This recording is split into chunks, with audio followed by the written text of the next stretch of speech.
dangerous.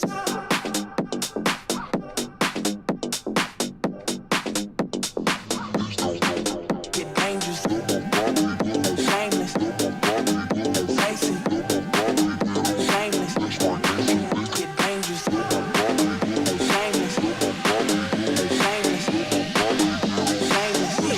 Like.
Hello everybody, welcome back to another Microsoft Flight Simulator live stream. I hope you are all doing well. Thank you very much for joining me today on this Saturday afternoon, Saturday morning, maybe Saturday evening for some of you out there. Welcome aboard. Hope you guys are all doing great. Dimitri, good to see you. Vash, good to see you. Moff Jam, good to see you.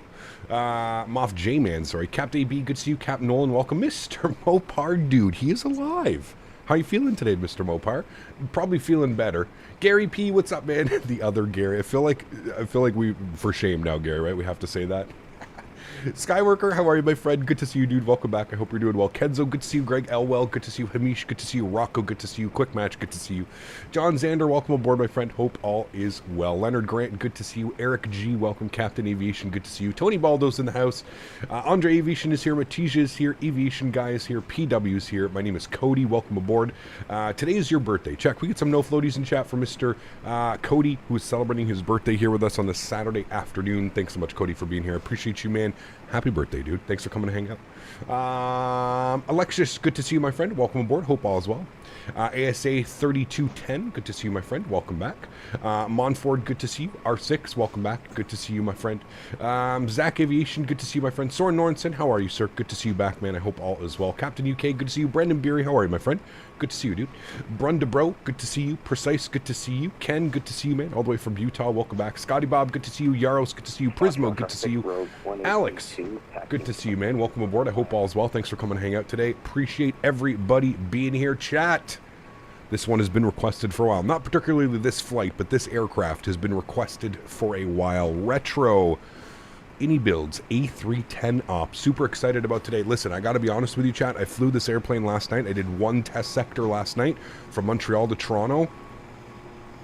I simply forgot how good this airplane is. This, in my opinion, is the best hand-flying aircraft that is available for Microsoft Flight Simulator. If anybody ever tells you that Microsoft Flight Simulator feels weird, it feels like a game, it doesn't feel like a simulator, tell them to come fly this airplane. This airplane is on a whole different level. It is... If they can match this into their A300, which I know that they will, they'll probably even make the A300 better. My God, we are in for such a treat, man. I don't know what they did with the flight model. I don't know how they tweaked it. They must be running their own flight model. They must not be using the Microsoft default flight model, because this aircraft is absolutely fantastic. There's no other way about it. It's that good. It is absolutely fantastic. Greg, celebrating 9 months. Thanks so much, man. I appreciate you, dude. Dimitri coming in with a donation as well. Dimitri, thank you very much, my friend. I hope you're doing well. Good to see you. Happy Saturday, man. Thanks for coming to hang out. Thank you for supporting the streams, man. Really do appreciate you, dude. What's up, Captain, everyone? Happy Saturday to you, Atto. Good to see you, man. Summer, good to see you as well. Yuckfu, welcome back. Mofo, good to see you, man. Stanley, good to see you as well. Hope all is well. Rob Reed, good to see you, man. All the way from the Rockies. Welcome back, man. I hope you're doing well.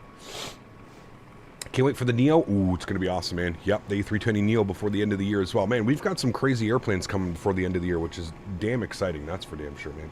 You got your Mopar autographed floaties ready for the beach. Nice, nice, nice. Actually, you know what? You know what's pretty cool about this flight? We are going all the way down to Cuba, but look at this. We're literally just going to go across all of the U.S. We're starting up here in upstate New York. We're going to go all the way down. Probably pass through, well, I don't even know, but passing through Georgia, gonna pass through Florida, obviously, probably somewhere up here in Virginia or something like that. Maybe just hit the coast here, the corner of Virginia or something like that, and then all the way down, basically flying along the coast. We should have some beautiful visuals today. And then, of course, down here into Varadero. This is a real-world flight.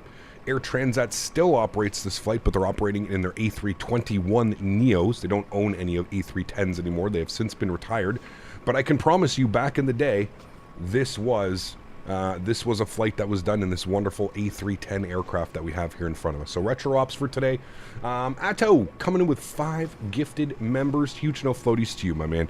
Thank you very much for support. That is incredibly kind. Truly do appreciate you, man. Huge no floaties, dude. Thank you, thank you, thank you. Guys, let's get some love in chat for Mr. Atto. Says, just want to help support the great content creator, the man who got me interested in flight sim to another level. Huge no floaties to you, man. Thank you very much for your support, dude. I appreciate that. That is incredibly kind. Thank you, thank you, thank you, man. I appreciate you, dude. Thanks so much. Do I have... give me a sec here. Okay, good. Everything's there. Good. Thanks so much, man. I appreciate you guys. If you did get a gifted membership from Atto, please make sure you thank him in chat. That is incredibly kind, man. Thank you, Atto. I appreciate you. All right, friends, let's do it. Let's jump inside the aircraft. Let's get this bad boy program ready to rock and roll. We're sitting in a turnaround state on GPU, so it's not a cold and dark. It shouldn't take us that long to kind of get everything configured.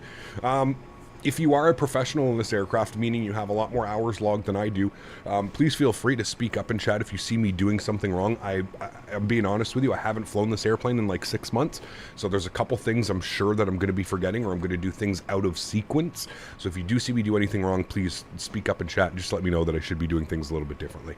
I did the flight to Chile last year. It was really cool when you hit the Florida and you see Cuba soon after. It's beautiful, man. The water down there, it's just beautiful, man. The sandy beaches, it's crazy, dude. Tanush celebrating 8 months. Huge no floaties to you, man. Thank you very, very much for your support. Yes, unfortunately, 24 months is the leaf. 4 more months till you get your captain badge, though. So you'll be a captain in 4 months. Huge no floaties to you, my friend. Thank you very much for supporting the streams. I appreciate you for 8 months of support, man. Vine, good to see you, dude. Retired firefighter, good to see you, man. I hope you're doing well. Happy Saturday. Hope you're enjoying your afternoon. Let's do it, shall we? Let's jump inside the aircraft. Let's get this bad boy program ready to rock and roll. Again, we are in a turnaround state, so the aircraft is kind of turned on. I pardon the performance here, chat. We're on VATSIM. We're in MK Studios, Montreal. We're in iniBuilds A310. My only complaint about this aircraft is the performance. I think we can all agree.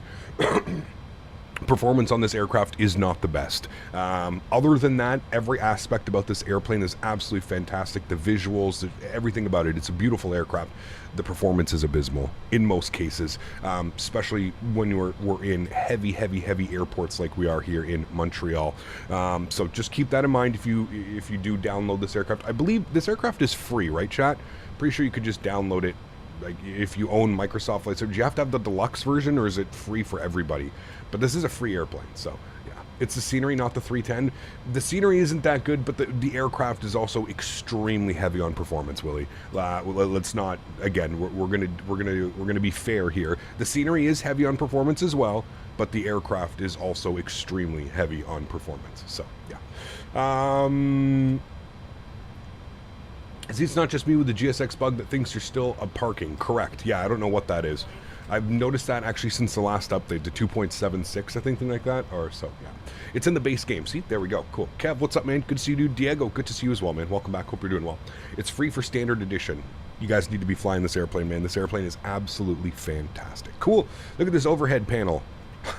Could you tell that this is a 80s and 90s aircraft chat just by looking at this? It's just some mumble jumble of all kinds of crazy systems up here.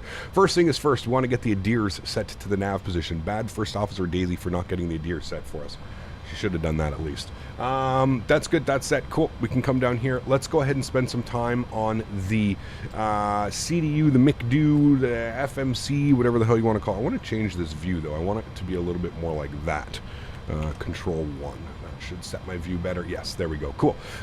Let's go to our menu page. We're going to go to our ACARS page. You can see I've got my SimBrief username here, and we're going to one-tap our SimBrief. It says pending, and there we go. Company route uplink done. Just like that. Sweet. Cool. We're looking good. We've got our route uplink, so that is all set. We don't have to manually enter that in, so that's going to be good. We need to hit the Align IRS button. It needs to be done, and then you'll see I have it set to instant just because I don't want to wait around for the IRS to align. I've been putting everything to instant actually recently because we've been flying the shared your controls, shared cockpit basically. So having it set to instant just make sure that there's no difference of align time between the simulators. That is good. Our alternate airport today is actually MUCC. I'm not quite sure what airport that is. We'll have a look at that afterwards. MUCC, we'll throw that up into there. Beautiful. We'll go to return. Wonderful. Our call sign this afternoon is Transat, Air Transat, TSC 814. So we'll go ahead and bug that up as well. Flight ID into there. Good. Stardy, what's up, man? Good to see you, dude. Welcome. Los Polos, how are you, my friend? Good to see you. Let me say hi. Cap, how many subs left till I have 75k? Ooh, I don't know, like 900, I think, or something like that. We've got Tower online. Interesting. Okay. How do I... Is it the end page? No. How is it? Nope. There we go. Okay. So Tower's online. This may make it a clusterfuck, but hopefully not. We'll see. 119... Wait. Oh, that's right. I can only do 1199. The radio stack is a little bit weird on this one. Okay, there we go. We're tuned to it now. All right, we've got our ATIS. We'll grab that. We've got ATIS information alpha. It says that we're planning 24 left and 24 right. I think we're going to do... they're using both runways, so we'll see. Do you ever change from pilot shirt to another? I have like 20 of these shirts, man. So yeah, I'm not wearing the same shirt every stream. That's for damn sure. If that's what you're wondering. Okay, well, before we do anything else in here, let's just go over here and start loading up the airplane while that's all going on. Let's come down here to our weight and balance tab. I don't think there was a way to go into and grab that information. I think you need to like manually insert all of that information down here. So luckily there is a SimBrief profile, so when you punch in all these numbers, they should all match up. So passengers today, we've got, what do we have here? We've got 200 and... I saw it earlier. Why can't I see it now? Passengers, 231. That's not safe information. Bravo now currently altimeter 3024, runway 24 left, departure 24. Let's go ahead and confirm 231 cargo on today's flight. We have, what do we have for cargo? 12,732, so we'll go 12.7. Good, we'll confirm that. And then fuel on today's flight. What do we have for fuel here? Fuel today's flight, 43,774 pounds. So we're going to go 43,774. We'll bug that up. We'll set that, confirm that. Let's go ahead and Load. Load. I don't know why it's not. Okay, so it is. I have to do a comma. 43. Actually, sorry, you don't do a comma. 744. You just do that. Confirm. Good. Confirm. We'll apply that. Good. You can see here that our zero fuel weight is 217.4. Not quite matching. Did I make a mistake here? 13. Yes, I did. Okay, because that's because that needs to actually be set to 12,732. 12,732, and confirm that, and then apply that load. There we go. Now we've actually got the zero fuel weight that we're looking for. 230.1. That matches exactly what it is on my sim brief. Beautiful fuel. We've got 43,000 pounds. Looking at a gross weight of 273. So we are fairly heavy this afternoon. That's all set and that's all good. Wonderful. I'm happy with that. Let's go ahead and tune up. Good morning. I think he said he had Charlie. Information Bravo, request clearance. Bravo. Info Bravo. And we'll go ahead and grab our clearance here from them.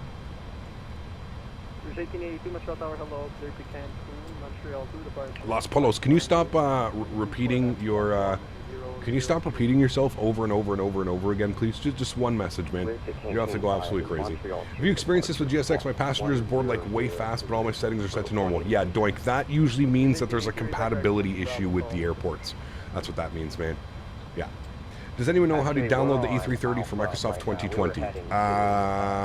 Yeah, just Google Headwind A330 and download the launcher. NRG. Very simple. Very simple, very easy. I just noticed that Rouge 1882 and 24 left, the altimeter 3024, taxi via Alpha Ultra and 24. Taxi to 24 left by Alpha Road 180. Do you wear sunglasses? Why do I wear sunglasses? The same reason I'm wearing a fake pilot uniform, man. It's for the show, right? It's just so that I stand out. I'm not like every other streamer that's just sitting there in regular clothes, right? Yeah, but that's it, man. Don't look too much into it. I promise you it doesn't go that too crazy. It's not all that crazy. Call me for taxi. Say, East, we are clear for push. I'll call you when we are ready to taxi. Rouge 175. Montreal Tower, Sunwing 378, on the ground gate 69, request IFAR to Cuba. Sunwing 378, Montreal Tower, hello, to Varadero, Montreal 2 departure, flight plan route, turning 24 left, clock 1057. Hopefully it gives us 24 right for departure, not 24 left. 24 left's a little bit of a long taxi. When you put those weights in the iPad, does it configure it automatically, or do you need to put the weight and balance before loading the flight as well? No, just when you load in, Rocco. You don't have to do it in the before screen. Just when you load in, you'll actually see that it works because you'll see the little center of gravity here start moving up and down when you start adding loads to the aircraft. Yeah, they're fine. Montreal Tower, bonjour. Transat 814 with Bravo, IFR to Varadero, please. Transat 814, Montreal Tower, salut. Clear to Varadero, Montreal 2 departure, flight plan route, turning 24 left, clock 1067. Alright, Transat 814 is cleared into Varadero, Montreal 2, then is filed. Will depart 24 left, squawk 1067. Transat 814, back correct. Information Bravo, call me for push. Call you for push. Alright, beautiful. We've got our clearance. We've got everything that we need to do. Cool. Let's come down here. We're going to go to our flight plan page. We're going to go to CYUL. We're going to go to standard instrument departure. We're planning 24 left. This aircraft is a little bit weird. You have to select the runway before you select your arrival. Weird little things with the A300 and the 310 that you have to do, that you have to kind of remember. So if you select like a departure first and then you go to select a runway, it'll remove your departure. So you have to select runway first, then your SID/star. 24 left. YUL, good, we'll go ahead and insert that. Is this real world ops? Well, it's retro ops. Air Transat doesn't fly the 310 anymore. They used to fly this aircraft on this route, but they don't own this aircraft anymore. So they have a bunch of A321 Neos and A330 Neos and cool stuff like that. Cool, let's scroll through our flight plan. It is going to be an epic flight plan, chat. I don't think we're going to plan for the arrival quite yet. I don't think there's a reason to plan it quite yet. We're about, I don't know, what was our flight time today? Flight time was scheduled at 3 hours and 28 minutes. So we've probably got about 2.5 hours, 3 hours until we can start worrying about our arrival. So we'll go ahead and bug that all the way back up top. We've got our departure. We've got all those waypoints in there that should be good for now. You can see our cruise altitude today. It's got us at 36,000 feet as well. I don't think that should be an issue for this aircraft. It's pretty hefty. We can go back to our NitRef page. We can go plug in some numbers here. We're looking for a cost index. Initially, the cost index is going to be 15. We are going to bump that cost index up when we get up to cruise altitude. We'll leave that at 15 for now. Let's go to our next page. Let's start plugging in some information here, chat. So always fun. Zero fuel weight. We're looking here today. Zero fuel weight is 230.1, we'll call it. 230.1. We'll go ahead and bug that up here into our zero fuel weight. Good. Blocked fuel for today's flight, what was it? 43,007, so we'll go 43.7. We'll bug that up there to our block fuel. That will go ahead and give us our tow weight, which was 273. If we look over here, you'll see our tow weight's actually probably closer to 274, but that's okay. 273 it is. And then our zero fuel weight CG, which is this beautiful number right here. That's where it gives it to you, 26.3. So we'll go ahead and bug that up, 26.3. Good. We'll bug that up in there to our zero fuel weight CG. Good. And that page should be done. Wonderful. And now we can go over to the takeoff and departure page. And then we can go and grab our weights and all that fun stuff. So if we come over here, we'll go to our takeoff performance page. We'll go ahead and plug in some numbers. So runway length, we've got 9602 for runway 24 left. Surface conditions are dry. Runway heading is, sorry, I'm going to insert that. 233. Good. I think I still have to enter that in. I think I have to do this and enter so it acknowledges it. Good. Winds are 120 at 7, 18 degrees. Altimeter is 3023. Weights today. We just had it on our previous page. We'll have a quick little look-see here. It's looking at our gross weight, 273.4, we'll call it. 273.4, 273.4. Good. We'll enter that in. Good. Flaps 15, anti-ice off 15, slats and flaps. Forgot about flying this airplane. Slats and flaps 15 degrees, anti-ice off, air conditioning will be on. We'll go ahead and calculate our V-speed. So it wants a flex of 59 degrees, and it wants a V1, VR, and V2 speed, 144, 146, 150. So we'll go ahead and bug those up here, 44 and 46, 144, 146. You do not need to put your V2 speed. You actually set that in the FCU. This is your FCU. Or your MCU, whatever you want to call it. That's what that is up there. Beautiful. I think we're boarded. I think we're good to go. So we're going to go upstairs now. Let me check outside briefly. Yeah, we're already fully boarded. Good. We'll come back inside. Let's go ahead and get the fuel pumps on. Good. We'll get all of those. Yep, those are all fuel pumps, chat. All of those. Beautiful. We'll get our galley power on as well. We'll come down here. We'll go ahead and flip the master start switch on the APU, and we'll go ahead and spool up the APU. Should be the on position.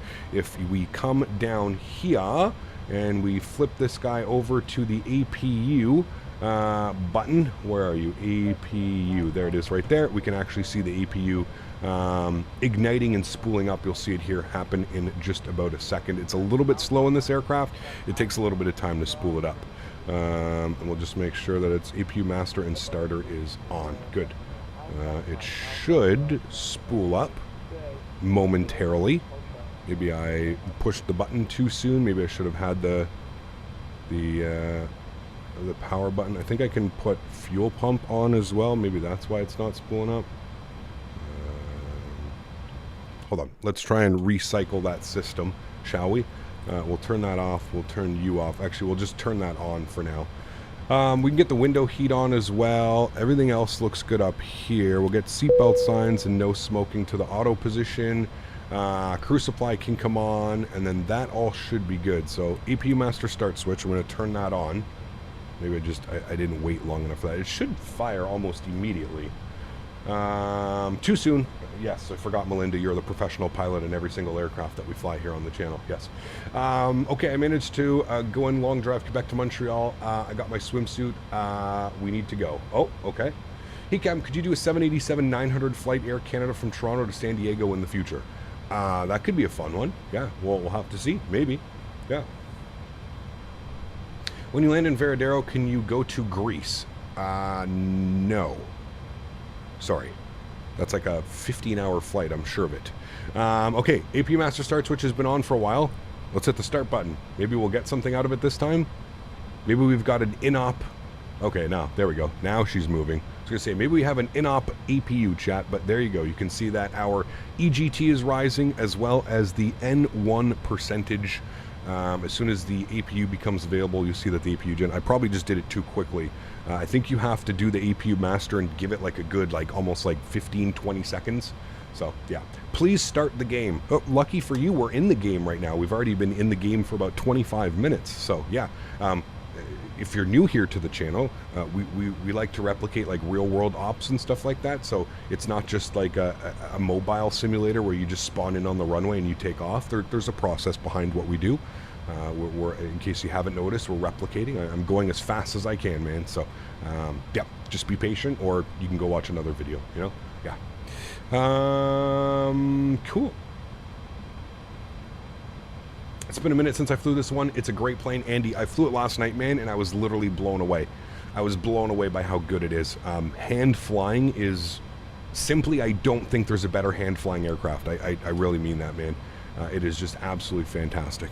All right, APU is on and available. Beautiful. Let's go ahead and get the external power off. You'll hear the bus transfer over. We'll get the APU bleed switch on, which will start the bleed systems. You'll probably hear that as well. Probe heat can stay off for now. Everything else looks good upstairs. We're looking great on that.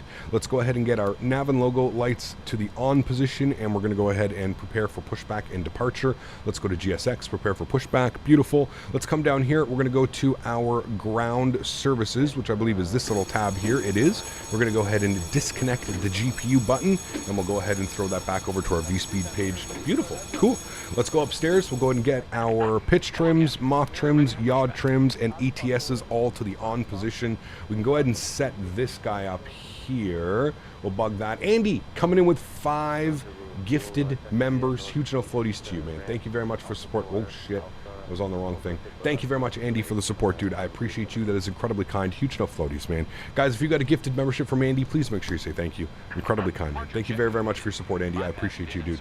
That is incredibly kind. Thank you, thank you, thank you. 3023 is set. Let's look at the Montreal departure. Did he give me initial climb?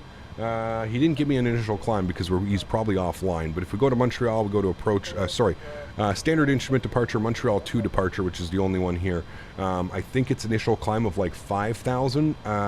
Jets maintain 5,000. So there we go. So let's bug up 5,000. Oops, need to do that. 5,000 on that. Good. And then our speed was 150. So we'll bug up 150. And then we will also be good pilots, and we'll go ahead and bug up our runway heading, because it technically is radar vectors off of departure. So it's going to be a heading select departure. And if we come up here and we look at our, you can see we need to be on a heading of 237. So we'll bug up 237 on that guy. That is set there as well. We'll go decision height. We're going to go minus. We're going to go nose left, tail right. Yes, that is what we want. And then we need to squawk as well, chat. We need our beautiful squawk code. Squawk code. Where the hell do I set my squawk again on this thing? Oh, it's right here. 1067. 1067. Bug that up. We're going to go to TARA. We're just going to set it to TARA all the way. Good. Now he should be able to see us, and we'll request our push and start. Montreal, bonjour again, Transat 814, ready to push and start. I think we're at gate 67. Transat 814, push and start, approved, face north, call for taxi. Push and start's approved, we'll face north, and we'll call for taxi. Transat 814. All right, cool. Push and start is approved. Let's get it, chat. Park brake's coming off. Good. Beautiful. Let's get our beacon light on. Good. Let's go to the overhead. Let's get our ignition system. These engine sounds too, chat. Oh my goodness me. Let's get our ignition system over to A. Bleed system will turn itself off. You'll hear it. And then we can go ahead and spool up engine number 2. Enjoy. We'll start that bad boy. We'll come down here.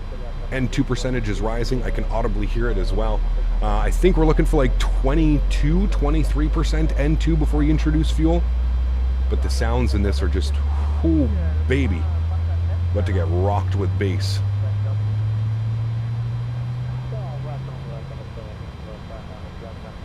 All right, let's go ahead and introduce fuel. Give you a nice little view here. CHLM dropping the $10 donation. Huge no floaties to you, man. Thank you very, very much for your support. I appreciate you, dude. That is incredibly kind.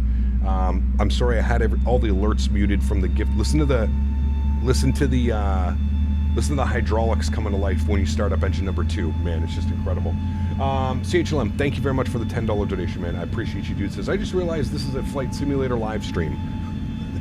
Thank you for the support, man. I feel like I have to explain that to a couple people, but thank you for the support, man. I really do appreciate you, man. Wow, only one SID. In Europe, you'd have like 20 SIDs in a similar size airport. Probably closer to 30 or 40, right? This is what I'm saying when I always say that I feel like European aviation is overcomplicated for absolutely no reason. No reason. There's no reason. Just give everybody a nice departure. Everybody's on vectors off of the departure. If you're departing on 24 right, you got 237. 24 left, 237. 6 left, 057. 6 right, 057. Beautiful. No turns below 1,300 feet. So simple, so easy. It's perfect. It's absolutely perfect. All right, let's go ahead and set our park brake. We got a good start on engine numero 2. Good. Let's go ahead and start up engine number 1. Start. N2 percentage rising. Vortex, how are you, man? This aircraft is simply fantastic. There's no other way around it. It is just an incredible airplane. Incredible, incredible airplane. Yeah. The way that it hand flies, like I said, man, if you ever run into anybody that says Microsoft doesn't hand fly well, the airplanes don't feel good, get them to fly this airplane. It is fantastic. Yeah. No right turn below 1,300 is because of Mount Royal, but no turns for jets below 3,000 for noise abatement. Gotcha, thank you. Problem in Europe is that they need RNAV departures because the amount of traffic might be too much traffic for ATC to vector everybody. Could be, I understand that for sure, but yeah. They don't want you to spill your Molson on departure. Damn right. The sounds are weird? I don't know, man, those sounds sound pretty damn good to me. Loud. Sounds are loud. But other than that, they're fantastic. Alright, cool. Let's go upstairs. Let's get some pumps on. Good. That's all set. Let's get our crew supplies already on. That's all good. Let's go and get our ignition system to the off position. Let's go ahead and kill the APU. Kill the APU auto pump. We'll go ahead and flip our our engine bleed switches to the on position. Everything looks good up there. Happy with that. Let me get a little bit of brightness on some of these guys down here. See what we're doing a little bit better. Good, cool. I love the lighting of this aircraft. Look at like that. Look at like the McDo, how some of the letters are a little bit less lit up than the other ones because it's just an old airplane. Okay, let's go ahead and set our auto brake over to max RTO. Let's arm our ground spoilers. Chat, don't forget we are flying an Airbus. I know it's weird, but we are flying an Airbus. Let's go flaps and slats 15 degrees, which is going to be 2 notches. Give you guys outside here, you can look at the slats and flaps coming out. You play on keyboard and mouse? No, I have a full yoke and throttle setup. You'll see here in a second. Yeah. Sounds are way better after the update? Yes, I've heard that. I've heard that I haven't flown this airplane in like 6 months. I don't know why, but yeah. For the speed, you can pre-select 150 V2 and bug 250. I think so. So there's pre-select 150, and I think I can bug up to 240 knots. Yes. Now, I completely forget for this aircraft. So when you hit pre-select, you just go up, and then it presets, and then you can bug up a higher speed, like 230 knots or something like that. Yes, correct. Now, the only thing with this aircraft, doesn't it have like the manual throttles? Like you advance your throttles to like 40%, and it does the rest for you, or does that not do that in the 310? I can't remember if it operates. The 310 operates like the A300 with that aspect. I can't remember for the life of me. We need to come back here. We need to look at this. We need a up trim of 0.9. Let's come down here. We're going to go up 0.9. Should be good right about there. Beautiful. Upstairs, everything looks good. APU's off, pumps are on, good. I got no messages down here. All I'm seeing is parking brake on, seatbelt signs on, no smoking on. Beautiful, cool. I'm going to bring this down here. I'm going to go to flight control. Good. The climb is usually V2 plus 10 and 20 for noise abatement procedures until about 3,000 feet. Well, we're going to be runway heading until about 3,000 feet, so yeah. Love the mix of the old and the new instrument panel. It's pretty crazy. It is pretty crazy. Yeah. All right, let's let them know we're ready to taxi here. Montreal Tower, Transat 814, ready to taxi, 24 left. It's going to Austin only.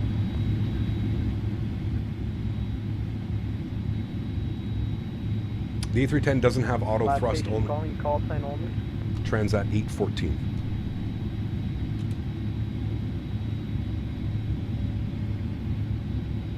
Varadero 1, we are doing a go around.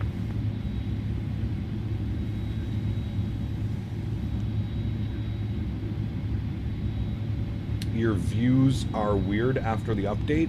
You could probably go and edit the text file. We're doing a go around. Varadero 1, we came in a little bit This wide. Microsoft Flight Sim, it is Microsoft Flight Sim, Delta 801, correct? maintain present heading, climb 3. Makes you look forward to the Neo even more, to be honest. Yes. Yeah. It was 2023 when I woke up today. What do you mean? That's 3000, and we call you back on final 801. Montreal Tower, Air Transat 814, ready to taxi, 24 left. Air Transat 814, running 24 left, the altimeter 3024, taxi east lane, north ramp, Alpha 4, Alpha, cross running 28 and hold short running 24 left. We're going to try taxi north ramp, north lane, Alpha, cross. I think you said on Alpha we'll cross 28 and we'll hold short 24 left, Transat 814. Sure. All right, so he wants us north ramp and all the way down here, and then a left on Alpha and all the way down. It's pretty easy. Let's go ahead and release the park brake. The toga button. Okay, so there is a toga button. Where's the toga button? Hold on, what are you saying? The toga switch is on the left side of the auto land indicator. The auto land indicator. Where the hell is the auto land indicator? Usually it's like here. Auto land. Where's auto land? I don't see auto land. I'm gonna put my constraints on. I can't remember which one it is, but I knew that there was a toga button, but I wasn't quite sure where and what it was.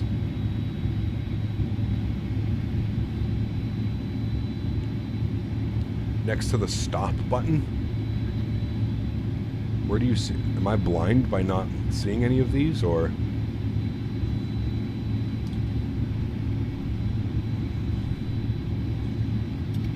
Look straight, it's a square button. Oh. Is it one of these buttons? Is it this button? Isn't it this button that is the toga?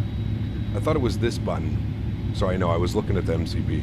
I'm pretty sure it's this button, right, chat? That's the toga button? Like that little thing right there? Okay, good. Thank you. Merci, mes amis. Thank you.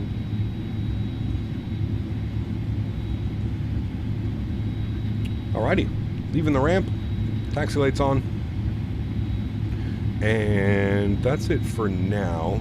We have no warnings. Auto brake is set, ground spoilers are armed, trim is set. We're looking good. Cool. Isn't this Airbus? There is a flex temp. Yes, that is the one last thing that we had to do, and I was actually just about to do that in my departure performance. We did a flex of 59. That was the single last thing I did. We're going to go flex 2, and we're going to bug up 59 degrees. There we go, which is going to be an N1 percentage of 96.9. There we go. Beautiful. Is this a cargo plane? Nope. It is a passenger plane, Air Transat A310. The A300 is a cargo plane. The A310 was a passenger plane. Although I think some of these aircrafts were converted afterwards to, I think they were converted to,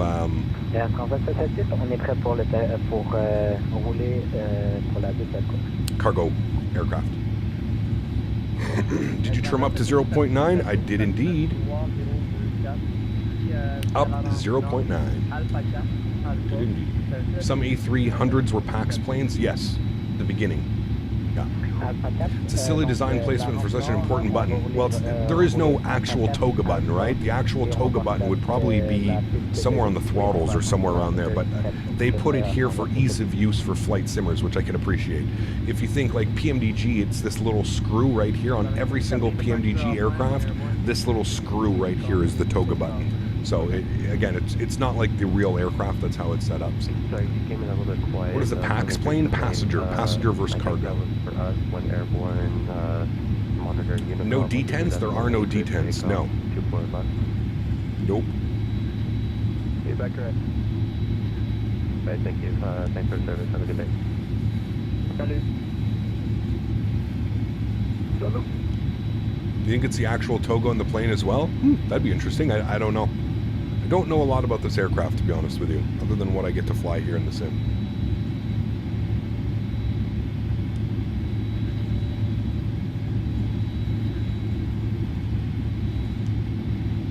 You can also map, yeah, that's my autopilot disconnect button, Captain Robbie. I prefer that as my autopilot disconnect, but you are correct. You could map it to a button. Yeah, there's nothing stopping you at all. You could map it to whatever button you'd like, right? What I like about this aircraft is it maintains taxi speed without really putting too much throttle in. Like you can see, we're doing 18 knots on the taxi speed. That's perfect taxi speed for this size of an aircraft. And you see, I'm not really messing with the throttles at all. They're kind of just at idle, and the aircraft is producing enough thrust to continue on. We're going to see a toga on the PFD. We should, yes. We should see it. It should go. So what we're going to do is we're going to arm heading select. We're going to arm profile, and we're going to arm auto throttle. Although I don't think I arm the auto throttle. I think that happens when I push the button. But yeah. You can see we've got our pre-selected speeds in. Got a V1 of 144, 136 V2, and 150 VR. So we're good there. Sunwing plane departing. Ooh. I like Sunwing. That was the other option. If we didn't jump in the 310, we were going to do some Sunwing ops in the 737. It's been a while since we've done some Sunwing.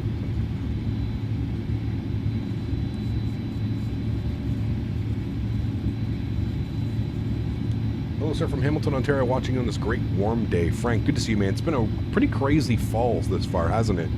It's been very warm. Seasonally warm, one would say.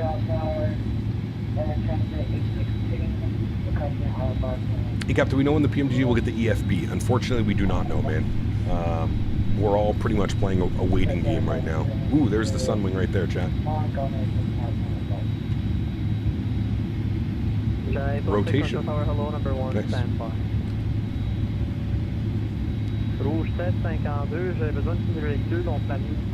I think we're going to get some pretty cool weather on route as well. When I was looking at our flight plan earlier, was definitely picking up some. Oh nope, didn't mean to do that. Sorry. Where's the? There it is. Definitely going to be getting some weather down here in Florida. You can see there's some off the coast of Florida, and as well coming in, maybe even through our descent, depending if that pushes over, we may actually end up descending through some weather. So keeping an eye on that. We should be well above the weather, but we should get some beautiful views of some weather en route today. It should be cool. Should be cool. You can click on the decision height, and that will remember the -5. Okay. All I know is you put -5 here on departures. I don't know why they do that. I just know that they do that.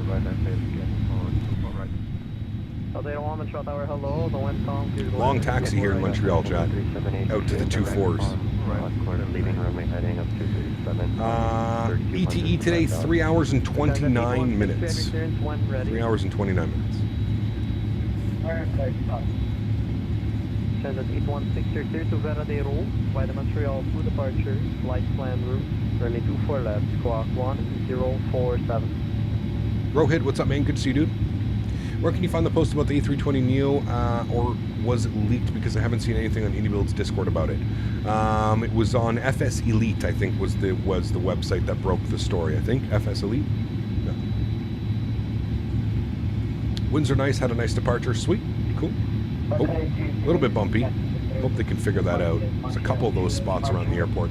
Mark, how are you, man? Good to see you, dude. Welcome back. Hope you're having a great Saturday, man. I saw you playing with Maverick, I think, before, right? Were you doing a shared flight with Mav, or are you just hanging out?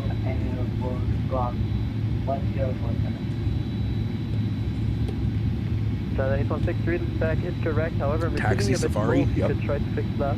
Calling ready for it is a long taxi, my friend. Remember, guys, if you are enjoying the content, don't forget to smash down that thumbs up. This is 4, departure offline, change your frequency 1 airborne, the wind calm, cleared to take off. Ready? Departure frequency is offline, runway 24 left, cleared for takeoff, Transat 814. We'll see you. Thanks for ATC.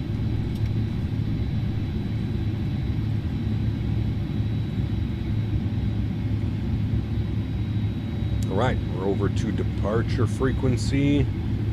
Unicom, sorry. Let's go and get our landing lights on, wing lights on, strobe lights on, runway turnoffs on, nose light to take off, and we need to flip our engine start switches to continuous. Good. All right, we're clear left, we're clear right. Let's have some fun here, chat, shall we? We're going offline on departure, so we can just turn these sounds up and rip out of here. So enjoy this one. Sounds are going up. Those are loud, chat. They may be too loud. I don't want an audio clip. These are ridiculously loud sounds. All right, yo, cam's on. Enjoy, friends. So what we do is I think we advance the throttles to about 40%. Chrono comes on, and then we hit the toga button. Easy enough, chat.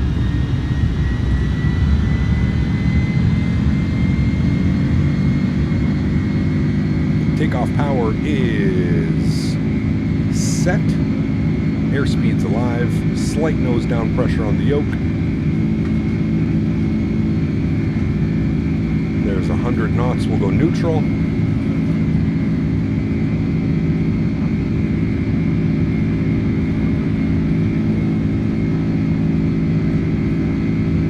There's V1 and rotate. Nice and smooth. Oh, baby. We're flying. Positive rate. Gear up. Pitch for climb. Add a little bit of trim. Good. Beautiful.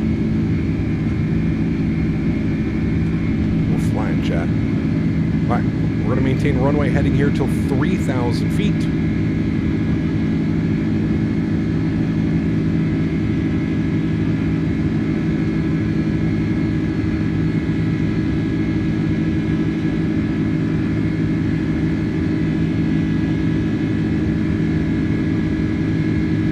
Direct. Climb power's coming in.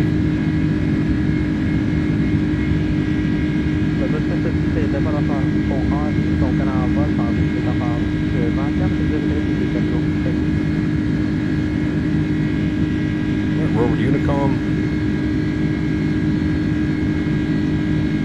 Right, 2,500 feet. Let's go ahead and get our nose light off. Go ahead and get the wing light off as well. And let's go ahead and get our flaps clean.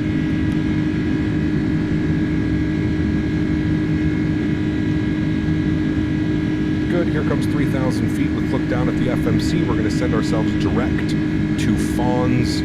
Insert. Good.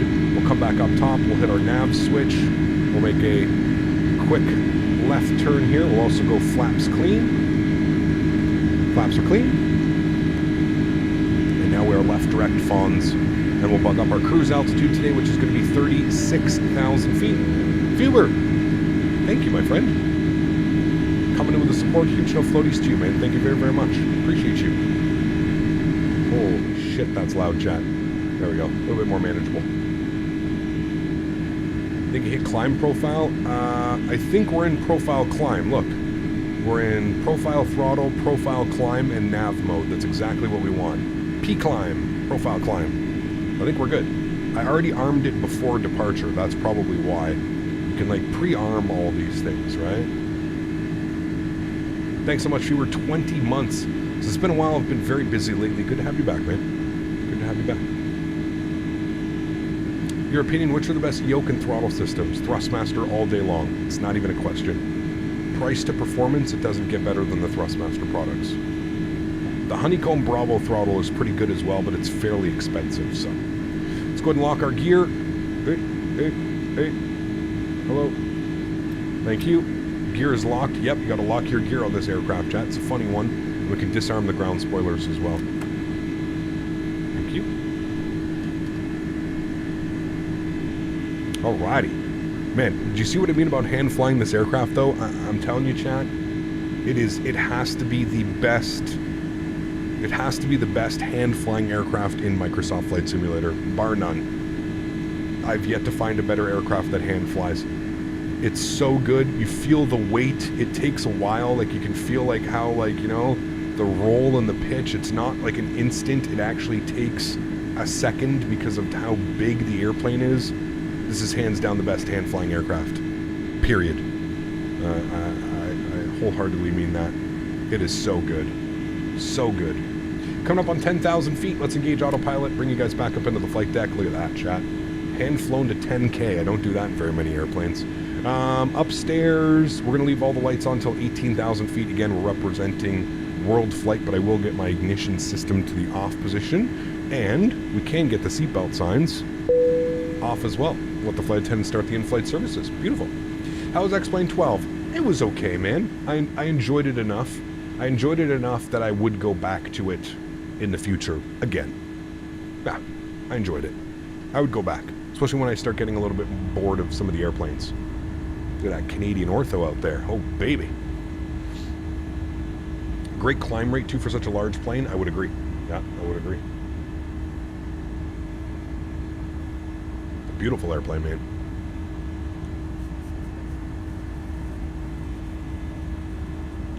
The Airbus edition is nice, nice. Afternoon, currently finishing up a long-haul RGTD to KSFO. Woof. It's a long one, man. Yeah. The wing views, oh man, so beautiful. I'm telling you, man, this is an incredible aircraft. I apologize for taking so long to come back and fly it. I apologize. I shouldn't have taken such a long hiatus from flying this airplane. It was just that fantastic. Do you have the wire that comes to the yoke that plugs in, or just wondering because I didn't see it coming out of your yoke, or just trying to manage mine, but it gets in the way? I do, but I have it like, it's like under my desk. So I have it like under my desk, and then it's just right here. I just loop it around to the back, and then it goes under the desk, and then I have a 8-slot USB powered 3.0 hub behind my monitor that all of my flight peripherals stay plugged into. Do you use FS Realistic? I do. Yes. I do. It is right here running FS Realistic. Hey Cap, just took off from Frankfurt heading to Denver, about a 10-hour flight. How you been? Woof. That is a long one, my amigo. Enjoy it. Sounds like a fun one. I've been doing well, man. I've been doing well. Can't complain. Pardon me. Cannot complain, my amigo.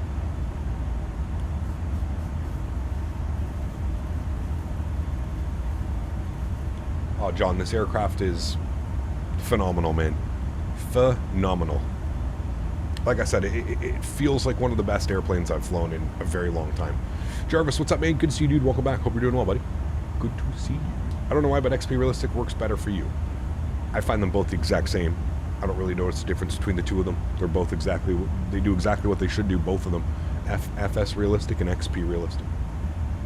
Haven't done a long haul in a while? You're correct. Yeah, we haven't. We haven't, man. We're kind of waiting for like long haul airplanes, right? We don't really have a lot of long haul options in the sim right now. All right, we are in, I guess I should sync up my heading bug. We'll be good pilots here. Although I don't think you have to sync up the heading bug in this aircraft. You might, but I'm not quite sure. 36,000 in is set. I believe that was our cruise altitude. Yes, 36,000 feet. I think the airplane should reach that no problem. We are passing through 18,000 feet, which is standard barometric pressure here in North America. So 2992, 1013. And we can finish our checklists. We'll go and get the landing lights to the off position, 18,000 feet. Again, just doing this because of world flight. Runway turnoffs can come off as well. So we have strobe, beacon, navs, and that's it. Rest of the lights are off. Good, cool. Beautiful wing out there. Love how you can hear like the hydraulic systems. Mr. Jarvis, good to see you, my friend. How are you? What do you think you'll fly for CTP? 310, 787, or 330?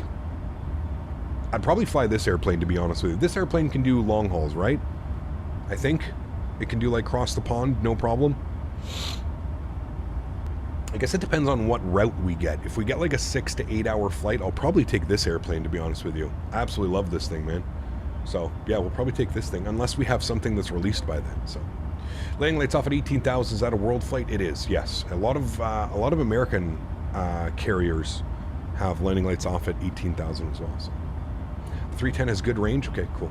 What's your CTP route preference? Toronto. I think I went Toronto to London, I think is what I selected, but I don't know if that's I just kind of want to do the shortest one, to be honest with you, Jarvis. You know me in long hauls. Not the biggest fan. Flew YYC to Gatwick the other day in the 310. Hey, nice. Cool. Perfect. The 310 has a range of 5,200 nautical miles. Oh man, we're good to go then. So we're probably going to take this one. Probably take the 310, chat. Yeah.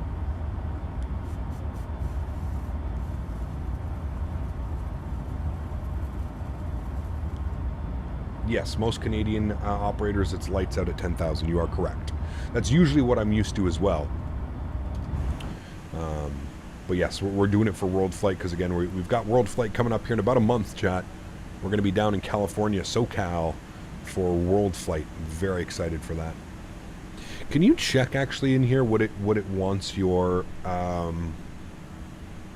progress? Would the progress page show you? Okay, cruise level, optimum. Okay, it does show all that information. Beautiful. Cool. Good, good, good. So we are good there. Go back to our flight plan page. Sweet. And we're gonna bump up our cost index once we get up to cruise altitude. I just find if you put a cost index of like 30 or 50 on the ground, it gives you like, tries to climb you out at like 335 knots or something. You said SoCal? I did. Yes, I'm gonna be in Ontario, Rancho Cucamonga. Nice. Rancho Cucamonga, my friend. That's where I will be for 8 days. The 4th of November I land. 7:30 at night. 7:40 at night, I think.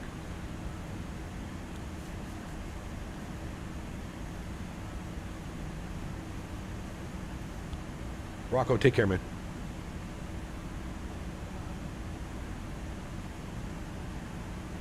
The fuck just happened there? Who did that?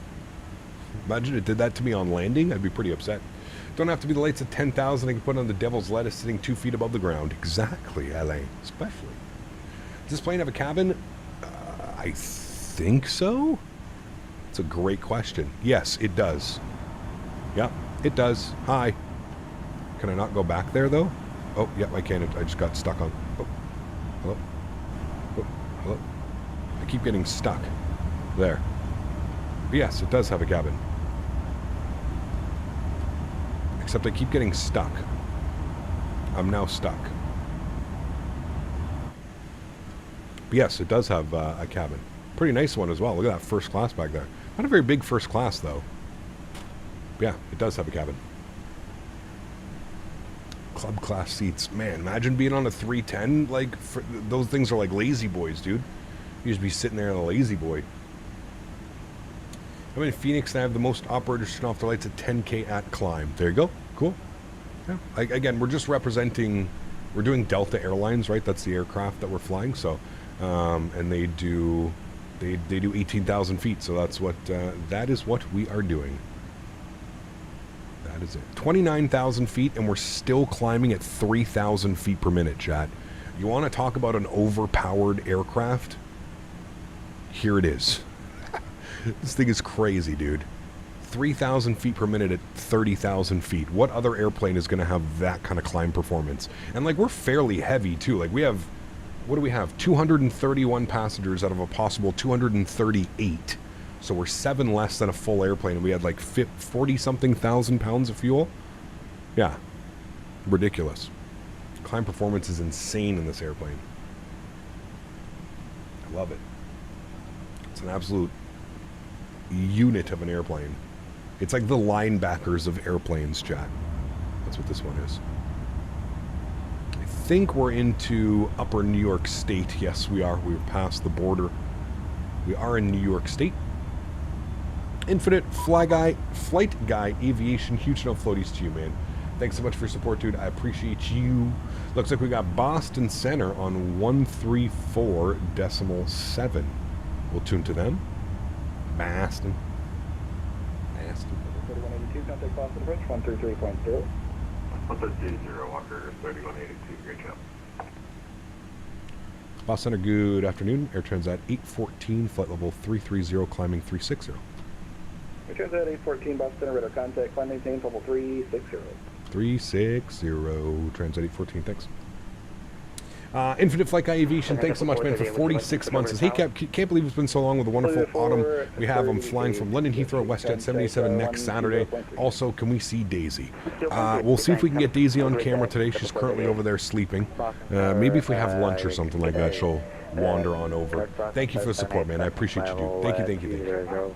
Cap, do you see the new TBM 960? Steve-O was flying 4,100 foot per minute climb rate at 20,000 feet. Crazy performance. It is, yeah. It's pretty wild, man. But I think, so, just to put that into perspective, I'm not saying that the performance isn't crazy, but I think what was going on was, at least from when I watched the videos, they were getting a bunch of levels off, so he like leveled off at 20,000 feet. The speed went up to like 240 knots, and then you hit level change, which the aircraft pitches up to maintain 134 knots on the climb.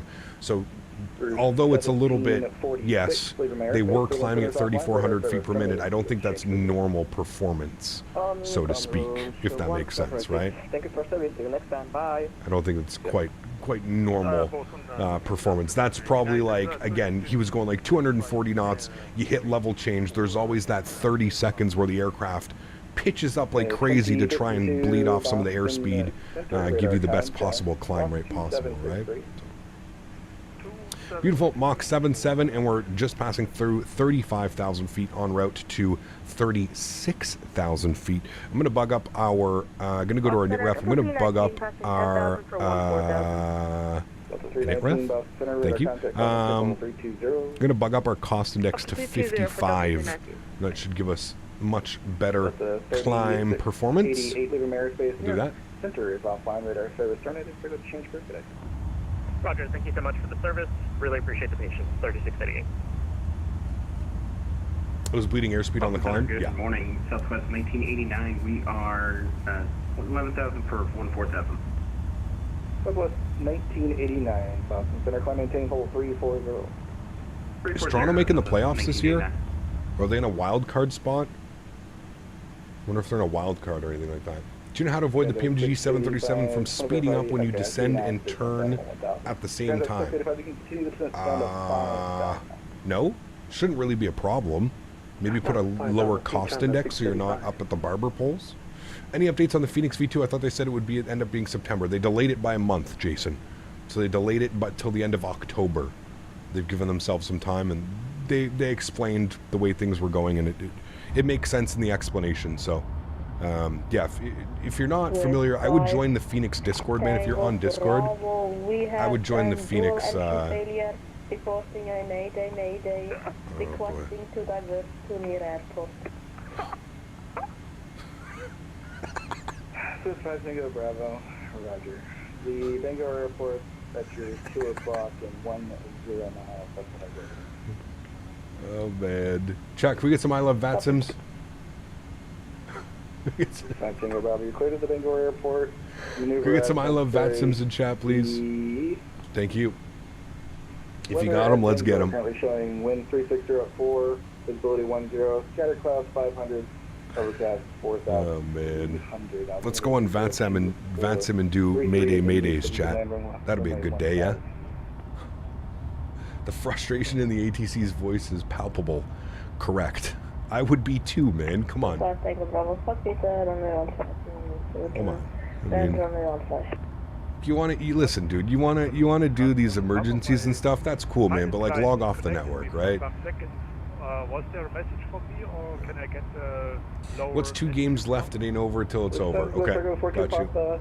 Yeah, I was gonna change. What was the reasoning for the Phoenix delay? It's because they're making complete custom. They're making complete custom models for the. You're in the Discord. Why don't you go read? You lazy. Yeah, they're making custom engine models for both of them, for the CFM and the IAEs. They already did the custom external model for the IAEs, but the CFMs aren't done yet. The IAEs went quicker than they imagined, so it kind of put everything weird. And they said that there would be performance issues with the aircraft because they would have to be running 2 codes. They'd have to be running old CFM code and new IAE codes. So they're putting them into the same. I don't know. Just go fucking read. It's too much technical mumble jumble that I don't understand.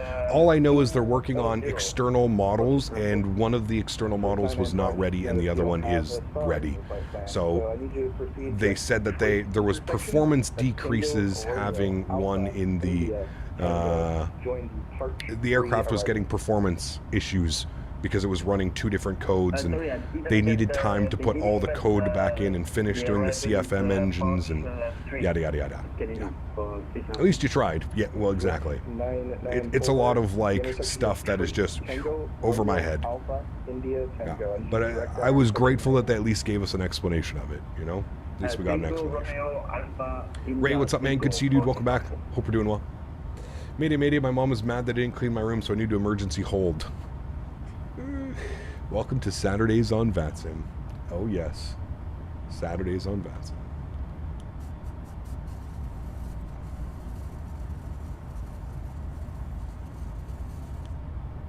I am Minecraft. Yeah, it's going to be awesome, dude. Very excited for it. Very excited for it, my friend.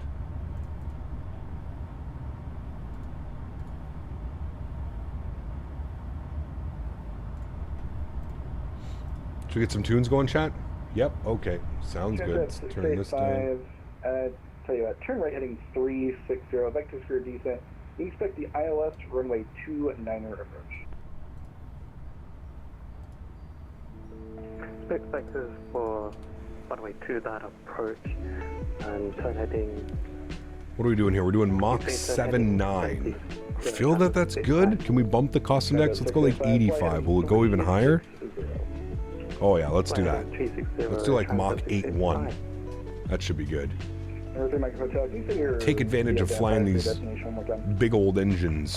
Mach 8.1 should be good on the cruise.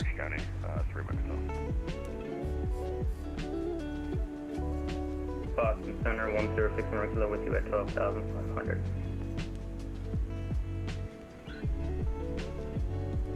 Cost index 100, or you're going to fall out of the sky. Do you know if the A320neo will be included in a sim update like the 310, or is it a standalone? It's part of the sim update. It's going to be sim update 14. Which hopefully means it's going to be a freeware. I'm pretty sure it's going to be freeware. I don't see them charging, especially with the fly-by-wire and the default A320neo. I don't see them charging for it, but who knows? Who knows? They might. BGR, bonsoir, mon ami. Comment ça va? Let's try and keep it English, though. Anglais, s'il vous plaît. In chat, that would be fantastic.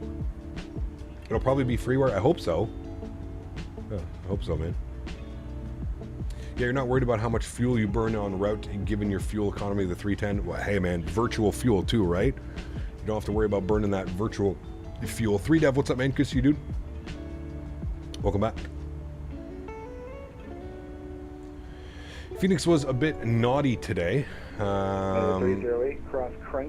First, it won't display any terrain, and then it won't display the ILS DME distance once I'd landed. Both MDUs were pitch black. Random failures off. Mind it if you want to use it. Weird. No carbon tax here. Virtual fuel over IRL fuel all day long. All day long, my friend. Had to jump on and say hello back to Graceland, brother. I'll get some pics of the 880. Sounds good, man. Take care, Ray. Have a great day, dude. Thanks for coming to say hello. If they charge anything, it would be something like 10 euros. Exactly. I agree. Same thing kind of like the ATR. 10, 15, 20, $20, something like that, you know? Good to see you back in the air cap, but enjoyed the truck sim. Good to see you, Thomas. It was fun, man. It was fun. I enjoyed truck sim last night. It's always a good time when you can do the truck sim, man. Give me your thoughts on MEA Airlines, Middle East Airlines. Please, it's my home country airline. I've never flown on them. I love the livery. I love the call sign, Cedar Jet. One of my favorite call signs out there, for sure. But I've never flown on them, so I can't really give you a justifiable answer, I think, right? $90 for Tolos A310neo and iniBuilds A320neos for free. Easy choice. Let's not get started. We don't want to trigger We don't want to trigger the X-plane fanatics. They're going to come out with their pitchforks. It's been pleasantly quiet since I streamed X-plane a couple weeks ago. Shh. We don't need them coming out. ECAP still on TAA and DX11? Correct. Yep. Yeah, the only reason I would ever go on DX12 is for frame generation, man. DX12 still isn't ready, in my opinion. Worst case, if you get low on fuel, you either fuel up total or just hit the, nah, we're not going to hit the infinite fuel. Good afternoon, American 1101 with you passing through 900,000, 4,000. This... American 1101 Boston Center. God, it's been a while since we've flown on VETs and seen everything. Hello, Boston Center, this man's microphone is in the back of his throat. Holy macaroni. We've got 2 doozies in like 5 minutes here. Boston Center now 133.45. With you. 3345, so long, American 1101 heading. Have a good day. Jesus Christ. 9438, contact Boston Center 133.45. Oh, man. 3345, 943. I wonder what potato he's using to speak through. I don't think so. I think he just has his comms through the roof. 13345, Joe B, what's up, man? Good to see you, dude. That guy's a controller, too? What, really? Center, hello, reach 42 is 12,000. He must just have his, like, I got something in my eye, chat. Sorry, keep messing with my eye. He's got, probably got, like, his boost on or something like that. Dollar General mic. My favorite was the Walmart checkout aisle microphones. Did you guys have those at your Walmarts down there? We got them. You go through Walmart and they just have like these like $5 headsets, $5 to like $10 headsets that you can buy in like the checkout aisle. 1256, you're leaving my airspace. Radar service terminated. Is the iniBuilds A310 Neo going to be free? I'm not sure. I think so. Lil will, but we'll have to wait and see. I don't know. I don't want to speculate. Center, hello, reach You have them everywhere. Every convenience store has those $3 mics. Yep. Hopefully your sim won't crash, Cap. Mine did on touchdown. Hey, you don't speak about that here. Thankfully, my sim is pretty stable. We don't really run into very many issues. I think I can count the number of times the sim has crashed in like one hand in 3 years. I will say that. The simulator is extremely stable. So, fingers crossed on that.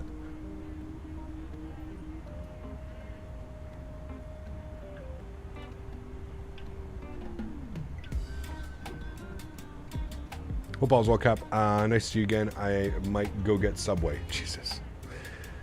Man, at this point, Subway needs to be sponsoring you. 106 November Kilo. Now, the guy with the awful mic is right. Most of the times, communications on real ATC are just as bad.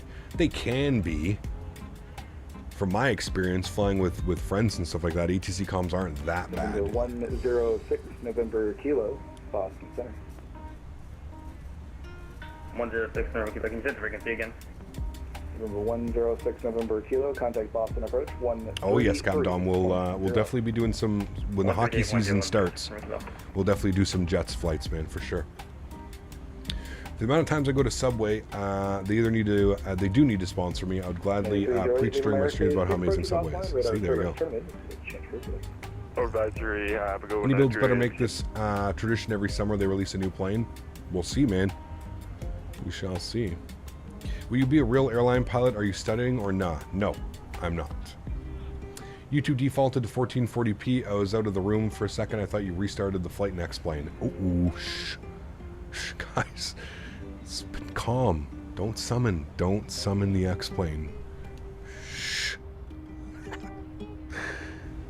Oh, man. Can we do the Air Canada Jets 320? It'll be cool, for sure. Yeah, it'll be cool. Coming over top of Syracuse, chat. We're going to see Syracuse right down here in a second. I have been summoned. Can't wait for that Black Air Canada Jets. Yeah, it's going to be nice, man. There's Syracuse International Airport right down there. Case here. Do we have Vertical Sim Syracuse in Microsoft, or do they only do the X-Plane version? Can't remember if we have it. Airbus 2020 is the most stable sim I've ever used. I think my faulty add-ons caused most of the CTDs, for sure. Yeah.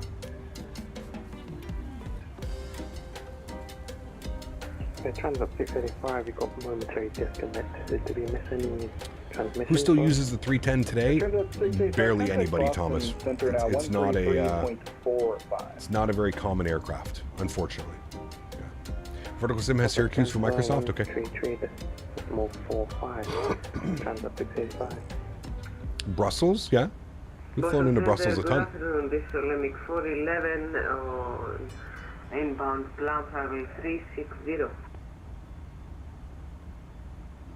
Atlantic 411 Boston Center. About to let chat tell me what to get from Subway. 133.45.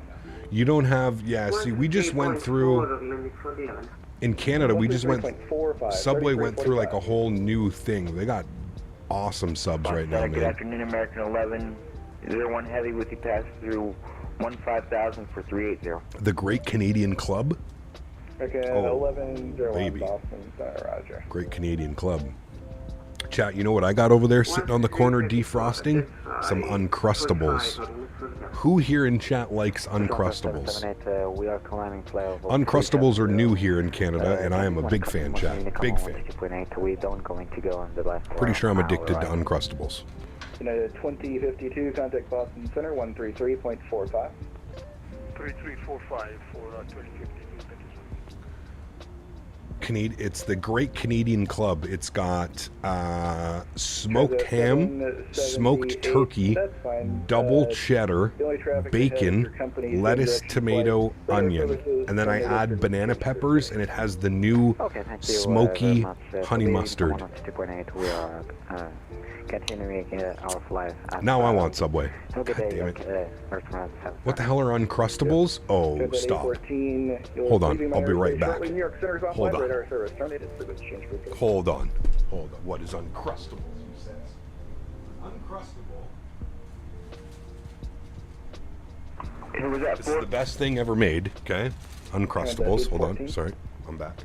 Okay, thank you. That's where I was There's clouds down there. Beautiful. I didn't know what flight number it was. Okay, hi. So, this is an Uncrustable. Smucker's Uncrustable. It is a... Hold on. It is a peanut butter and jam sandwich that is this. This is a peanut butter and jam sandwich, and there's no crust on it. But it's a beautiful peanut butter and jam sandwich. Is he handing me over already? What? Sorry, boss Center, we missed a call for Transat 814. Transat 814, affirmative. You're leaving my airspace. New York Center's offline. Radar service terminated for this change group. Unicom, thanks for ATC, man. Have a great afternoon, and hopefully no more failures for you. Hopefully. See ya. 122.8.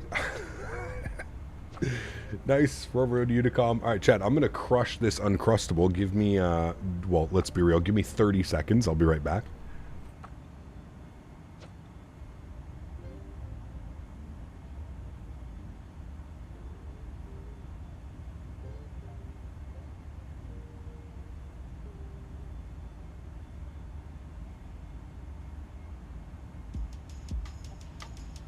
Gary, they're literally like crack.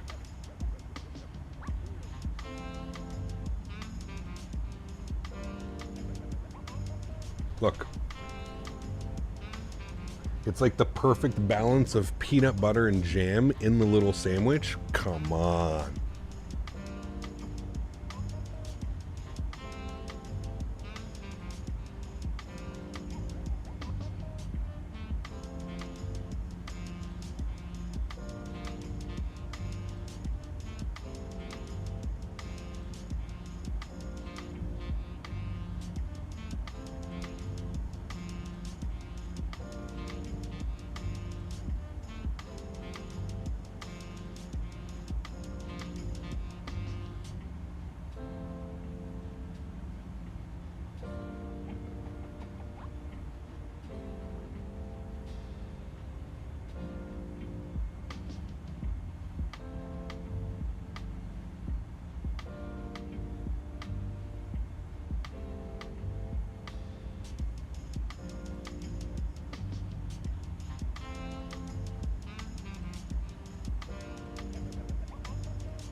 Skyworker, I definitely didn't turn off the camera to eat another one, that's for sure.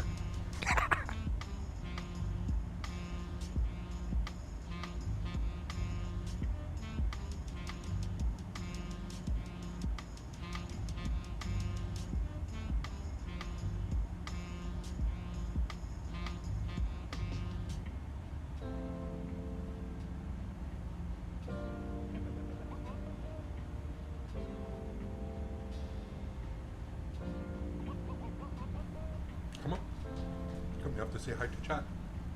I give high five. High five. High five. Thank you. No, come here. Come. Gentle. Gentle. Good. Nice puppy. Thank you. Daisy says thank you for the crust of the Uncrustables. Good girl. Is it good? Coolito. Coolito. There she goes. Dude, they're so good. Man. Uncrustables. I can't believe that I used to make fun of Joe. Where's Joey? Joey, you still here? I used to make fun of my friend Joe because he would tell me about Uncrustables. I'd be like, what are you, 10 years old? Uncrustables come to Canada. I go and buy a box because I'm doing my grocery shopping or whatever. I see a box of Uncrustables. I'm like, okay, well, hold on. Let me try this. Go and grab the Uncrustables, come home, immediately just spell out like an apology letter to my buddy. I'm like, listen, man, I apologize for making fun of you for eating Uncrustables. This is the best thing I've ever had. I felt bad, man. So damn good. He's like, I need more. Wait, I thought the whole point of Uncrustables was that there's no crust. There is. I just give her... There's like a ring around it, Jarvis, where like they obviously stamp it and like close off, you know, the bread. Because it's 2 pieces of bread, but it's like kind of like... They have like this little like... Almost like a crinkle cut like together, squished together. There is no crust, but there's like a little band around it of like bread that doesn't have peanut butter or jam on it. Yes, I know, I'm just being difficult. Have you tried them yet, Jarvis? They're in Canada now, man. You gotta get them. Uncrustables. Oh, baby. What's going on with my speed here, chat? Do we just get a wind update? Because we're about to fall out of the sky. So I'd like to know what's happening with my speed. Are we... I don't understand why we're only going Mach 0.74. Throttles, engines are all the way at max. Is there a reason why we're falling out of the sky? I even think it's a bit of turbulence. It's almost like the aircraft wants to fall. I think we just had a major wind update is what I think it was. We're going to pay attention to it.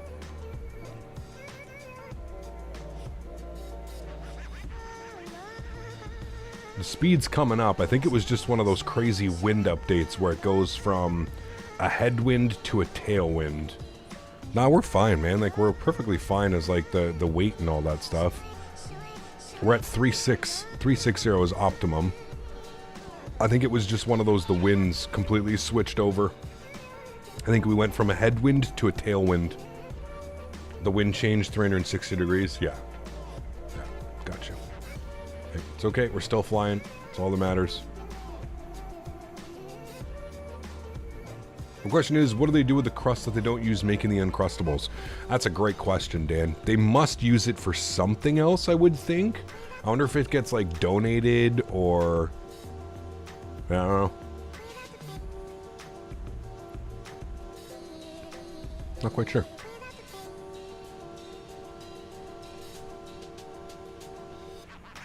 It'll happen twice? Yeah, most likely. Anyways, it's okay. We're good. We're back up. Mach 0.81. We're not going to fall out of the sky. Beautiful. Look at the weather out in front of us, though. That's beautiful, man. Those clouds. Looks absolutely fantastic down there. It's cool. FSR3 is out. What's that? FS Realistic 3? It's another FS Realistic? Too much liability to even donate food that could make people sick. Maybe. Who knows? Need to clear an emergency. On VATSIM. Mayday. Mayday. The autopilot disconnected twice. Thankfully, my autopilot hasn't. You ever flown Transat 310? I have, yes. In 2000 and... what would it have been? 2006? 2007? I flew them from Toronto to Punta Cana.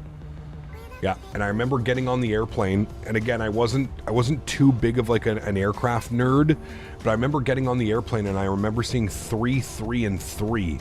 I remember being like, this is a fucking huge airplane to be flying to Punta Cana and back. But yeah, it was an Air Transat 310 from Toronto to Punta Cana. It's mid 2000s. I could be wrong with 2007, but I feel like it was mid 2000s. But I'll never forget it, man. I'll never forget walking on the airplane, and I remember walking on and seeing 3, 3, and 3 and being like, this is weird, you know? Anyways, I felt it was weird, but just went to Punta Cana this summer. It was fun. I love Punta Cana, man. One of my favorite places, dude.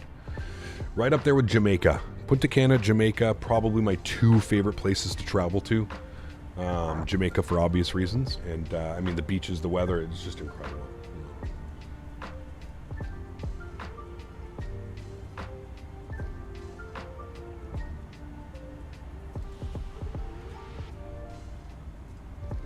I think it's crazy Air Transat operates the A330-200 from Montreal to Toronto. It's a busy route, man. That is a busy route. There are so many business, you know, that are flying. Yeah, that's a busy one, man. Yeah. Wish Air Transat still used them. I've flown an Air Transat 737-800 a long time ago to Cuba. It's actually to Varadero. Very cool. That's where we're going right now. So very neat. Used to fly Air 2000 quite often. Huh. Interesting. This is the only aircraft I've seen in the sim which flight progress info is shown on the IFE of the seat. Correct. Yeah, it's pretty cool. It is pretty cool. It gives you all like the live information, outside air temperature, altitude, vertical speed, ground speed, heading, distance to destination, ETA. Got everything. It's pretty damn cool. This is actually an actual proper, you can see 225 if we keep this speed, so actually 250 is probably correct about when we'd be landing. Yeah. Your thoughts about IVAO? I prefer VATSIM. That's just my choice, but yeah. There's a mod for the CJ4 that puts that stuff on the cabin screens. Interesting. Cool.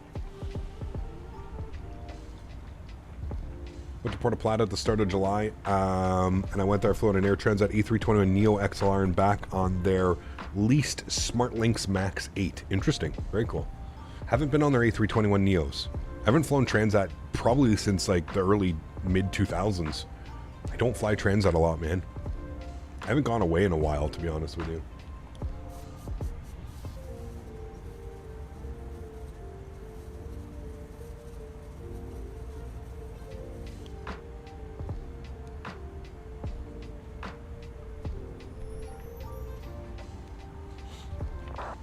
Any news on the Phoenix IEs? Out before the end of October.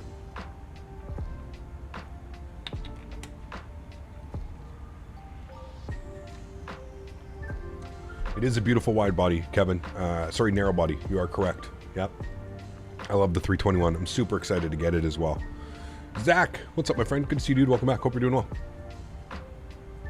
Cap, is it just me, or does the PMDG 738 tend to try pitching up on landing and floats very easily? Pardon me. It definitely floats easily. Yes, you have to be careful with that airplane. I always try and cut the power at about 30 feet when I'm flying the PMDG. I don't know if that's correct and indicative of what the real aircraft does, but at about 30 feet, I'm idle. Because if you don't, you got to bleed off some of that speed, because even at like your VREF speed, it'll just float and float and float and float. So yeah, cut the power at 30 feet should help you, man. Yeah. What prompts you to get in the Honda Jet? I know you're not a biz jet guy, so I wanted to hear. I think you're talking about picking it up the other day. No, I actually met the developer at Flight Sim Expo. Les O'Reilly's a good friend of the channel, a good friend of mine, and good friend of the Honda Jet developer. And yeah, he's going to send me over the Honda Jet and a couple other ones. So we'll do some business jet flying here. Hopefully before the end of the year, we'll probably get some in or something like that. We'll see. How much is it going to cost to expansion for the A321 to 319 Phoenix? I believe they said it was $39. So $39 and you get both airplanes. So you get the A319 and the A321, but you have to own the A320. So it's going to be like a package built onto the A320. So as long as you own the A320, you can get the 319 and the 321 for $39 or $40 or whatever, $39.99. It's a great price, considering that it's Phoenix and you know the quality that we're going to be getting. Absolutely. You know, absolutely. So 100 for the whole family, pretty much not bad. Exactly. $100, you're getting the 319, the 320, the 321. And then hopefully down the line, they can end up doing the Neo variants for maybe the... I don't think they need a 320 Neo now, but maybe if they could do the 321 Neo, that would be cool. Maybe offer that as like another $10 or $15 add-on, you know? So at least you don't need to pay $90 per variant. Correct. Yes, I would agree. I think Air Transat still has one A330 in the old livery. Maybe. Is this their old livery or this is their new livery? This is the old livery, right? I think. I'm pretty sure.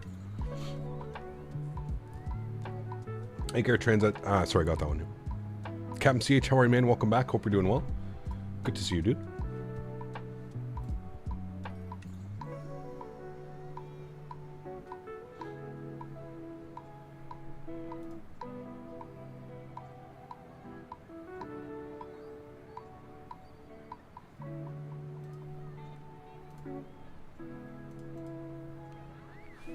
Which is better, Air Canada or American? Depends.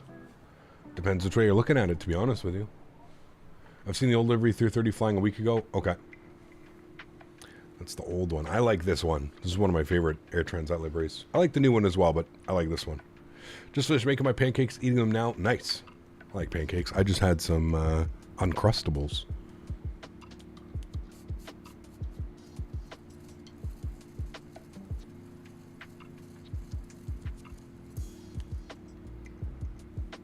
Max, what's up, man? Good to see you, dude. Welcome back. Hope you're doing well.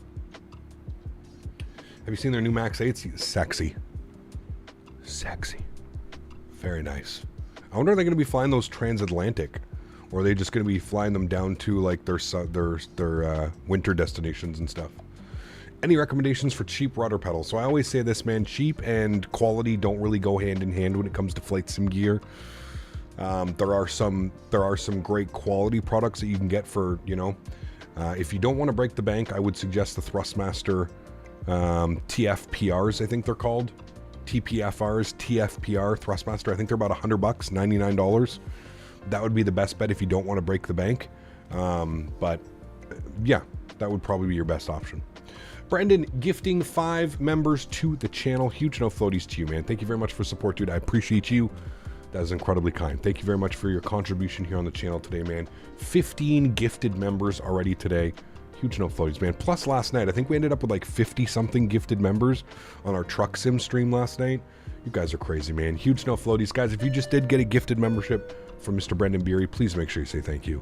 That is incredibly kind, man. Thank you, my friend. I appreciate you, dude.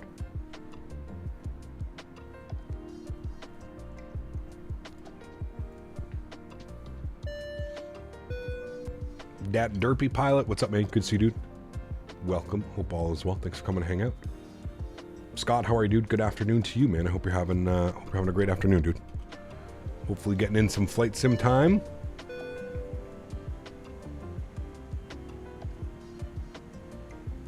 We're cruising up here at 36,000 feet. Mach 0.80. I think we're doing Mach 0.81 or Mach 0.80. Looking good. I'm getting into flight sim. My budget is $700. Any recommendations? $700 for what? For a computer, for joysticks, for yokes? Or $700 just to invest in yokes and aircrafts and stuff like that? Unfortunately, $700 in flight sim can take you some places, but it won't take you that far. Yokes and rudder pedals. Okay. Highly suggest the Thrustmaster Boeing yoke system. You can get the Boeing yoke and the throttle, I think, for like $399, I think is what it is now. I guess depends where you are in the world. Might be a little bit cheaper. You can probably get it on sale as well. Check Amazon. Check some of your local distributors. But the Thrustmaster TCA Boeing yoke is by far the best yoke on the market. And then for rudder pedals, it really depends how much you want to spend. You can go on the lower end, the Thrustmaster. The Thrustmaster TFPRs, like I just mentioned, at about $100. You could go up to the Logitech pedals, which I think are like $200, or you could go all the way up to the Turtle Beach, I think around $200 as well, and or you could go all the way up to the Thrustmaster pendular rudder system, which is like $600. So, yeah. Why are they so expensive? Flight sim gear is expensive, man. High quality products. There's a lot of, these yokes are meant to last for years and years and years and years. So you're investing in something. You're not so much just buying it, right? If you're going to be spending money buying a yoke and a yoke system and stuff like that, I feel like you should be fully invested and committed into flight sim. There's a lot of technology that goes into this, right? So, yeah. Electronics are expensive. They always have been. They always will be. And they're difficult to make, right? Use a lot of resources and stuff. I love how dirty this wing is. It's just beautiful. Look at all the... There's even like some like footprints here almost. Beautiful wing textures. It's gorgeous. Cost of production is a lot as well. It is, yeah, to get like things tooled and to get things made in bulk and stuff like that. Absolutely. Going to Cancun for the first time in December, going on a Rouge 319 there in my first wide body in Air Canada 777 and going engine window seat for the return into Toronto. Nice. Very cool, man. Should be awesome. Should be awesome. I recently, I have all window seats for my flight when I'm going to World Flight. I'm sitting on the right side of the airplane for my flight to Vancouver. I'm on the left side, same row, left side for my flight from Vancouver to San Francisco. And then I actually upgraded. I paid to upgrade my seat on the, I'm on a CRJ 700. So I paid to sit at the very first left front seat of the CRJ 700. It was like $55. It's an hour and something long flight, but it's worth it. Worth it.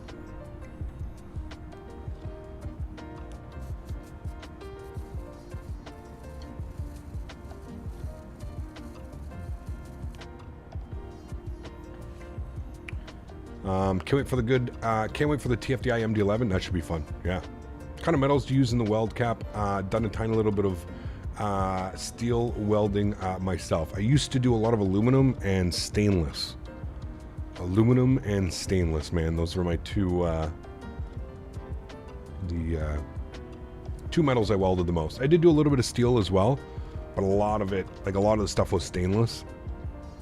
And some aluminum and stuff. Can you guys stretch in public in Canada?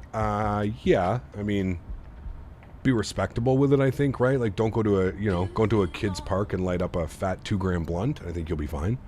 I haven't gotten any issues. Yeah. I go on a flight in 3 weeks, just a 737. I'm going on a window seat 2A. Nice. Very cool. What's up, Cap? Just popped in to say what's up. Currently watching the USC game right now, so I'm going to be back and forward. Sounds good, man. Enjoy the afternoon, dude.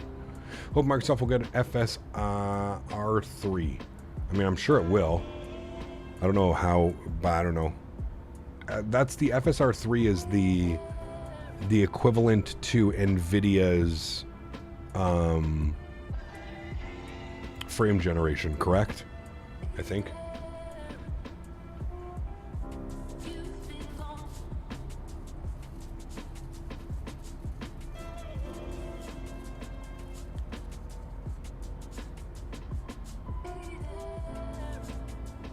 Tyrix, what's up, man? Good to see you, dude. Welcome back. Hope all is well, man.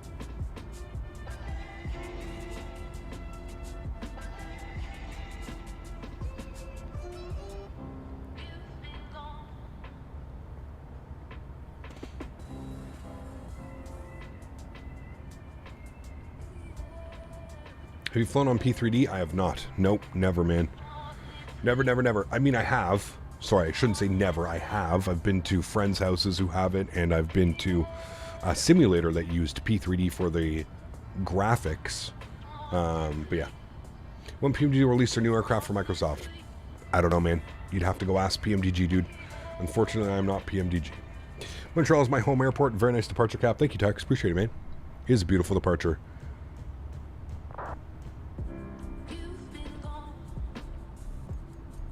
I think it's equal to NVIDIA DLSS. Yeah, gotcha. DLSS, got you. It's not frame gen, or is it frame gen? Rainman, what's up, dude? Good to see you, man. I'm having a fantastic Saturday. I hope you're having a great Saturday. Thanks for coming to hang out, man.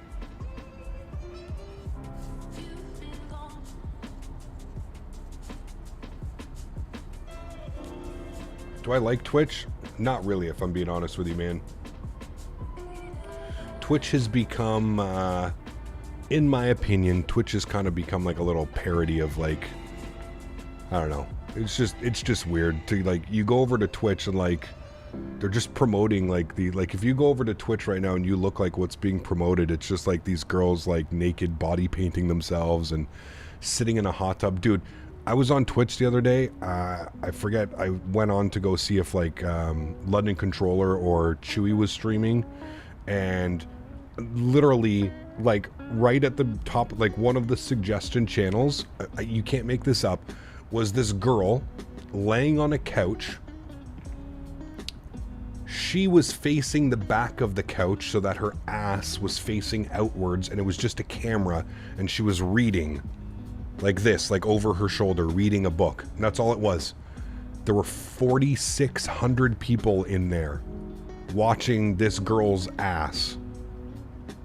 She was just sitting in like a bikini thong. Not a word was said. I was there for like 30 seconds. There was not a word that was said. I can't, like, it just doesn't make sense to me. I just don't understand, like, how this is even, like, a thing. You know what I mean? Like, I just don't understand. I don't know, man. Yeah, it was a nice ass. Sure. Yeah, great ass. Probably works out. Whatever. But, like, bro, come on, man. There's other websites where you don't have to sit there and pay money to this for this. Like, it boggles my mind that these women and these men and women, both, because there's some of each, it's not just the women, there are some men streams that are doing weird ass shit too.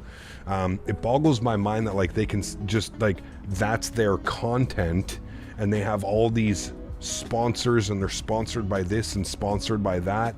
Holy fuck, dude.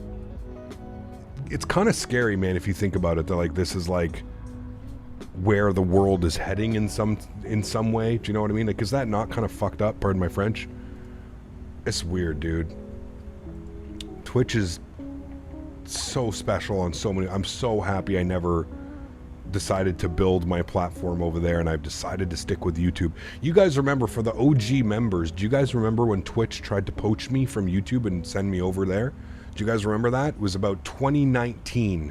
I got an email from Twitch, and they basically said like, hey, we've received information from your peers who also do like X-Plane and Microsoft and Flight Sim content, P3D and X-Plane back then. And they were like, we'd love to have you over on Twitch. We'd love to offer you, they were like, we'll give you a sub button right away. And they were like, we'll give you the same as your, actually no, they gave me a 60-40 split, and YouTube is 70-30. And I was like gonna like, I was kind of, you know, playing with the idea of maybe doing both, maybe doing YouTube like a couple days a week and then having my Twitch streams a couple days a week, and kind of like using both platforms. But part of it was an exclusivity deal, was that if I signed that deal with Twitch with 60-40 and I get my sub button right away, usually you have to wait. It's either till you have, I think it's like 2,000 followers, 5,000 followers or something, till you get a sub button on Twitch. They wanted exclusivity rights. So they were basically told me I wasn't allowed to stream on YouTube anymore. And that was the deciding factor that I was just like, no, I'm not doing it. I had already built up, I think we were up to like, I don't know, 25,000 subscribers on YouTube, 20 something I think we were at the time, 25, 30,000 subscribers or something. And yeah, that was the one, yeah, that was the one factor that basically I was just like, nah. But man, I look at now, like at what Twitch has become since they've added these, like, you know, pools and hot tubs and pool sections and body painting, and fuck out of here, man. That's not Twitch. Twitch is a gaming website. What are we doing? What are we doing here? What are we doing here? As my friend Joey would say. Fly with Mate, 21 months, says, yo, yo, yo, hello, everyone. Good to see you, man. Huge no floaties to you. Thank you very much for your support. I appreciate you, man. Thank you, thank you, thank you. YouTube is easier for the viewers. Sometimes the layout of Twitch is a little bit confusing to me. Can be. I mean, if you're used to Twitch, it's not all that bad, but yeah. Streaming has become so weird over these last couple of years on Twitch, 11, almost 12 years. Really difficult to have some quality streaming content these days. Well, here's the thing. quality content doesn't pay anymore, Froome. That's, I think, what we're getting at. You don't need to invest in your channel and have great graphics and video and audio and, you know, play all the most recent games and, you know, offer all of these things. That doesn't matter anymore. Like, to make it, you basically just have to have, you know, proper assets, and you're pretty much set. You're good to go, man. People will just show up and start paying you, and it's like, I don't know, man. I don't know, dude. I support a lot of content creators between YouTube, between Twitch. I've made a ton of friends, not all in the flight sim genre, but it just boggles my mind that people pay to watch. Like, somebody body paint themselves, or somebody sitting on a couch just watching their ass. Like, it boggles my mind that somebody would sit there and pay for that and, like, chat. Like, what are you out there just making friends in this girl's chat who's not talking to anybody, just reading her book, who has a camera pointed at her ass? Like, what the fuck, dude? But she's sponsored by all these, sponsored by HelloFresh, sponsored by NZXT, sponsored by all these major companies, and it's like, bro, what the fuck? Like, what the hell is going on? I just think it's crazy, man. It's just wild. You think I'm salty? I'm not salty at all, dude. I'm trying to... Hello? What? Where do you hear salt in any of that? I don't understand. I'm hoping that somebody can explain it to me, and somebody can at least be like, oh, well, you know, it's content, or it's this, or it's that. Like, it's not. I'm not salty, dude. Good for them. But what do I have to be salty for? I live my life just perfectly fine. I'm doing well for myself. I have no complaints. That's salty as hell, man. You gotta stop playing with, you know, putting your own twist on things. There's no salt at all. I'm just trying to get explanations and justify what we see going on Twitch. It's crazy. Are those streams tagged 18 plus? Some of them are. I think some of them are. Yeah. I bet she could get a PC build sponsorship. Damn right she could, Skyworker. He and she. Yes, absolutely. Joe, what's up, man? Hello, Cap Crew. Stopping by to smash down that like button. Have a great flight. Joe, thanks, man. Appreciate you, dude. Good to see you, man. Scully, what's up, dude? Good to see you. Just joined. Welcome aboard. Where's the effort? Where's the fun? Like, to sit down and watch quality content presented by someone entertaining, like the good old playthroughs and stuff, not to watch crap on Twitch. I agree, man. That's what I'm saying.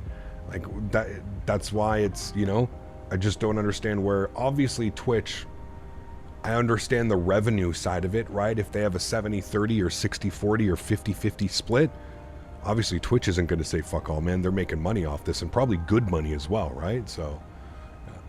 Twitch is turning into a clean OnlyFans. I wouldn't even say clean. I would say it's like a PG-13.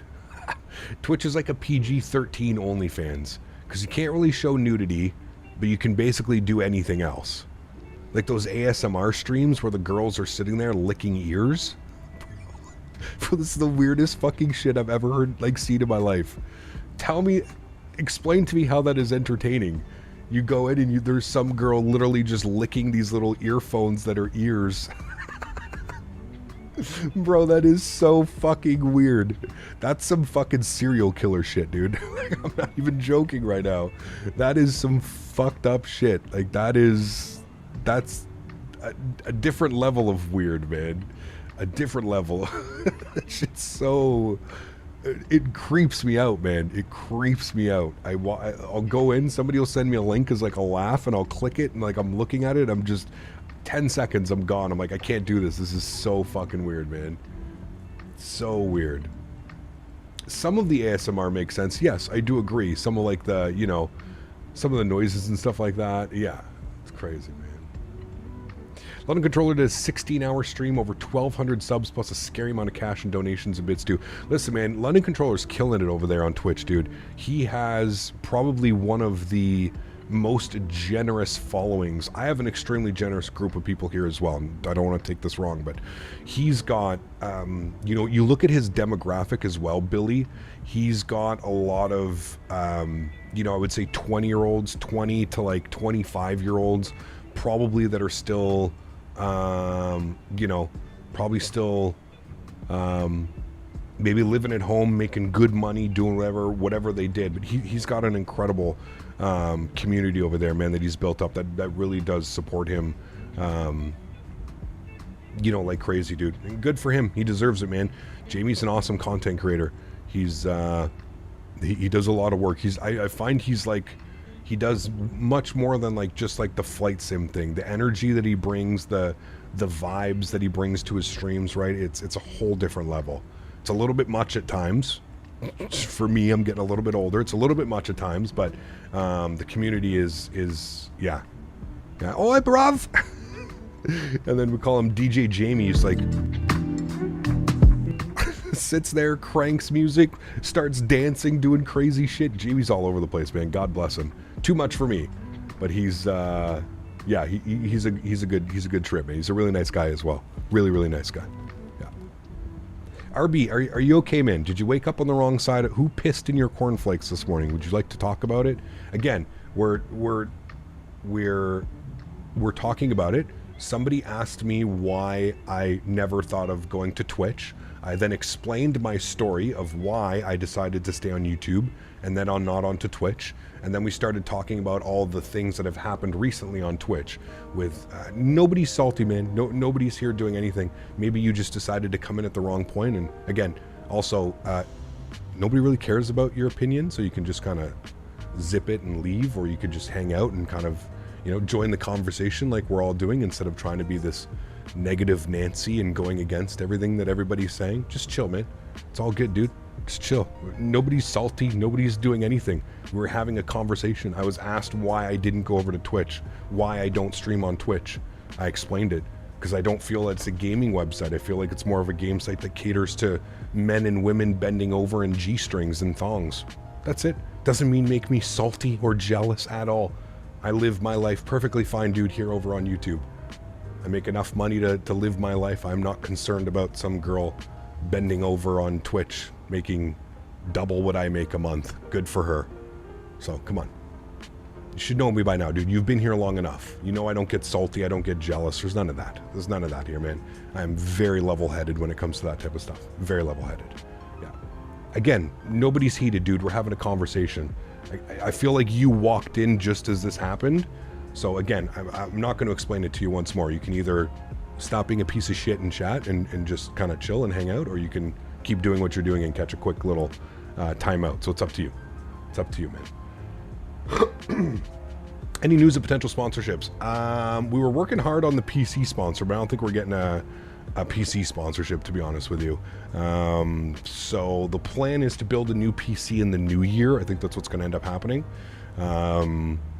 And other than that, not really. I feel like we've kind of got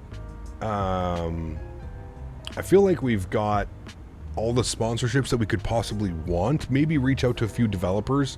I'd love to work with TFDI on the release of the MD-11. I'd also love to work with PMDG on the release of the 777. So I spoke to some developers from TFDI when I was down at Flight Sim Expo in Houston. So they sounded like they were going to be about the sponsorship. So I need to reach out to them on Discord, make sure that when the MD-11 does drop here coming up in the next 3 weeks? Yeah, about 3 weeks the MD-11 is coming out. So in about 3 weeks we'll be hopefully we'll be able to showcase the MD-11 for you guys. And then of course PMDG. I've wanted to reach out for PMDG for a while now, and I think now that we've got enough content in Microsoft and enough content in 737 PMDG aircraft, those are really the two developers that I'd like to go after. As far as like everybody else, we kind of work with everybody else, right? We got iniBuilds, we've got FS Dream Team, we've got MK Studios, we've got Orbex, we've got, you know, we've now got Bluebird on board as well. Bluebird's going to be, hopefully, fingers crossed, I think we're going to be like one of the main content creators behind like supporting Bluebird and hopefully showcasing that aircraft when it's ready to showcase for you guys. So that's what I'm looking forward to. So yeah, a couple things that I want to get done before the end of the year. As far as sponsorships rolling into next year, as far as I am aware, I think that we're going to continue our sponsorship with Thrustmaster. I think we're going to continue our sponsorship with iniBuilds. I think we'll continue our sponsorship with Orbex and some of the major partners under the Orbex umbrella. MK Studios, like I said, FS Dream Team, all those guys. So yeah, that's the plan, at least moving forward. I don't think a PC sponsor, again, it's just flight sim, man. I feel like it's too niche of a market. I also, I don't, maybe it's too big of an investment for these companies to invest $5,000-$6,000 in a computer. Yeah, I think we'll just end up building our own PC and we'll kind of go from there. Probably the better option, so yeah. Is there streaming ortho or X-Plane for X-Plane 12? Yeah, that's been available for quite a while, Rain Man. It's called Auto Ortho, and I've heard mixed reviews. There's some really good people in the community, like Q8 Pilot. I trust everything that this man says. I don't think he's ever led us wrong in the flight sim community. He's not a fan of it, as he says the performance hit is just not worth it. I've never checked out Auto Ortho because I kept all my ortho. I have an 8 terabyte drive full of ortho. Vertical Sim V-States, handmade ortho tiles, you know, Hawaii ortho project. I have all that ortho. I saved all of it, you know? So, yeah. JR3000, what's up, man? Good to see you, dude. Welcome back. Hope all's well. Hey, Cap, nice to see you back in the 310. It's been a while, man. It's been a while. Yeah, feels good. It's such a beautiful airplane, man. Absolutely love it. When are you upgrading the PC? I'm thinking sometime in the new year, man. I'm thinking sometime in the new year. I've heard that prices on Black Friday coming up this year are going to be really good. So I may pick up a 4080. I'm still on the fence. I haven't decided. I haven't decided if I should just pull the trigger, get a 4080, throw it in this machine, and then come the new year, I build out like a new CPU, new RAM, bump up to DDR5 RAM, do that whole build, new motherboard, power supply, do all that in the new year. I'm not sure yet. Or I'm going to wait till the new year and I'm just going to do everything together. Because I think the money that I'll save on Black Friday, by the time I actually do build a PC, it'll probably be all the same price. So, yeah.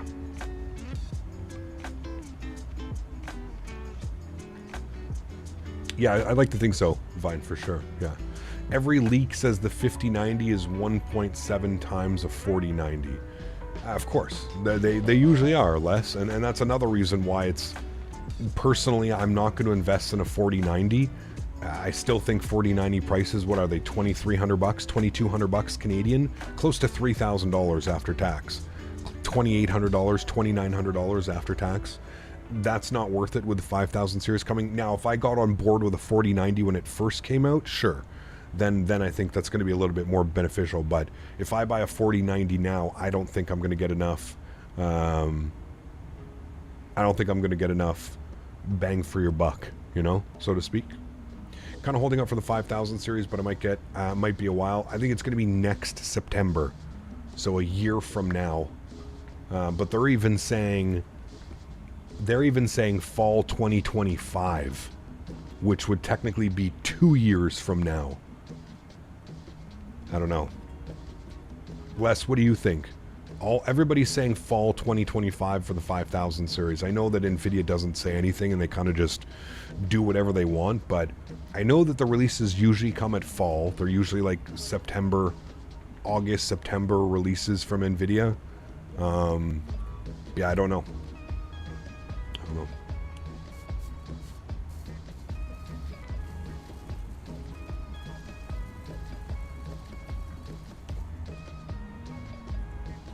Have you ever been to Montreal? Of course. Yes. Honestly, I'm not too worried about the 5000 series. I may just get a 4070 Ti on Black Friday and be done with it for a while. Yes and no. Yes and no. I feel you, man. Fall 2025 for the 5000 series is probably correct. So we're still about 2 years away. Which is crazy, because that would put it at, what, 3 years between the 4000 series and the 5000 series? Could be that they do the launch of the 5090 end of 2024 and all the others come later. True. They've done that in the past. You are right.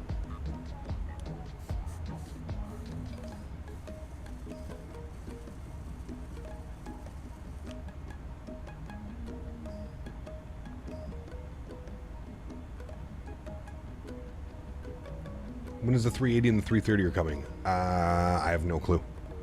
No clue, man. 3 years between the 4 and the 5 series? Yeah, that's insane. Usually, isn't it every, like, 2 years, a year and a half they put one out?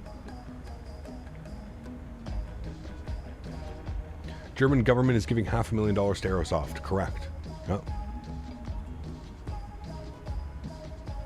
4070 is like 450 USD right now. That's cheap. It is. That is actually incredibly well priced. Yeah, it's really good. Hot pink high intensity LEDs for the next PC. Of course. Have to go RGB. Everything runs faster with it.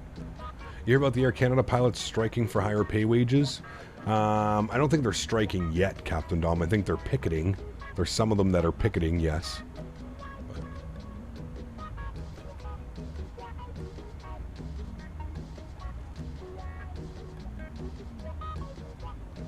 4070 is a good deal at this time. I guess it depends what you're upgrading from, right? If you have a 3070, I don't know if it would be worth doing the upgrade. Maybe for the frame gen, but I don't know. If you're going from like a 2000 series to a 4070, absolutely. Yeah. The info leak thus far shows that they are bringing the Quadro line, the RTX line, into some fabric. So it makes sense that it's taking longer. The process is going to even lower count. Okay. Upgraded my 1650 to an RX 6700 XT. Nice. I personally am not a fan of AMD GPUs. I don't think the GPUs are there yet. I'm still going NVIDIA for my GPU. I also don't like the NVIDIA drivers. That's just me, though. Don't care about the UK train drivers strike. It's all about money, man. It's all about money. They know that they can, too. People in those positions, man, I mean, like, what are you going to do? What are you going to do if your whole workforce goes on strike and you've got hundreds of thousands of people that are affected because they can't travel during, you know, key points of their life, weddings, anniversaries, birthdays, funerals, whatever it may be, right? It's a slippery slope, man. It's a slippery slope, and I think, you know, airline pilots, train conductors, all those guys, they know that, and they know that, you know, a deal is most likely going to get done when stuff like that happens. So, got my 4080 Ti and the new Egg Shuffle in 2021 for $1,200. I've been pretty happy with it. Nice. Very nice.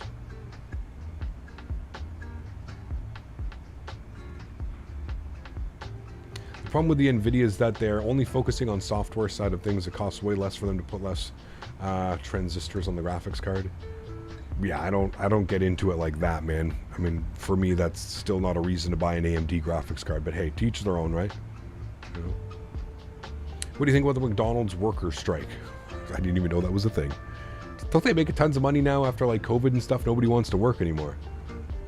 Loads of Delta Atlanta-based pilots went on strike a while ago. For a couple months later, they raised the pay. It happens every time.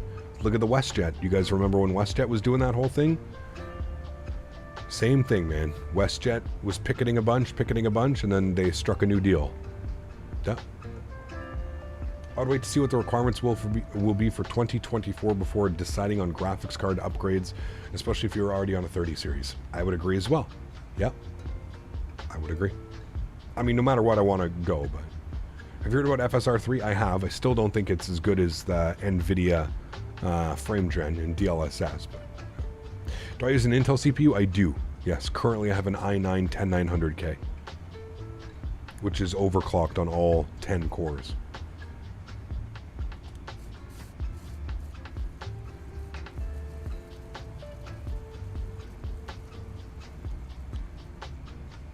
WestJet was literal hours away from a work stoppage. Yep. I remember it was pretty crazy. Dan was getting ready to fly, I think, down to... I forget where Dan was going. But yeah, it was pretty crazy. Pretty crazy, man. Hopefully Air Canada doesn't get there. I got some flights coming up on Air Canada. We don't need a strike.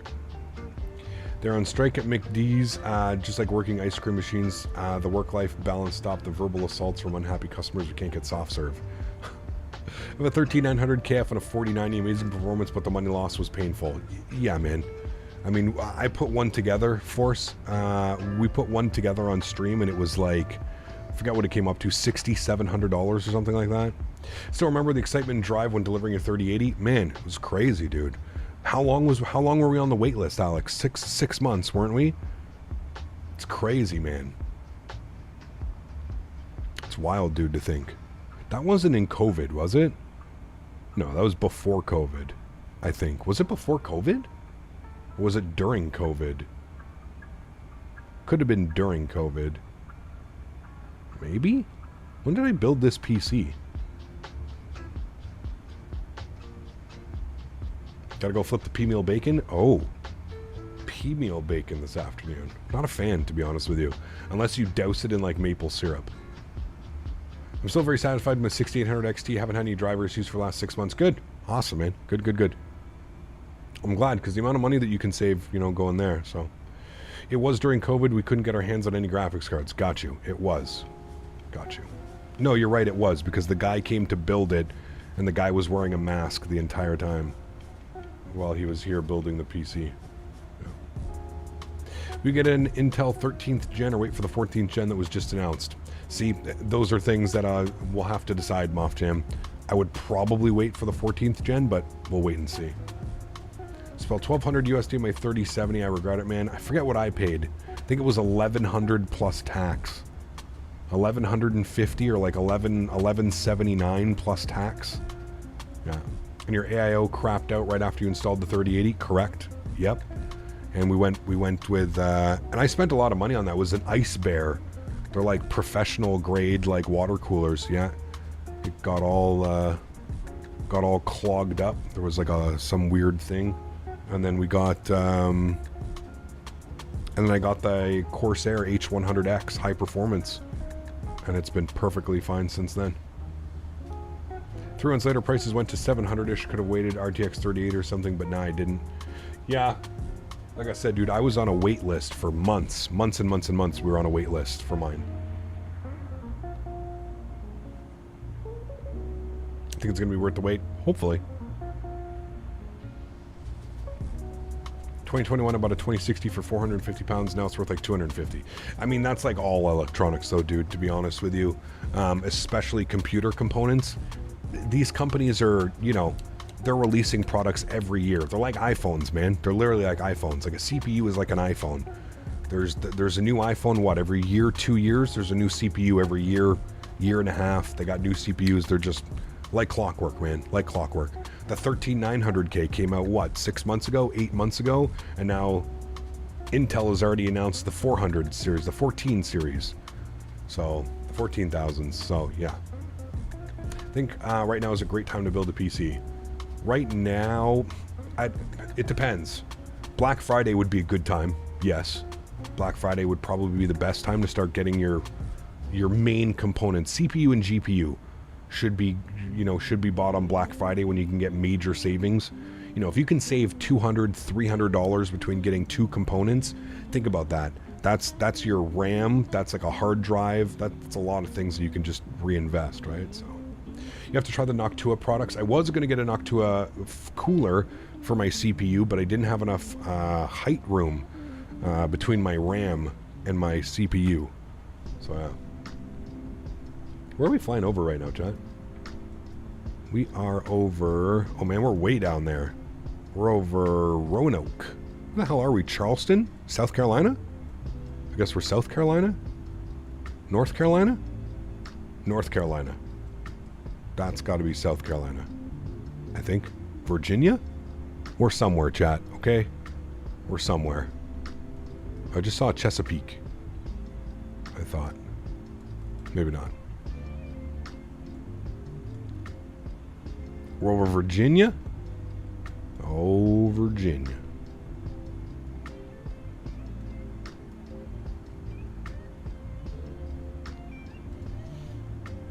About to cross into North Carolina? Awesome. Thank you. PC components are like sports games. When there's a new one come out the previous year, goes down to half of its original price. Correct. That's the best time to do it.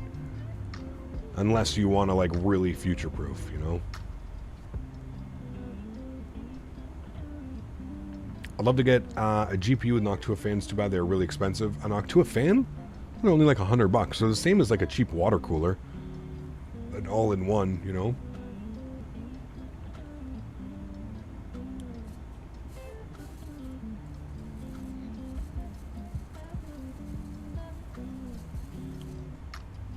th gen has a possible overclock to 6.2 gigahertz.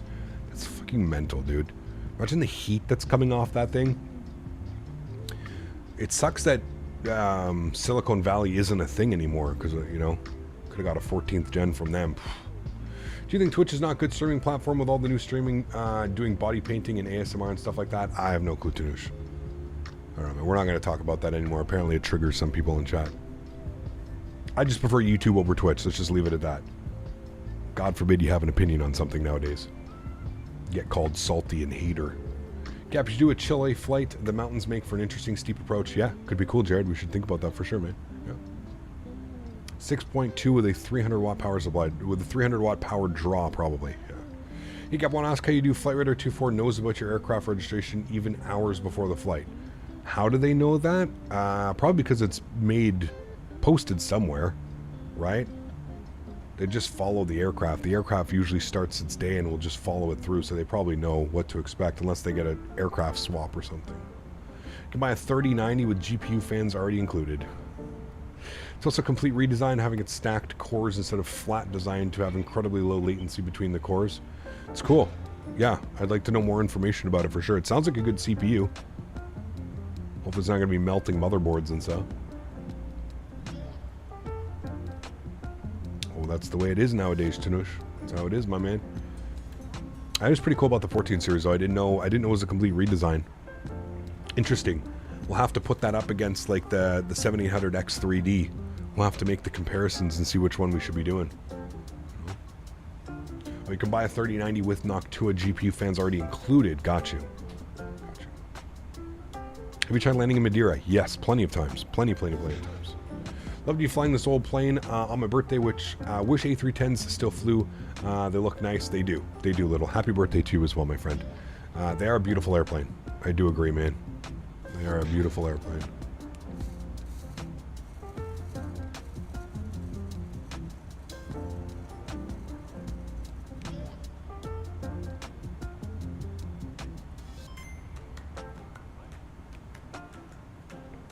J2 Sens did a recent video about it. You should look at it. Cool. Thank you, Mop Jam. I definitely will. I definitely will. It's my first time here. You seem really chill. Great experience. Thank you, man. Appreciate it, dude. Glad you're enjoying the content. Thanks for coming to hang out today. It's a little bit of a longer flight than we usually do. We usually do like 2 shorter flights. I think that's what we're doing tomorrow. Guys, tomorrow is member stream as well. Keep that in mind. So if you are a member here to the channel,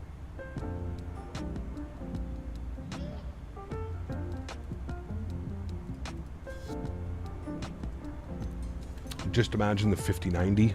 We'll see, man. Just doing the stream, completely forgot about the 310. I should fly it again, dude. It's incredible, Ben. Probably, like I said, in my opinion, it's the best hand flying aircraft in Microsoft, in my opinion. If anybody ever talks about the flight model and the flight physics, just tell them to go fly this airplane. This airplane flies identical to how it feels and how it flies in like X-Plane, and it's basically the same thing. There's so much weight to it. It's just so. It's a pilot's airplane. I feel it's just so nice to fly, man. Your brother's still in his GTX 1080. Nothing wrong with that, man. I mean, it still was a capable card, right? I don't know how well it would do with modern titles, but one's a raffle for some Uncrustables. Listen, Dan, just go down to the store, get some Uncrustables. Feel like you need to experience this in your life. The Meteor Lake 14th gen redesign is not coming to desktop, laptops only. Oh, really? Interesting. So the stacking is only going to laptops. My anniversary is tomorrow, so I won't be able to join me, but I wish you a great fly for tomorrow. Thank you, Mop Jam, and congratulations and happy anniversary. I hope you enjoy your day, dude. We're going to be... I think we're going to do some retro Delta ops tomorrow. Did Delta used to fly the 310, chat? I think they did, right? We'll have to check. I think Delta used to fly the 310. We'll do some Delta ops. Maybe like it landed a Philly or something like that. How long of a flight is that? It landed a Philly and back? Could be fun. What's the route for tomorrow? I was just thinking about going up to Philadelphia. Now that we've got proper Philadelphia scenery, maybe we'll go up to Philadelphia from Atlanta. I think that's about a good flight. Hour and a bit.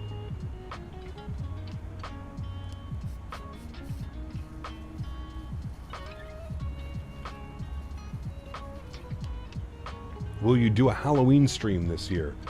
When does Halloween fall on? The 31st is on a Tuesday. No, I am off.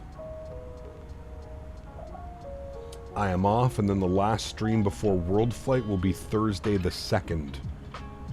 Thursday, November 2nd will be the last live stream before I go to World Flight, and then I will start the stream Sunday morning, November 5th. I will start the live stream from California, and then I'll be streaming from the 5th to the 11th, the entire week. I'll be streaming. I'm going to have the video just constantly live, 24/7. The video will be up for World Flight. Was there an update to the 310? A while ago, OG. I don't know if it's been... I know that it's up to date in the content manager, but I don't know. I know that there was a big update that came out after the release of the aircraft that kind of fixed a lot of the issues, some of the sounds. It's a nice flight. I love to see the Philly scenery. It's beautiful, Greg. MK Studios, again, knocking it out of the park. So, yeah. Atlanta doesn't have any good scenery. It's got the default handcrafted, which would probably be good enough. But yeah. Atlanta, Philly's like an hour and 25 minutes or so. Okay. We'll see.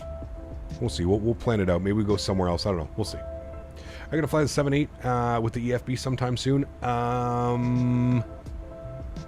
Has the Curo mod been updated to include the EFB OG, or is it only the default 787? I could see us getting in the Curo mod maybe next week or something like that, but only 24 more streams until World Flight. Ooh, if you break it down like that, Dan. 24 more, really? No, that seems like a lot. 24 more? I think you're right, actually. What do we have? Well, it's to the 2nd, so that's going to be... It's basically, we're like 30 days away. It's going to be 5, 10, 15, 20... Yeah, actually, I think you're right. Maybe 23? I think you're right. The Curo still needs the update. Okay. Curo isn't updated yet, but it's being worked on. Okay. Maybe it'll be ready for next week. I don't know. We'll see. As much as I use X-Plane, I kind of miss Microsoft. They're both good sims, man. I flew X-Plane last week, dude. I really didn't have any complaints. The only complaints that I had last week were actually like some of the people that were coming into the streams just being pieces of shit and causing issues for no reason. But yeah, other than that, I enjoyed it, man. I enjoyed flying the Q400. I enjoyed flying the 757. I actually recently updated my 767, so next time I do go back into X-Plane, we can do some cargo ops in the 767, which would be fun. So, yeah. Does the default 787 have the EFB now? It does. The 787 and the 747 come with the EFB and SimBrief integration, which is pretty damn cool if you think about it. A default airplane with one-tap SimBrief integration. You can bring your flight plan and your weight and balance in. Yeah. Haven't flown the MD-80 in a while. Yeah, I don't know, man. I wasn't that big of a fan of the MD-80 for Microsoft, to be honest with you. Yeah. I wasn't really that big of an MD-80 fan in general. I think it's a cool airplane, but again, it falls under those retro, and I don't really like the retros all that much, right? So, yeah. Microsoft are really stepping up their game. I mean, they have been for the last 2 years, in my opinion. Yes, it was a rocky start. When the simulator first released, the first 6 months was not the best. But ever since then, basically, man, them partnering with iniBuilds working title, you know, just to name a few, it's just been incredible what they brought to this sim, dude. It truly is. This simulator is definitely being made with the community and by the community just as much as it is Microsoft and Asobo, which is why I love it, which is why they've earned my respect and why I continue to use it. Do you know how I download the Zibo mod for X-Plane 12? I would just Google exactly what you just did, MD's community. Zibo mod X-Plane 12, and I guarantee you it's going to put up a Google link or a Google Drive or something, and you probably just download it and install it into your aircraft folder. Microsoft needs a replay system like X-Plane. I don't know why it hasn't been implemented yet. I agree. I think it's a little bit silly that you have to set your camera view. I mean, here's the thing. I don't necessarily mind the replay system for Microsoft. It could be better, but I don't know. It's decent enough, you know? Are we doing a step climb? I don't think so. Can have a look. Optimum is 3.7. We'd have to be at 3.8. Maybe when this gets to up to 3.80, we can do a step climb. We're only 760 miles till destination. So we're not even really that far. We're less than 1,000 nautical miles already, so we're about an hour and a half ish. I don't know what our ground speed is. 475. Yeah. About an hour and 30 minutes from our destination, probably. What's that saying? About hour 34. Yeah, close enough. It's about an hour 30.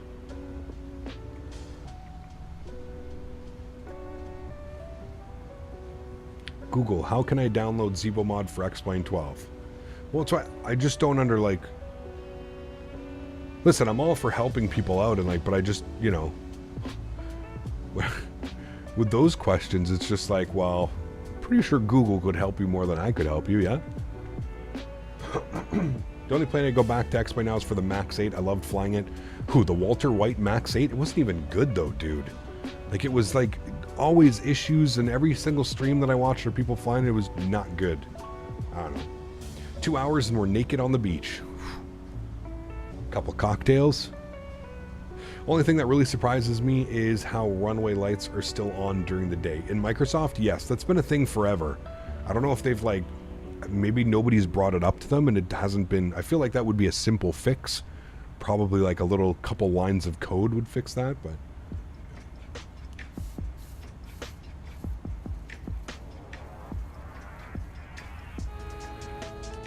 Mohammed, how are you, man? Welcome back. Hope you're doing well. Good to see you.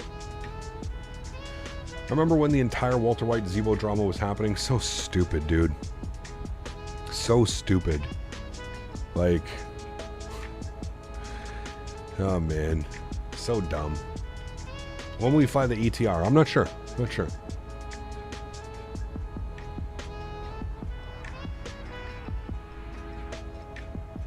Definitely thought you were going to say something else there. This guy, man. We don't need ChatGPT here in the channel answer questions, although that'd be neat. No, we're not doing that. Diego. Captain, Yes. I can't believe how certain brands sponsor the streams you mentioned before, when I'm almost sure that those who see those assets don't give a damn about the sponsor. However, here in the chat, almost all of us who see it actively participate. Yes, sir. Huge no floaties to you, Diego, and thank you very much for the $3 donation, man. It is what it is, dude. What are you gonna do, right? That's unfortunately the world that we live in, man. We're definitely not gonna be able to change anything, but it blows my mind. And it just goes to show you how many, probably 14, 15-year-olds, and that's what makes it even worse, in my opinion, is I just find it hard to believe that a grown man is gonna sit there and watch some girl reading a book, pointing her ass at a camera, right? I feel like no grown person or any sensible human being that is above the age of 20 years old, 18 years old, would sit there and do that, because I think all of us know that there's other websites that you can go to if you need to take care of those needs. Wink, wink, nudge, nudge. Why sit there for hours and pay? I don't know, dude. Again, it just boggles my mind. It kind of goes back to the whole, most of these people that are doing this are probably under the age of 18, probably closer to 16, 15, 16, kind of just browsing Twitch, and they see some girl painting paint on her tits, and they're like, oh, wow, look at this. I'm going to click on this and watch this, because, I don't know, dude. Like I said, there's other websites that can take care of your needs far quicker than some Twitch thing going on, right? We need ChatGPT when Cap answers the same 6 questions every day. That actually could be nice. Yeah, that could be nice. The biggest thing, what gets me, is when there's an update to an airplane and people come in and they're just like, so what's new with the airplane? It's like, oh, bro, I'm supposed to have a checklist. I'm supposed to have a list of everything that's ready to go, Something I'd love to watch you do is fly the ATR into Bora Bora. Some of the hops over there in the ATR, that's a load of fun. Yeah, I would agree. I feel like we'd need a solid prep for that, though, man. I feel like going over to Bora Bora isn't something that would just happen, right? I'd have to do a little bit of practice, and we'll see, man. We'll see. I wouldn't expect too much as far as aircraft and things that we're flying. Again, World Flight's coming up in a month. So for the next 2 weeks, we're probably going to fly every other airplane besides the 737, because the last 2 weeks leading up to World Flight, we're going to be flying the 737 almost exclusively here on the channel. So yeah. I don't know what was wrong with him today, man. He's usually perfectly fine. The guy usually comes in here and like, yeah, he's a little bit sarcastic in chat sometimes. I don't know what happened with him today for him to come in and just start throwing, you know, calling me this salty fucking whatever he was. It's like, bro, what? We're having a conversation. Ain't nobody here salty, man. They can do whatever they want. I'm just giving you my opinion of why I don't stream on Twitch and why I don't spend time on Twitch. Literally was it. Why do we need, what do we know is AMD is working on finalizing FSR 3.0, which will support AMD's version of FG, but on older cards, and not just AMD, but NVIDIA also. Well, there you go. That's kind of cool, isn't it? Yeah. How come the X-Plane, there's no animation to any of the buttons? For example, the landing gear just goes click up and down. I haven't played X-Plane in years. I didn't realize it. Yeah, I think all of them are like that. I don't really think there's any. There might be an animation for some of the third-party stuff, but yeah. What I expect is going to happen in the next 6 months, NVIDIA stick to current plans with DLSS 3.5 2, AMD releases FSR 3.0 3, NVIDIA releases DLSS 4.0 with support for FG on older cards. Hopefully. I mean, that would be ideal, right, Elias? I would be, I'd be happy with that. You know, I'd be happy if my 3080 could, you know, use some frame gen and stuff. Now, at what level would it be? Yeah, I guess. We need a long-haul corporate airplane for Microsoft. G650 and a Global 7500 would be so much fun. I'd love to get like a Dassault Falcon, Ben. I know that... fuck, I forget the name of the company. Aerobasque. Aerobasque has been working on a Dassault Falcon for X-Plane for quite a while now. They're actually like in partnership with Dassault as well. It's going to be quite study level, but there's been like nothing about that project in like over a year.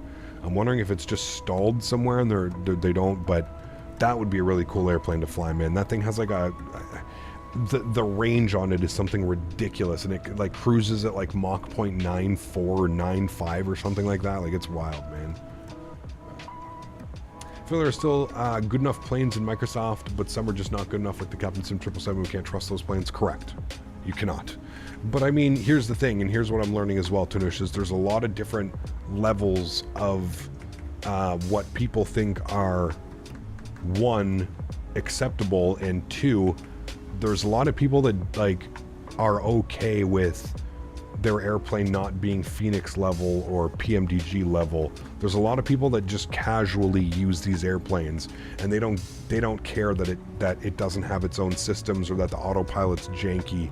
They're just loading up in it to fly around and do loop-de-loops in their 777 and stuff, right? So, yeah. The Dassault Falcon 10X is insane. Have you seen photos of that flight deck? It is, yeah. And it would be absolutely crazy, man. Imagine getting one of those in a sim. So I saw yesterday the recommended GPU for Season Skylines 2 is a 3080. What the heck will Microsoft 2024 need? I don't know, man. Be interesting. It'll be interesting. We'll see. Obviously, Microsoft is far more optimized, I'd like to believe, than like one of those, but who knows? Yeah.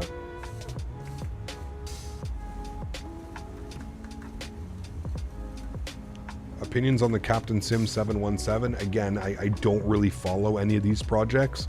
I think I saw one review, and I've seen a couple people in chat. Great texturing, great modeling, just like the 777 and the 767, but it's just using straight default systems pulled from Asobo. So you're basically flying a default A320 disguised as a 717. That's it. It works just about as well as a default project. So, yeah.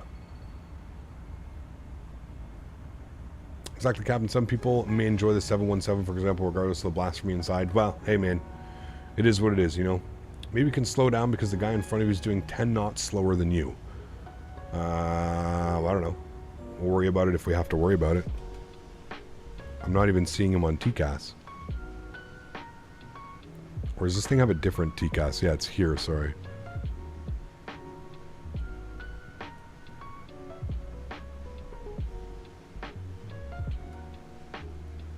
We can always climb higher or go lower. I think we're looking... We could probably climb up to 384 anytime, but... Yeah. Is that a Zaza's pen? Of course. Cali OG. It's real nice, actually.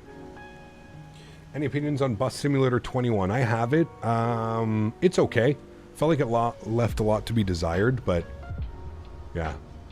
Mark coming in with another 5 gifted members. My man dropping 10 gifted members yesterday. Huge no floaties to you, man. Thank you very, very much for your support. I truly do appreciate that, man. That was incredibly kind. Guys, if you just got a gifted membership from Mark, please say thank you in chat. And for everybody else, if you've got your no floaties, let's spam them now. Thanks, Mark. Appreciate you, man. The CS717 is a 717 with an A320 cockpit. Yeah, it's quite bad. But here's the thing. Captain Sim isn't even trying to hide it anymore. You know what I mean? Like, he's just blatantly laughing, being like, hey, man, nobody else is putting out any quality airplanes, so here, let me just flood the market with my bullshit, because people are buying it. People are paying 10 bucks, 15 bucks, 20 bucks a piece, man.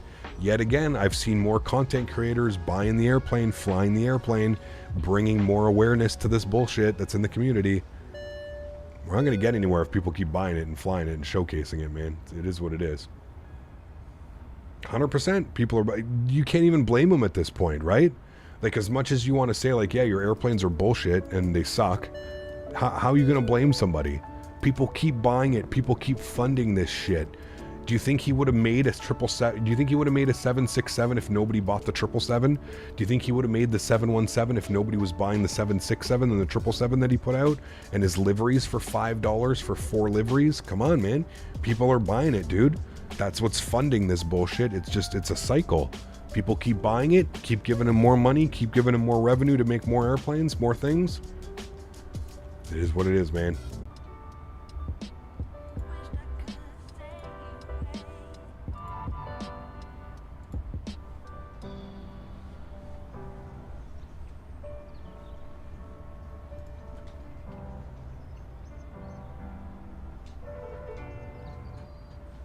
No, just give it a refresh.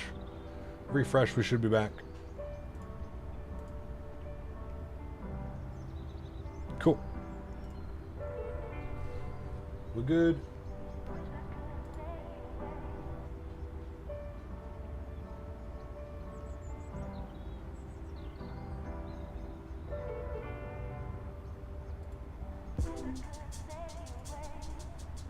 We good. Welcome back. Apologize. I don't know what happened there.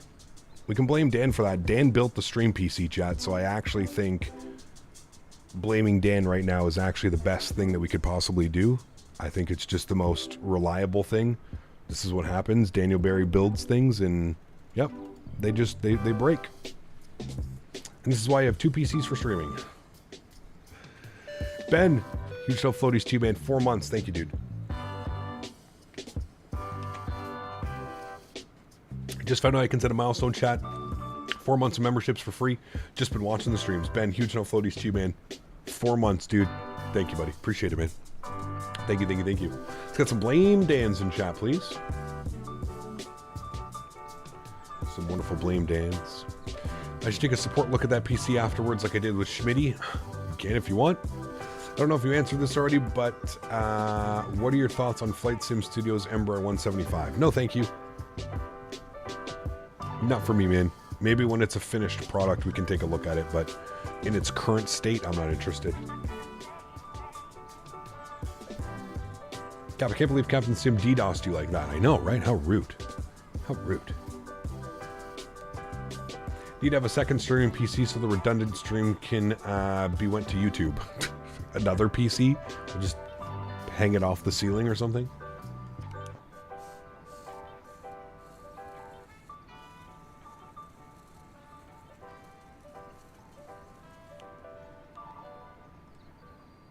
We ever fly the CRJ again? Maybe when it gets updated. Yeah. Huh. I wonder if FSim Studios YUL will come. Yeah, didn't they were like... Did they say like a while ago it was close to being released? I don't know.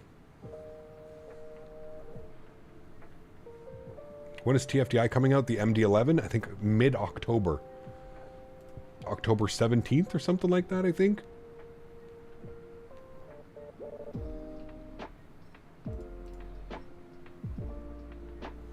Cap, do you have my flight radar profile?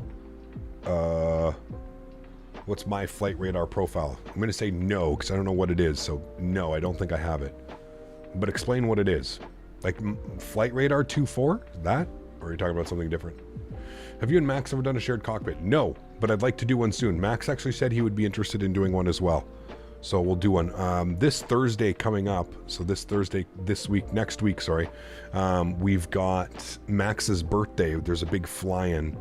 So we're going to be doing that. Can you see my flight on Volante? You could probably see me because I'm on VATSIM, so yeah, I'd probably see it. Track your flights on Flight Radar 2.4, correct. MK Studios, Keflavik, good considering picking it up. I don't know. I think so. Keflavik, that's the one up in Iceland, correct. I think it's good. I think we've flown into there. You can post your flights you've done in real life. It shows your stats. It's a website also made by Flight Radar 2.4. Interesting. No, I don't know what it is. It does sound pretty cool, though.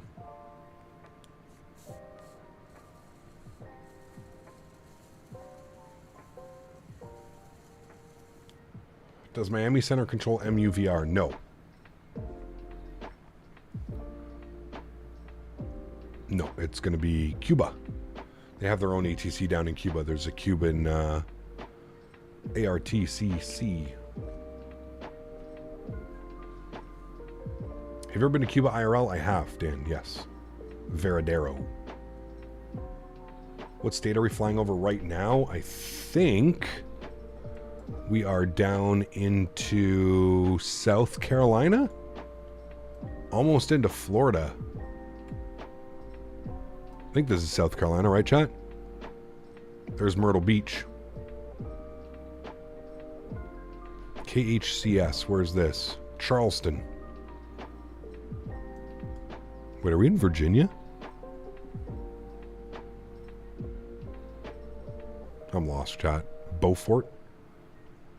Beaufort Executive? Hilton Head? That's a pretty cool airport, isn't it? I think we've flown into there before. I think there's scenery for X-Plane. South Carolina, got you.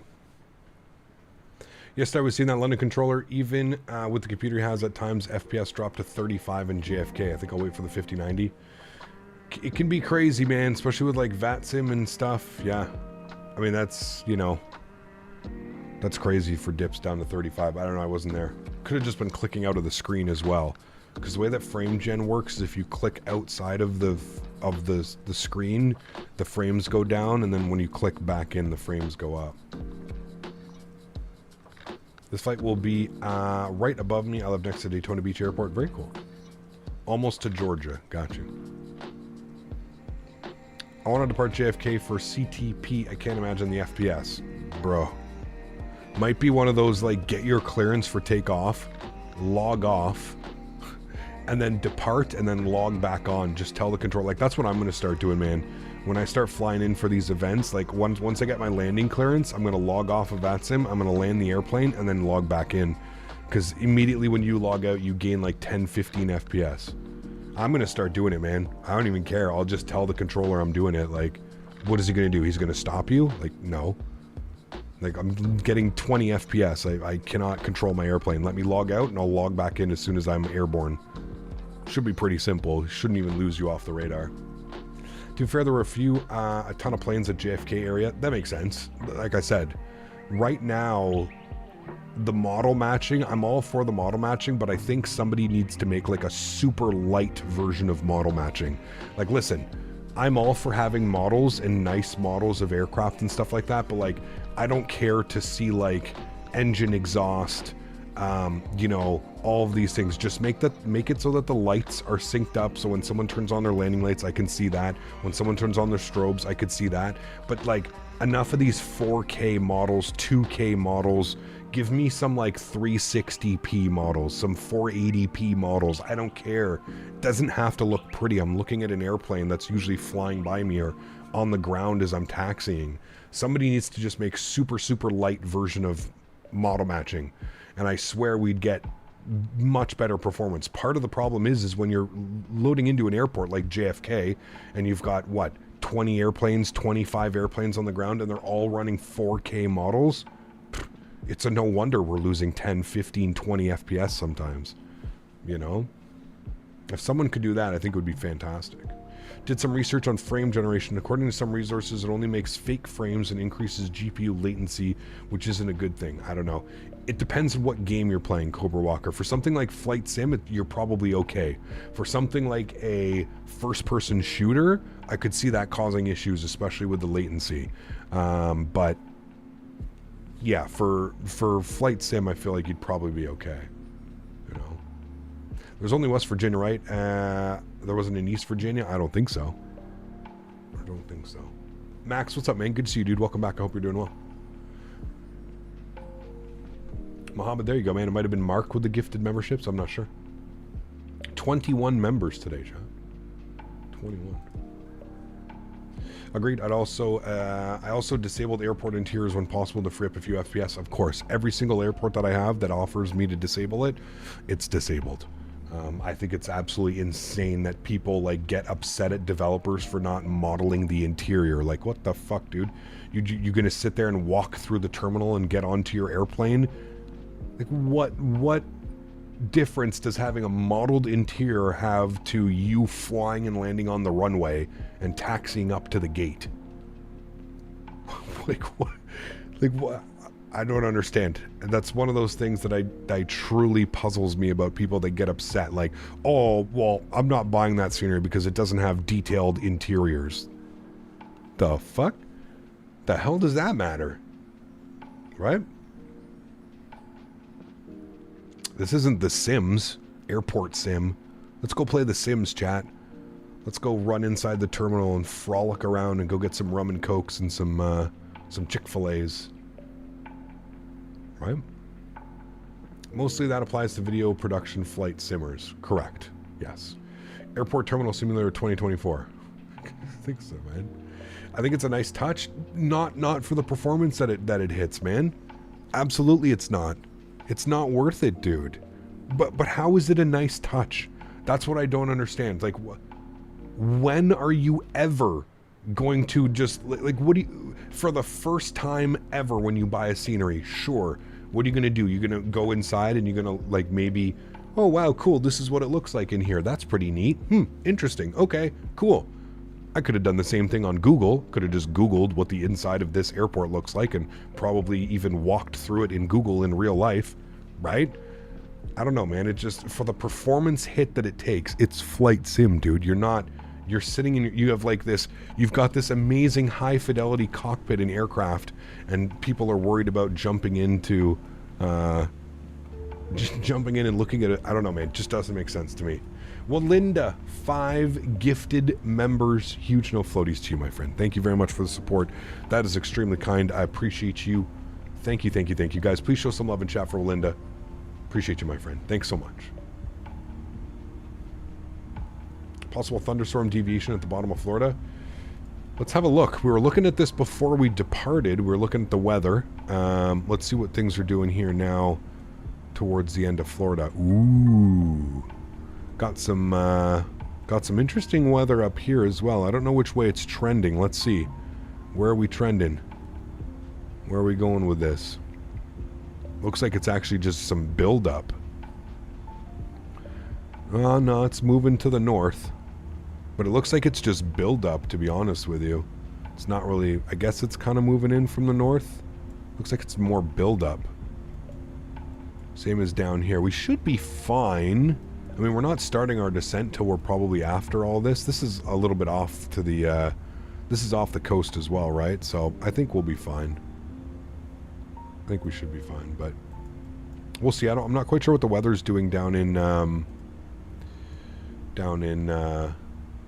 Varadero, but we may step climb as well. For me, as long as it's still smooth 30 FPS here in the, yeah, I mean 30-35 is really all you need. Now, that being said, there is something special when you fly at like 60 FPS. It does feel incredible, I will say that. So all right, we're gonna go up to 38,000 feet. All right, let's come down here. We'll set that. We're gonna go 380. Good.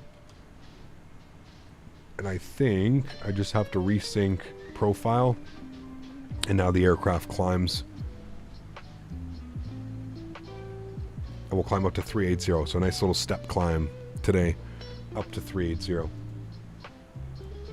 If you want 30, 35, it has to be smooth. If it was locked at 35, yes. Gonna be some sweet cloud formations. You can already see them up here, kind of. Florida looks like it's gonna be getting it. We should be getting some soon here off the right wing. Very beautiful aircraft, the 310. It is, isn't it? Look at it. Gorgeous. I love it. It's a beautiful airplane. We got ATC coming up soon. Cool.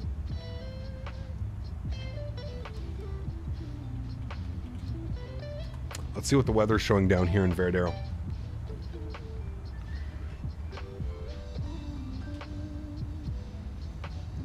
Winds are variable at 3, broken at 2,000. Perfectly fine with the weather. We are on the Litov. I think we are going to land, I think they usually land runway 6. I think that's the most common runway. With winds variable at 3, that's perfectly fine. They do have an ILS approach, which we'll probably end up taking. So we'll pin that. They do have an ILS runway 3, and I think what we'll do is we're going to take it via Tillit. So maybe let's start programming that. We'll plan that in there. We're going to be on the, I think it was the Litov 1 arrival. What was it? The Litov 1, yeah. We're about an hour away, hour and 15 minutes. So we'll kind of plan that now. So we'll go to flight plan. We'll scroll all the way down. We'll find Varadero, which should be right here. We'll go U. We'll go star. Again, you have to pick your runway first before your star. It's a little bit weird in the Airbus A300 and 310. You pick runway, then star. In every other airplane, you pick your star, then your runway. It's very weird. ILS runway 6. Transition. What do we got here? We've got VR 510. I see VR 510 here, but what do we have on the approach? The approach is... yeah, VR 510. Okay, that's what we want. So we'll take VR 510, and we are going to be on the Litov 1 with the Fundy transition, and we'll go ahead and insert that. Beautiful. Now we can scroll through, we can have a look, and we can just make sure that everything looks good here. So if we look at our arrivals, we should see Fundy, then Litov, then VR 508, 509, 510, Tillit. So it should be Fundy, Litov, 508, 509, 510, Tillit, and then Vilba, which is on the arrival. Vilba, and in for the arrival. Beautiful. We need to be at 2,000 feet to intercept at Vilba. Easy peasy, lemon squeezy, chat. Nice approach, nice and simple. We should also have our top of descent now with that. If we go to progress, will we get top of descent? I think we need to be a little bit closer to get top of descent because it won't give it to you quite yet. We are 546 miles till our destination. Excuse me. All right, and let's watch a little bit of cloud formation here out of the right wing.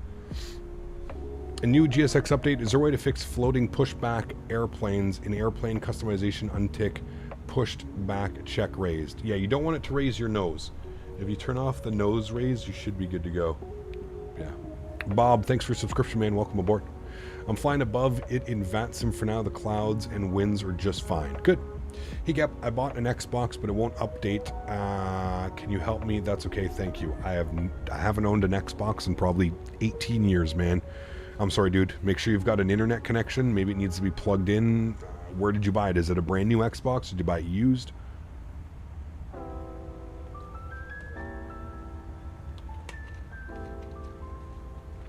Just completed my first VATSIM flight. I think I burned a bunch of calories by sweating. I heard your voice on Boston Center. Hey, very cool, Tyler. How did it go, man? It is a lot. It's fun though, right? Gotta admit, it's fun.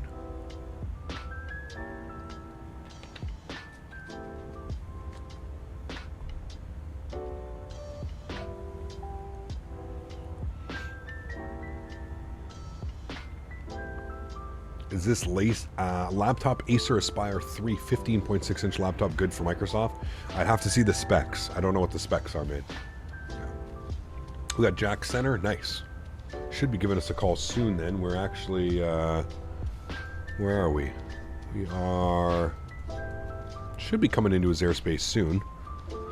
K-Jax is right there. I think we're actually coming in like right up here. Somewhere around here, I think, is where the line is. Probably soon. Probably soon.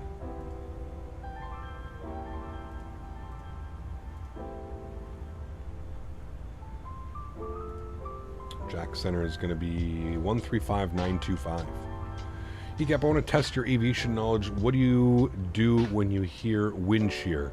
Well, I'm not a real pilot, so testing my aviation knowledge is probably not going to be all that much. I'm assuming if you hear a wind shear, you probably go throttles to toga, push the throttles forward, and go around. I'm soon about to enter Miami Center and still nothing. Maybe we're off the coast. Maybe he's not covering. I don't know. Weird. It's very fun. Everything went nice and smooth. Broken clouds were pretty low. Sweet. There you go, man.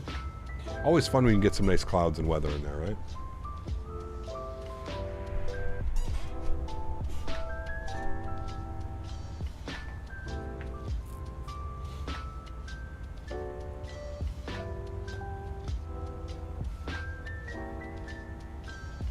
You can show it? You'd have to just tell me the specs, man. You can't send any links here on YouTube chat, unfortunately. Unfortunately.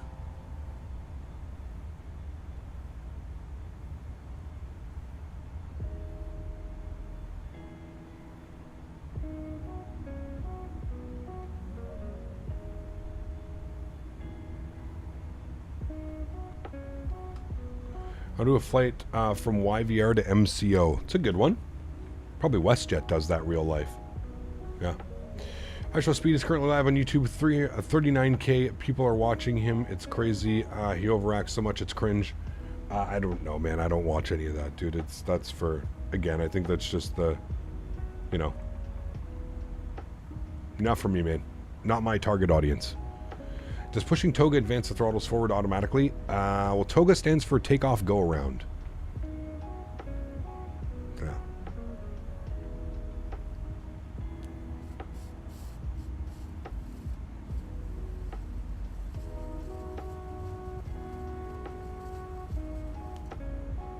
Have you had wind shear callouts? I don't know. Maybe because like the turbulence setting was all bananas and crazy, but yeah. I don't know.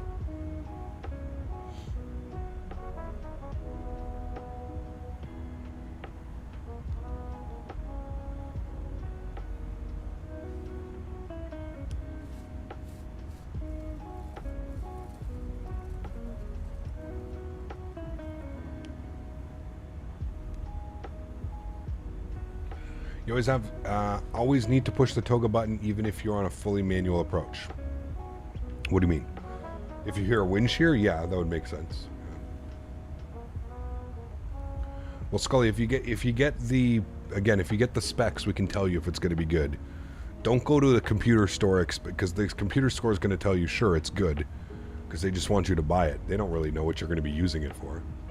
Just make sure it doesn't have integrated graphics. Although I feel that this is a lost cause anyway, so. Only setting the levers to toga position is not enough. I'm confused.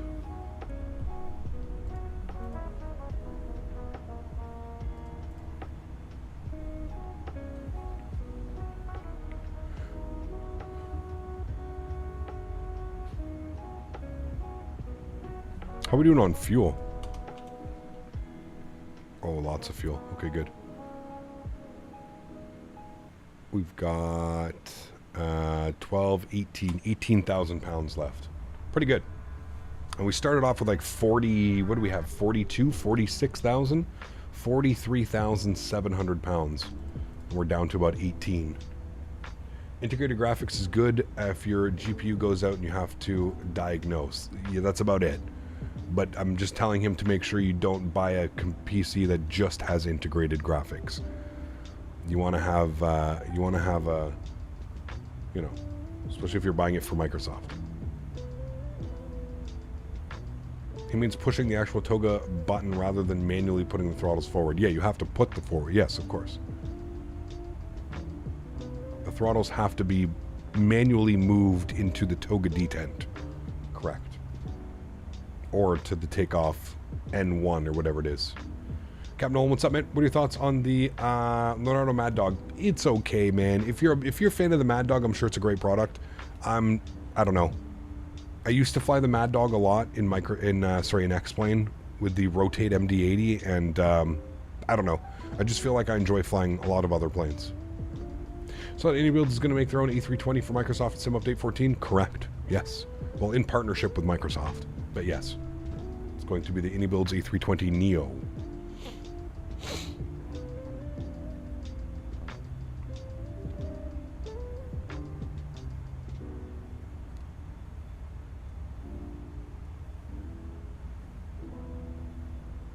Those clouds down there.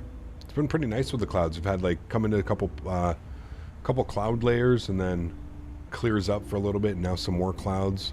I think we're gonna have clouds the rest of the way down to Cuba. Havana. Thought about going to Havana, but they actually fly into Varadero. Here's Varadero here. Those are the world's best beaches, chat. You want to be on this side.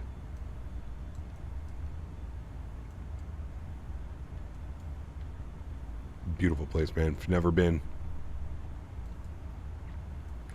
it is very nice.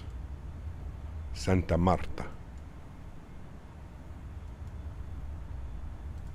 I think our playlist is done. It is. What can we put? I'll put on this.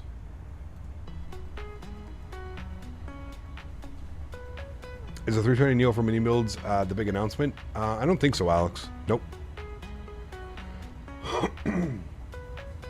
Cap, do you know of a quick way to load a SimBrief plan into the Headwind 330 MICDO? I can't find the ACARS tab. Yeah, I think you just do it through the MICDO, the init the flight.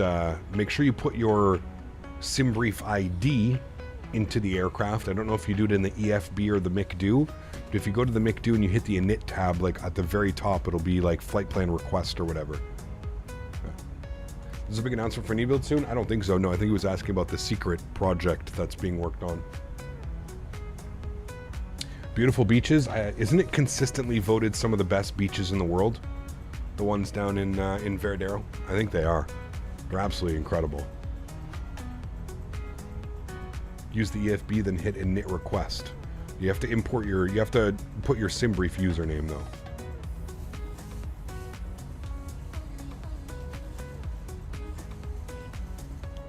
How do you get those wing views? You have to trick the camera system.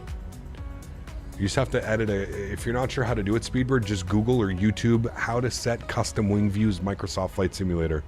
You need to find a file. You need to edit a notepad file. You just change one value, and then you load in, and your camera will be like outside the airplane like it is now, see? And then you can set these views however you want, because you basically break the controls. See how like when I go back inside, it won't let me go outside? So you have to trick it so that when you initially spawn in, the camera is actually slightly outside the aircraft, and then you can do whatever you want. You can like come in here, you can find like a nice window, and then you can go and, you know, set your view like that.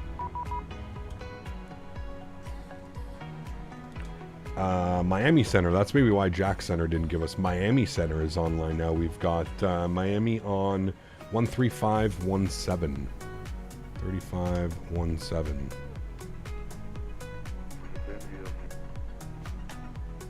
Picked up an ATIS there.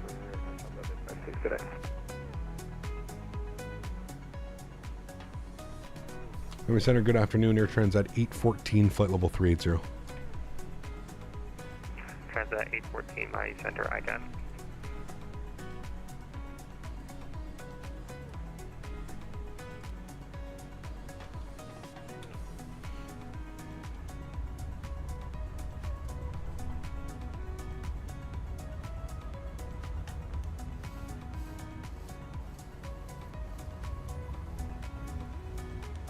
You put the SimBrief ID in the settings of the flypad of the 330, there you go.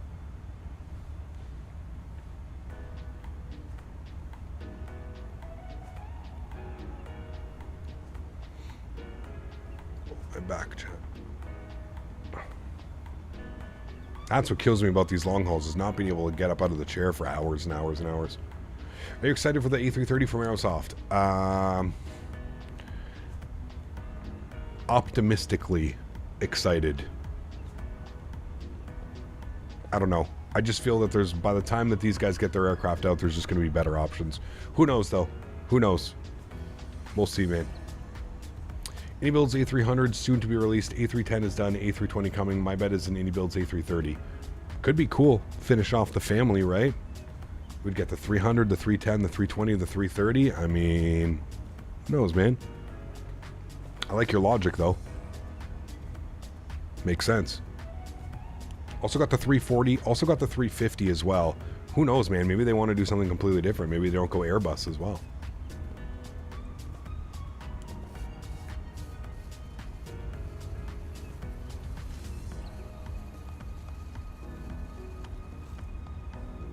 Well, honestly, if I'm Aerosoft, I'm scared that somebody else is going to be coming out with the 330 before me. You know what I mean?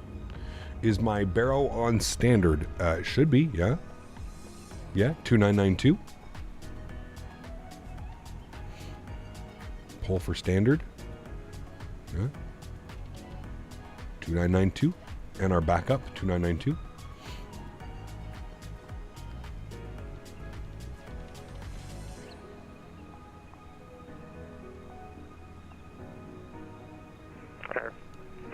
Take your Yankee to maintain 8,000 QF altimeter 29903. Or 903 to 8,000. We need more Boeings? We do. We need a good 787, man. We need a third-party 787. That's what we need. Yeah. Cap, can you recommend a plane for me to make in Blender? We're at Palm Beach International requesting straight out departure to the north. I don't know. Trauma to say aircraft type. Destination. Make your favorite plane? I don't know. We're at Max, H135. A220. Go back to the airport. But I love a 340 from iniBuilds. North about 10 miles. 340 doesn't do it for me, man. It's a cool airplane, but it's just not used enough in the real world. I'd much rather, like I said, a 350, a 330, an aircraft that is still being used. You know? I don't know. Nobody flies the 340, man. It's just like a handful. What are you just going to do? Lufthansa ops all the time? Nobody else flies it, man. If there was more operators of the 340, sure, I could maybe see doing that, right? But I'd rather want like more airplanes that are flying around in the skies right now. Let me replicate the 787s, the 350s, the Maxes. You know, let me replicate these ones, the E220 flights. You know, I'd much rather all of those airplanes. Flight level 390. How do we find a 310? Well, that's just because this is a gem of an airplane. I also love this airplane. I love the 310. I love the A300. They're super cool airplanes, man. The 814 climb and maintain fall 390. Climb and maintain 3. Actually, we can't go up to 39. We're at our max right now. We could go down to 37 if you'd like. Yep, Transat 814 to maintain fall 370. 370, thanks. All right, 370 for us. We'll bug that up, and we'll bug up 370, and we'll go profile. So he wants us down to 37,000 feet, probably for traffic, to be honest with you, chat. Probably getting down for traffic. Looks like we've actually got a little bit of cloud up here as well.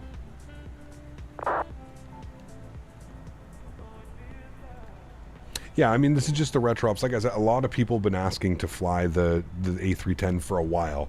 This is actually one of the more requested aircraft that people have been asking me to fly. So I'm glad we jumped back in it. I think we'll fly it for the rest of the week.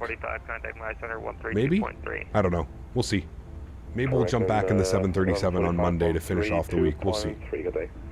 Because the next couple of weeks are going to be. Next week, I kind of wanted to fly the Kiro if it's updated. I don't know if the Kiro will be updated for next week, but if not, I wanted to fly the Headwind again, maybe the Phoenix. Hello, Baron, November 758 Charlie Mike, ready for taxi at Key West via Faten, Nassau. And our 758 Charlie Mike saying This Transat used the 310, I agree, man. Requested cruise altitude. Yeah. Aircraft type to Baron 58 and requested 5,000. I agree. Okay, just for your reference, VFR will be at 5,500. We could use the 787-10. Roger that. I just so much prefer the 800 Santiago. We could use it, but I'm sure we will actually. Alpha. What scenery do you use for Gatwick? I forget the name. What's the payware? It's origami, I think. Sold through the iniBuilds store. You should do some private jet ops. I'm not really a private jet kind of guy, Chicago. I don't really... It's not my type of content, man. I don't enjoy it.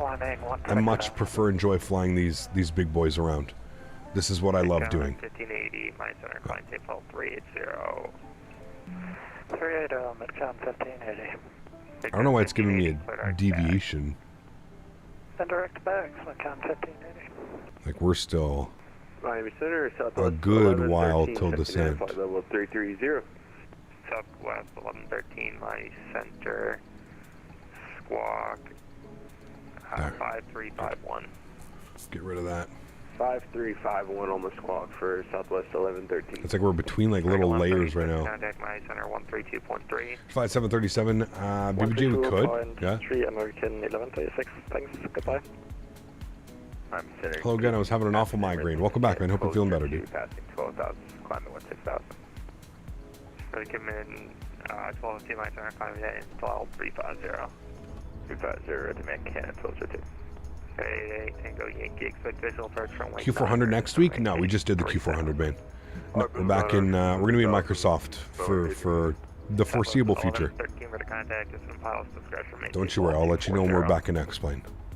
For a little bit, man. A week of X-Plane is enough for me. It is enough for me, man. I don't, yeah. Just took off from JFK for SFO. Oof, that's a nice one. Phoenix or PMDG?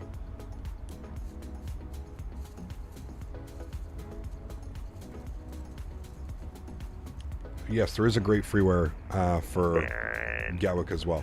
8 Charlie Mike, runway 9 clear for takeoff. Make right crosswind departure. Right crosswind departure, clear for takeoff, runway 9, 58 Charlie Mike. Have you gone for your drive yet, Mr. Mopar? 739 Alaska 15. Oh, baby. I like it. Watch the tail strike. I guess you're going for a drive later? After? Like drives?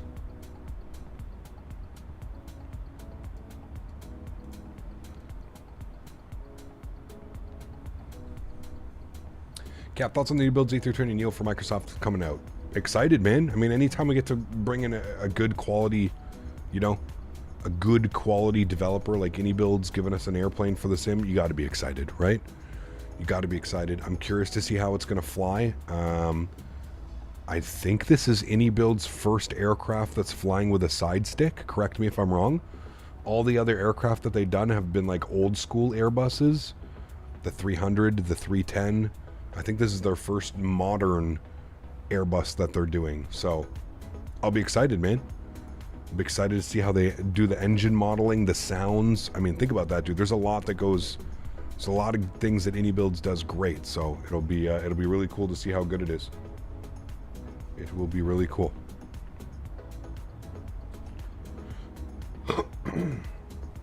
Got to run to the post office before they close at 3, making the other stop then. You got the list? You got the list, Mopar. Just pull it open, click on every one of those links, and it'll bring you right to the one, and just be like, I want this one.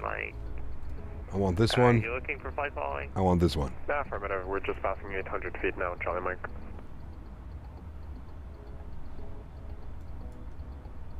Here's 758 Charlie Mike. Squawk 4604. 4604, Charlie Mike. Oh no, the Blue Gun X-Plane has a was regular, my bad. Yeah. Does the Blue SL have a side stick? No. It was the regular one. Yeah, it wasn't the Beluga XL, which is based off the 330, right? You'll be in the ATR again soon? Yes. I don't know when. Maybe next week? I don't know. I'll have to see. It's been a while for the ATR, but... Yeah. One question for everyone. What plane has the best engine sounds? I guess it just comes down to not even what plane, what engine. Depends, man. Do you like those Pratt & Whitneys that sound like the whale howling? Do you like the Max engines, the GE90s? I mean, come on. Is there better GE90s? The RB211s? I mean, if you're going like old school engines, the Pratt & Whitney GT8Ds, those have to be some of the best sounding engines. The CFM 56 with the howl, the IE engines are great as well, the IE 2500s. It's a lot, man. Miami Center 120 Papa Golf. There's a lot. Turboprops, think about turboprop. Think about like an ATR or a Dash 8. The turboprop sounds, man, when you move that prop forward and it starts chopping down that air. Oh my goodness. Favorite sounds in the IRL 737 sounds from an engine view. My gosh, they're incredible. They are beautiful. Yeah. I'm excited to jump on a Max and hear how quiet those are. The Max 8 engines. It's going to be my first flight on a Max 8, so. Gap, have you ever flown the 747 to Microsoft? I have, yes. Yeah. Are there any good Pratt & Whitney 1000 sounds from Microsoft? 314 Papa India is I don't think so. 12,000 direct to Nico. No, I don't think so. I don't think there's any airplanes that have them modeled. Up to 220 for 4 Papa India. Yeah, they're great, Kev. I agree, man. The JT8Ds, man. I have to go with the BR715s, Boeing 717 as my go-to aircraft. There you go. Why don't you do the 7.4 next week? Could do the 7.4 next week, yeah. Oh, 2000. The default 7.4. Take it out for a rip, do some cargo lux ops or something like that. Not forgetting the Rolls-Royce Trent engines, correct. Good afternoon, November 7213, Romeo 25 to the southeast of Bordeaux. What's my favorite country to fly in? I don't know if I have a favorite country. Probably region would be North America. It's the one that I'm most comfortable flying in. I know a lot more. I've flown a lot here. But I like flying everywhere, man. I love visiting new airports and new places as well. So. There's Sun 213 Romeo, Miami Center. Say location. Let's see, 23 now, southeast of Bordeaux, level 240.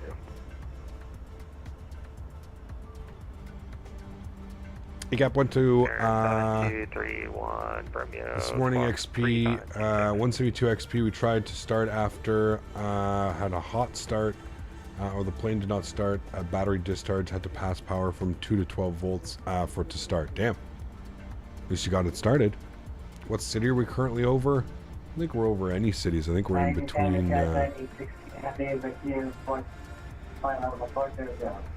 We're just through Florida. We've got Orlando. Yeah, we're just passing MCO. MCO is over there somewhere. 225. Orlando. 2255, Transat 860 Hazard. We're out to eBay, and then we're going to cut down. Straight through Florida.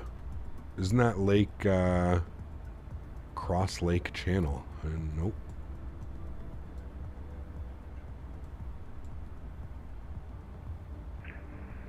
To contact it's a big ass lake, man. Holy shit. How many gators are swimming in there, chat? Oh boy. Near 888 Tango Yankee, turn left heading 090, proceed at QS Airport. I left 090, direct QS Airport. Any thoughts about the MD-11 from Microsoft? I'm excited for it. I don't know a lot about it. I haven't been, super following the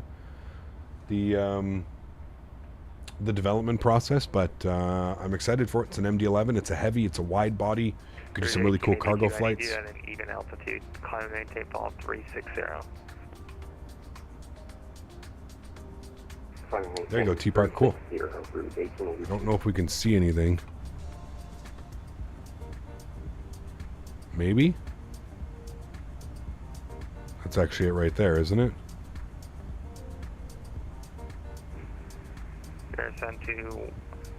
Pretty sure I went over this bridge with Smitty, Dan, and Mr. Faviano. Pretty sure we went right over this. I think that's where we were. Maybe not. We might have been further up there. Did you buy the pre-release? I did not. No. No. That's where the 15-foot gators live. Yeah, no doubt.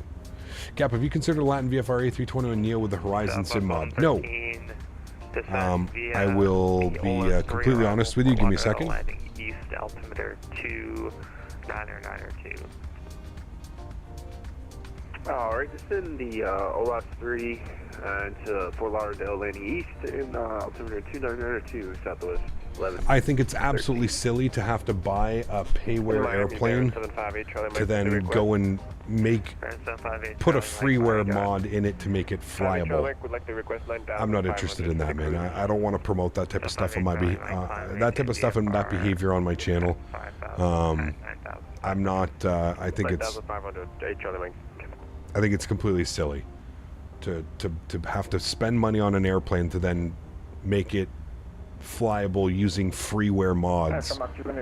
You're not even really flying an A321 Neo. What you're doing is you're buying the shell, the external model of an A321 Neo, and that's about it. Everything else that you're, modding it with is based off of like the fly-by-wire stuff, which is an A320 Neo. So just go fly the freeware A320 Neo. Stop giving developers your money for this stupidity. That's how I really feel. Just a genuine question, what makes the MD-11 that special? It's a cool airplane. It's a tri-jet. There's not very many tri-jets, Ahmed. There's not that many tri-jets, commercial tri-jets either. Which is 3 engines, obviously a tri-jet. That is why it is so sought after, I believe, Every time I always remember that I'm sitting 30k feet with nothing below me. Yeah, isn't that the best? You look out the window and you go, I am being held in this structure flying through the sky at these speeds by maybe, what, 6 inches? Maybe a foot? Do many airlines operate the 737-600? No. No. There's really probably only a few that are still flying around, man. Those are old and not a lot of companies bought into the 600.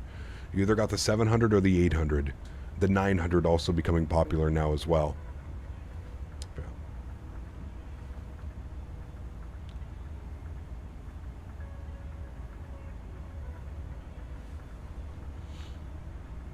Badge, what's up, man? Good to see you, dude. Aircraft feels great.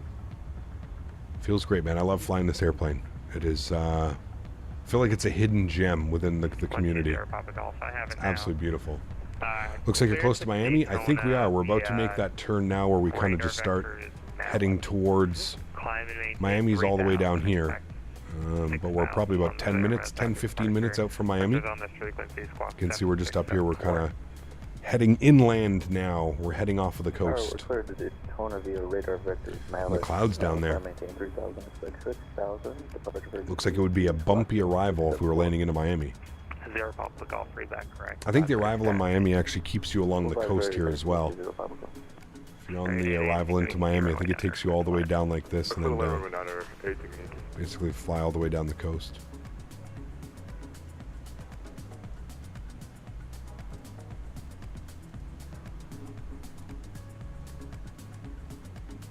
Almost a 90-degree crosswind for this whole flight. You can see our top of descent now actually is here in about 200 and something miles. Good morning. Might be able to see it in our reference page. Sorry, our progress page. Not yet. Flight level 190. Up to flight level 190, JetBlue 3643. Come on, Cuba on the ground. Roger. Fun fact, it's likely that the jets in the future won't have engine cowlings. It will increase drag, but also allow for a larger fan. All in all, better efficiency. It'll be interesting to see what they do. Yeah. Bottom left says 304 till top of descent. Wait, did it actually say that? That's destination, not descent. That's 300 miles till our destination. So we're only 299 miles from not descent, destination.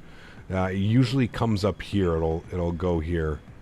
It's usually where it comes in, if I recall correctly.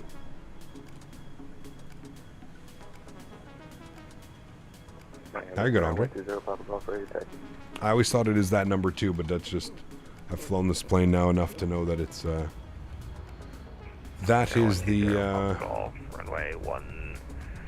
the destination. Runway 10 right, taxi via Charlie Alpha. Did the 310 get overhauled with Sim Update 13? Haven't been through the changelog yet. I don't think so, T-Park. I don't know. I haven't really followed this project all that much. I know that it's like on version 1.6, I think, or something like that, 1.6.8 or something. So it has received its fair share of updates. It's definitely updated tremendously since the last time I flew it. Yeah, I don't know if it got updated with Sim Update 13.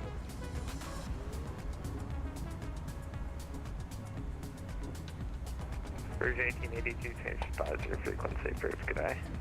Is this the free 310? It is, yeah. Forwarding any top for route 1882. It is, it is. 1202, contact my center 132.3. See what the weather's doing here in Varadero.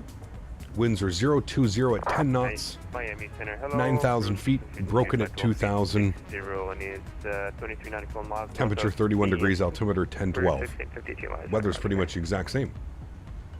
Maybe there's more clouds building up, but as far as winds and weather go, it's pretty much the same. Contact my center 132.3. Telemetry with Navigraph is so helpful, don't you think? It is. It's amazing. It really is.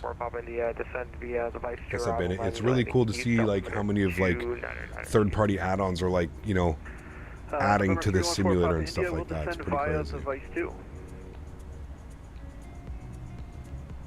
We'll see if we'll be able to see Miami off this left wing. Should be coming up here in, like I said, about I don't know, 5-10 minutes. We should see it down here.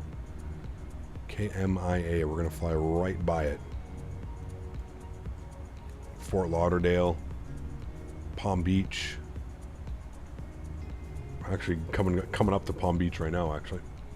Matthew, celebrating 6 months. Huge no floaties to you, my man. Thank you very much for the support. I appreciate you, dude.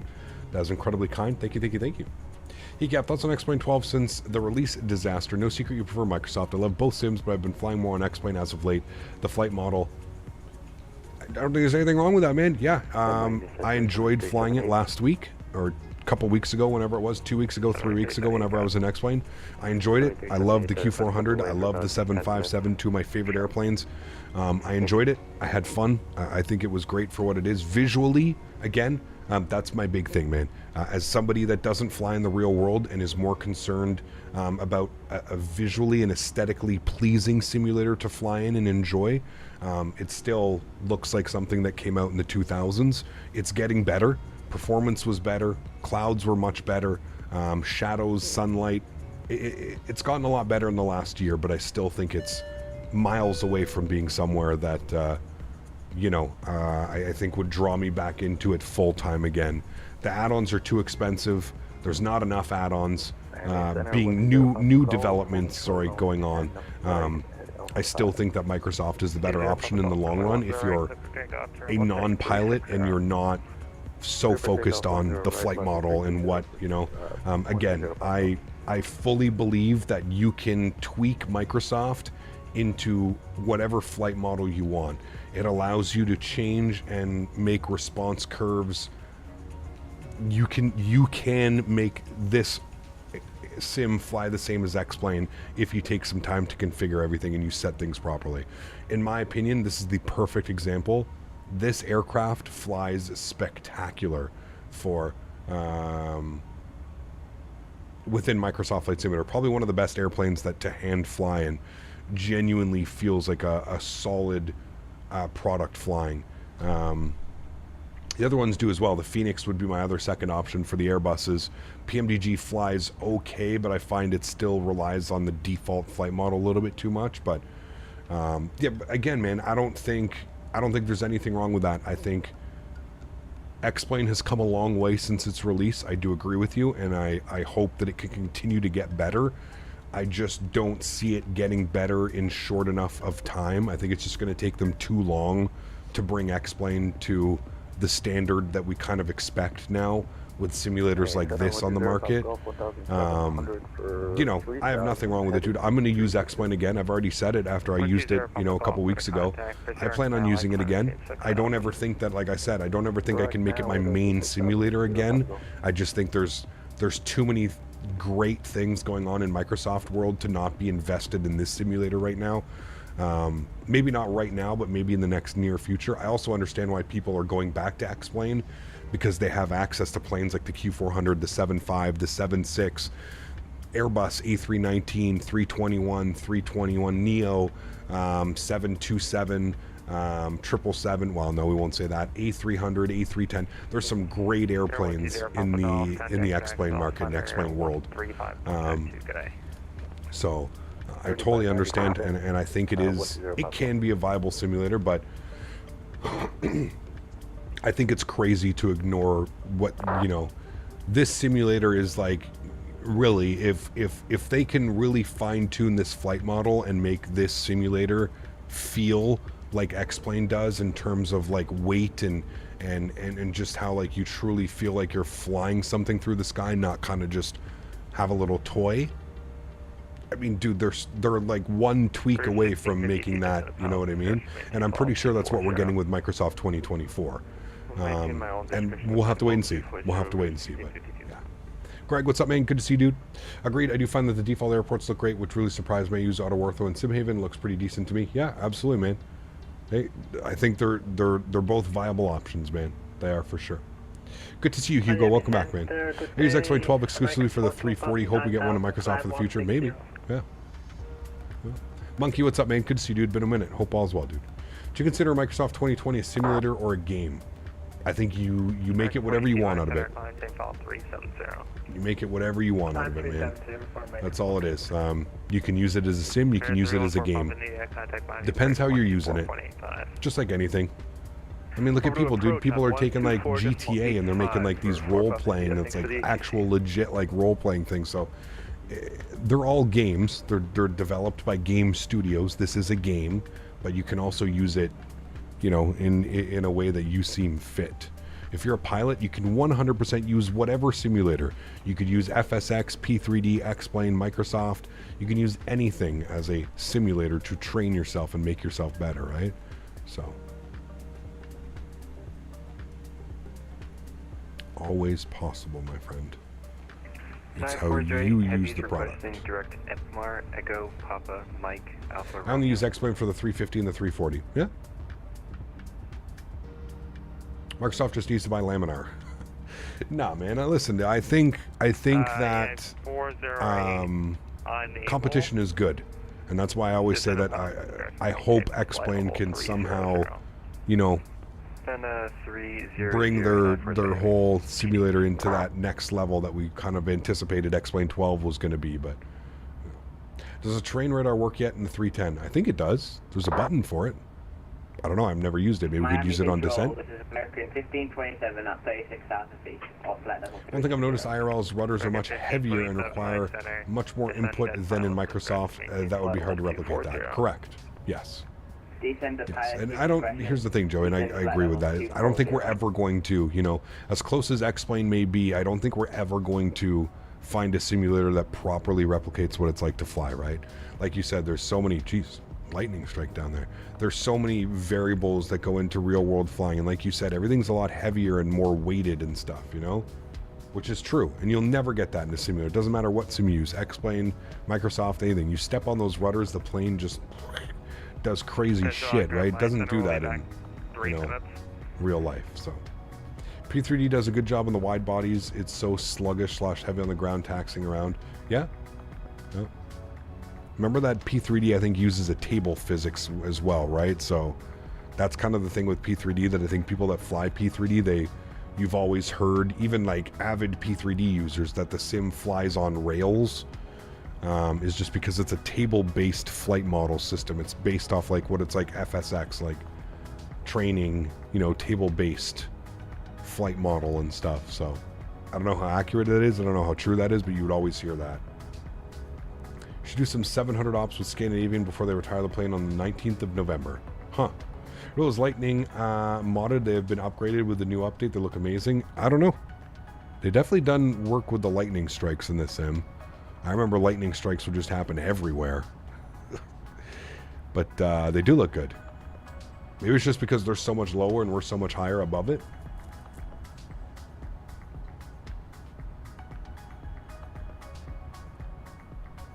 Very Florida weather though, right, chat? Very Florida. Find it hilarious how level D simulators cost $50 million yet the graphics look like they're from FSX. Yeah, because the graphics are the least of their worries, man. It's literally the least of their worries. They don't care. Those guys are, you know, they're not training them to look out the window and look at the beautiful clouds in the ground. They're solely focused on like practicing, you know, emergency situations and scenarios and stuff like that. That's solely what they're for. All of the money goes into the actual, like, you know, aircraft and model, and everything else is just don't care, right? And that's what I mean. And that's why I think you see, again, not being rude, that's why you see a lot of people, a lot of real world pilots will say they prefer flying X-Plane over, let's say, Microsoft or P3D. And because to them, visuals aren't, they don't care. They get to fly every single week, looking out the window and looking at real world clouds and real world grounds and houses and cities and lightning and clouds and trees, and right, they don't care about visuals at all.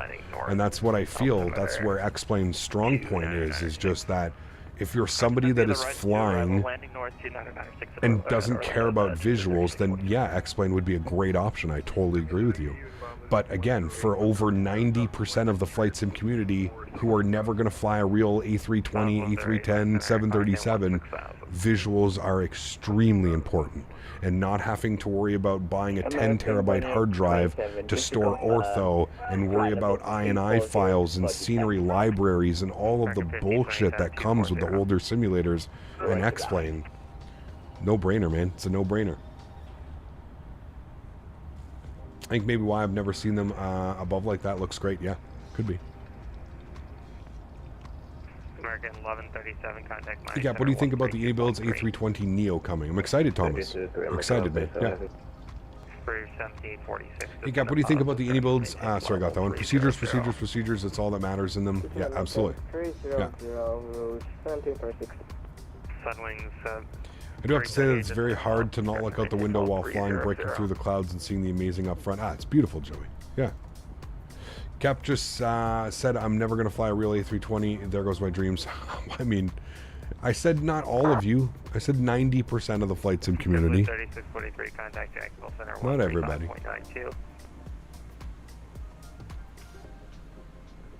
Maybe it doesn't show you top of descent on here. Thought it did. Triplet 3643, contact Jacksonville Center. Good day. Over to Triplet 3643. All right, minimums here 440. We're gonna plug that in. Monkey Nut, what's up, my friend? Good to see you again, man, and thank you for the $5 donation. I appreciate you, man. Huge enough floaties to you. Thank you. Appreciate that. FS Elite said iniBuilds is developing a new wide-body airliner for the A320. I wonder if finally getting a 340 coming, or are we going to get another 330? I don't know. Who knows, man? Who really knows? Old Airbus don't show you top of descent. You have to guess with the white marker. Got you. Okay, well, thank you. All I know is, like, I know when we get close to it, you throw it into, you put your altitude, and then you arm descent mode, and then it goes to P descent in blue underneath. That's all I know. Thank you, Spike. I didn't know that it didn't show it. I think we should be passing Miami. Miami's like right down there. Did we pass it? We might have passed Miami, chat. Yeah, we did. It's back there. It's under those clouds.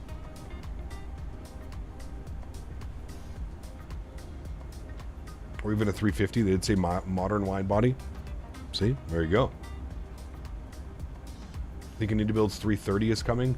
Somebody said earlier we've got the A300, we've got the A310, we've got the A320. It would make sense that a 330 would be next as far as, like, you know, the timeline of development of the aircraft that they've built. But we'll see. We'll see, man. Could be a 340, could be a 350. Who knows, dude? Who really knows? You know, one thing about iniBuilds that's good is, like, They're good at kind of just keeping the community there, and you know that once they announce a project, you're not going to be waiting very long for it. So hopefully they're hard at work, and they're going to bring us, you know, something quality after the 320 Neo. 350 would be better than a 330. I think a lot of people like that. The problem with the 350 is I just don't think there's enough information out there. That's kind of the problem, you know? Tango dropping the €10. Huge no floaties to you, Tango. Thank you very much for the continued support, my friend. It's so weird to see you not donating in Costa Rican. You're coming in with your euro now that you're over in Germany. Huge no floaties to you, my friend. Thank you, dude. I appreciate you. Could be an iniBuilds A380 because they planned on making a 380 for X-Plane. I think they scrapped the idea and started making it for Microsoft. That's just my guess. Yeah, I don't know. I mean, unfortunately, everything right now is just a guess, right? Unless, like, you work for iniBuilds and you're actually developing the product, we're all just guessing at this point. You know what I mean?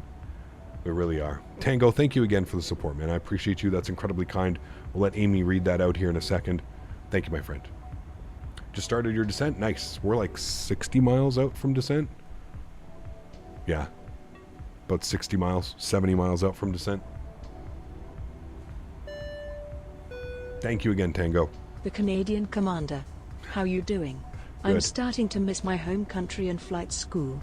Good that I stay 3 months here. I don't want to lose my grip when flight training out. Yes, absolutely, man. 3 months there is going to be a blast, dude. Huge no floaties to you. Thank you again, dude. Appreciate you, man. Thank you, thank you, thank you. A330 or 350? Yeah, could be. Could be.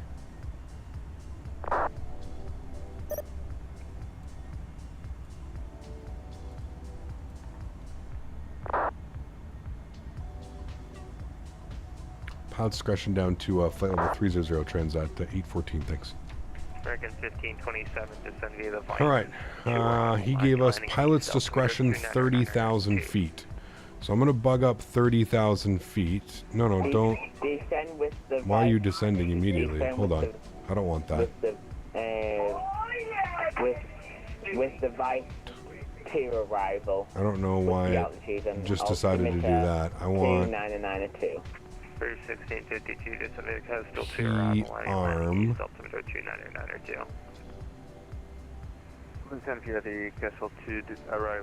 I think we screwed it up by going up and down, to be honest with you. Can you go up, please? Climb. Thank you. 1,000 feet per minute. I forgot the 310. It's like weird with the autopilot, which you have to do.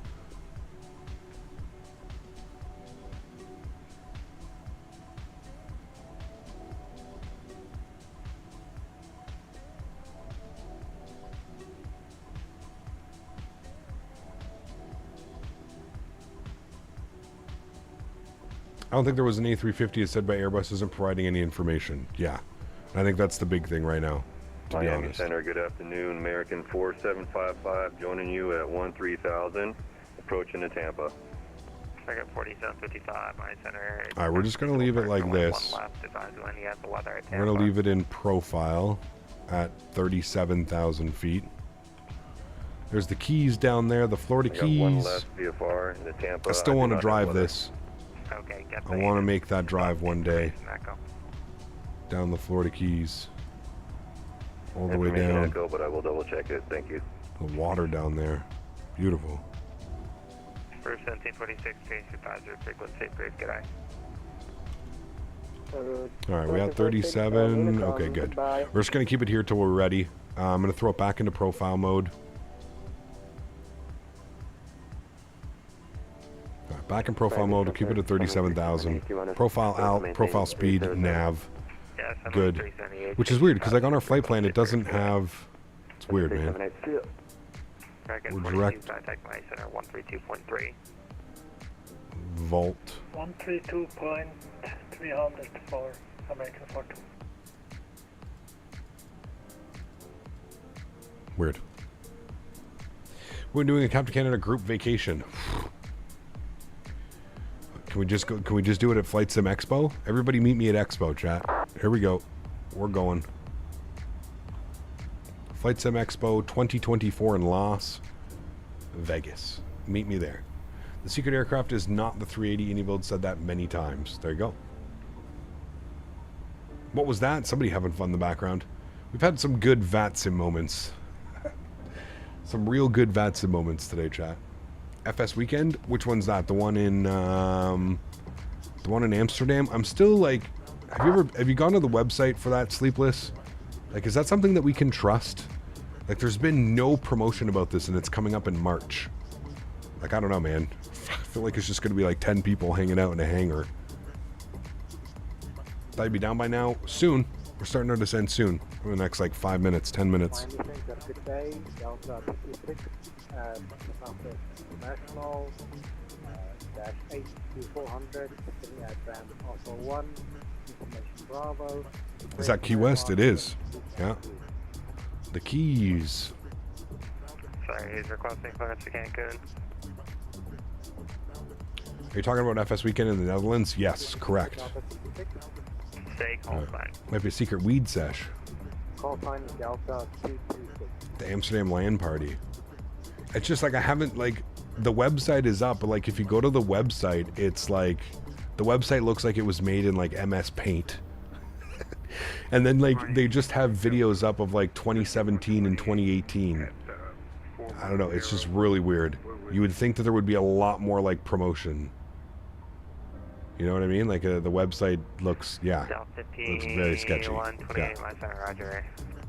Very sketchy. Thanks for passing by Montreal again, Cap. Appreciate the traffic. Haven't seen that many planes in a while in Montreal. It's been hard to get a nice load today considering I'm 7 hours ahead of Montreal time. Oof, nice. Well, thanks for ATC, man. Appreciate you, dude. We'll get some more Montreal. Contact some more Montreal content. 850. American 1527. Delta C26, I'd get clearance. Tango says, well, my phone donates in CRC and my laptop in euros. A bit weird, I guess. It's probably because your phone is in Costa Rica, right? Huge no floaties to you, man. Thank you for your support, dude. He's the fastest man on earth. Deli, what's up, man? Good to see you, dude. Welcome back. Hope you're doing well. Just some small meeting for the Dutchies. Got you. Okay. Don't expect too much. It looks like it would be interesting, but I got you. On this frequency, Squawk 5651.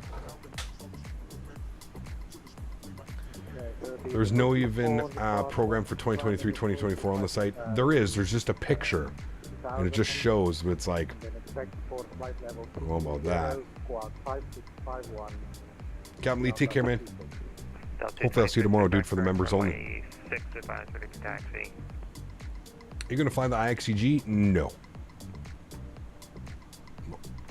I'm not gonna listen, man. Here's the thing.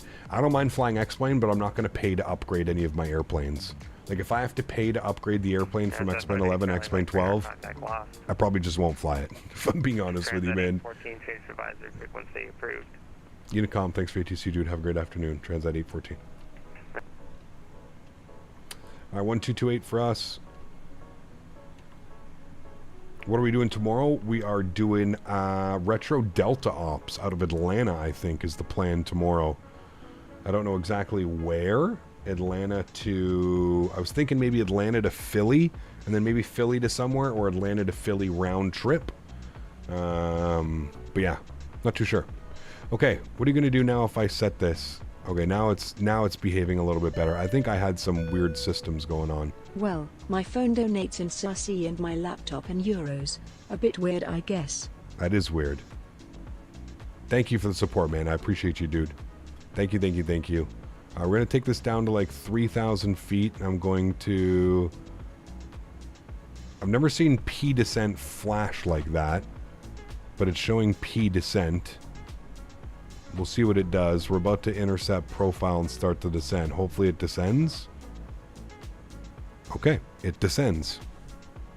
Now it says profile descent and retard for the throttles, and we're good. Okay. It is doing what it should be doing, chat. We are descending into Varadero. Flight Sim Studio Philly is pretty good. The Flight Sim Studio. I'm using MK Studios. Is that who you're talking about? I have MK Studios. I'll never understand why people ask so many questions about things you can just Google. I think a lot of people just kind of like, they want to be interesting. Maybe they just want to get my take out of it or see if I can... yeah. What gets me is the people that think that this is like, you know, 1-800 tech support, and I'm like, dude, like, I don't know, man. How am I supposed to know something like that, you know? Speaking of our descent, I'm going to go to my NITREF. We're going to bring our cost index back because it's quite high right now at 35. I should have done this before we started our descent. And then what I'm going to do is I'm going to throw out a little bit of ground spoiler here. That's going to help with the descent, and it's also going to help bleed off some of that speed. We got a little bit high up on the profile. We are currently descending at 5,000 feet per minute. No problem. Nothing to see here, chat. Oh, yeah, exactly, Tom. So Airbus just loves calling pilots the retard. It makes sense if you think about it without, yeah. Retard. We're going auto brake low. It should be fine. It's a long enough runway here in Varadero. I think we're looking at, 11,500 feet. Auto brake low, and hopefully we can vacate on Charlie. We shouldn't need to go. There is a turnaround spot. I'm using freeware scenery, by the way, chat. I had a payware that I bought for like, I don't know, $5 or $6 a year or two ago. This is a freeware version of this scenery. So if you do want to fly to Varadero, get some flights in here, you can do so with some free scenery. Turn our sounds back up here just a little bit more. We're still descending at 5,000 feet per minute. We're looking great. Got our ground spoilers out, catching back up to profile. It's only because we bled off profile a little bit early. That's why we're just catching up to it now. If we come down here, you'll see that we need to be at Fundy. We just passed Fundy. Yes, 28.2. We're actually coming back up to it now. And then we need to be at Litov for 10,000. Sorry, 17,000. Okay, I'm going to keep an eye on that just to make sure that the profile comes back up and we're not just crazy off profile for nothing. There's some amazing freeware sceneries today for sure. Oh man, the FlightSim.to is just incredible. The amount of freewares that are up on there, it's absolutely bananas. Absolutely bananas. Okay, let's get some frequencies and some stuff plugged in here, chat. We're looking at 1113 and 061. 1113. I see that the thing is coming back up. 1113 and 061. We'll bring that up. I see our profile was coming back up, so we're back on profile now, which is good. 061. All right, we're back on profile. Speed's rolling back now to 290 knots through the descent. That's looking good. I'm just going to wait for our speed to come back down here. Tango with the donations. Tango with the gifted membership. Appreciate you, man. Huge no floaties too, dude. Thank you very, very much for your support. I appreciate you, man. Huge no floaties. Thank you, thank you, thank you. Cap, how do you set altimeter setting to standard? Well, standard is 299 or 2. So you always just would set 299 or 2 as your, that's what it would be. Thank you again, Tango, for the support, man. I appreciate you, dude. I'm in front of you, and our spacing is good right now. We should be able to make Charlie to exit. Okay, cool. Sweet. Good, good. We're back on profile. Ground spoilers are in, and we're going to arm them. There we go. Are you doing another leg? No. We've been live for almost 4 hours. This will be the only leg today. We are live again tomorrow. We are live again on Monday. So, nope. This is a single leg today. Call it a long haul. How long have we been airborne for? Oh, it's weird. It's not showing...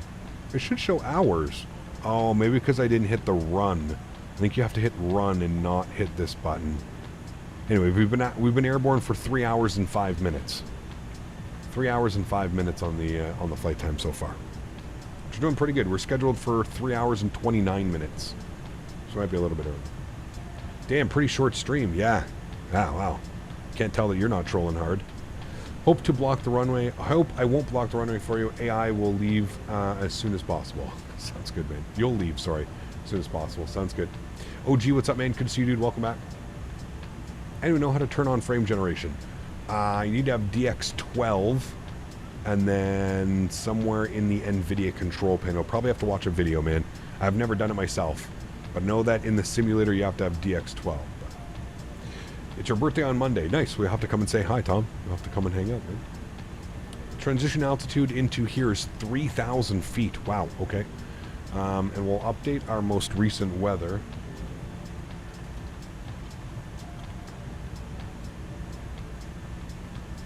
I believe you can press the right button below for the altimeter. It should say standard, but not. It was the 310. What, this one?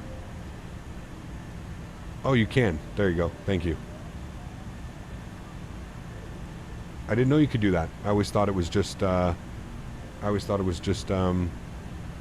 thank you for that. I didn't know. But you are correct. It does say standard. Ta-da. The more you know. We need the more you know coming across the screen. The more you know.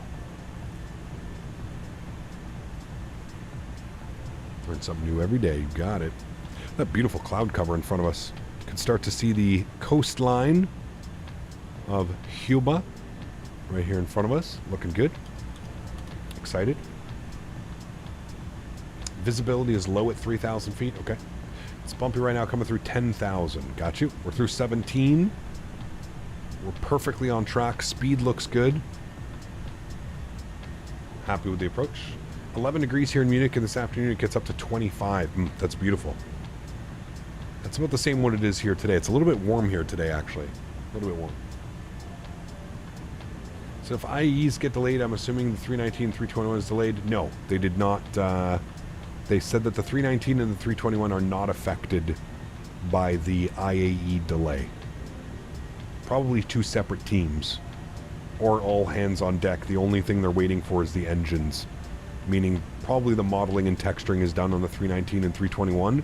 And they're probably just implementing systems and waiting for the custom engine model and fuel burn to happen. But they did confirm that it is not delayed. Nope, we're still getting the 319 and 21 by the end of the year. Much to your chagrin, I'm sure. I'm sure you're very sour about that, Melinda. Are you on DX12? No, DX11. DX11, and I use TAA for my anti-aliasing.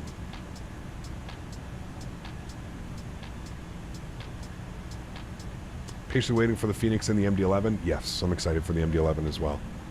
I am excited. All right, let's pause the music. Let's start getting set up here for the arrival. Should be a good one. Any good EHAM Schiphol scenery for Microsoft? There's a decent freeware one, Mike. It's a freeware enhancement, so it takes the default handcrafted scenery and makes it better and flyable. There is a payware version coming, though, with Fly Tampa sooner than later. I have no clue, Tanush. Thoughts on the 320 Neo coming from iniBuilds? Do you think it's going to affect the fly-by-wire? I don't know. I don't know, man. I mean, to be fair, like, the fly-by-wire has been out for like 2 years, right? 2+ years. I think the fly-by-wire is a great product in itself. I don't think it's going to affect it. I think it'll give people more of an option to choose which one they want to fly. Yeah. I don't think it'll necessarily affect it. It's not like fly-by-wire, they're not making money off of it, right? It's not a payware airplane. It's a freeware project, so if anything, maybe this will finally allow fly-by-wire to maybe start work on a new project, or all hands on deck on a 380, or, you know, who knows, man? Who knows?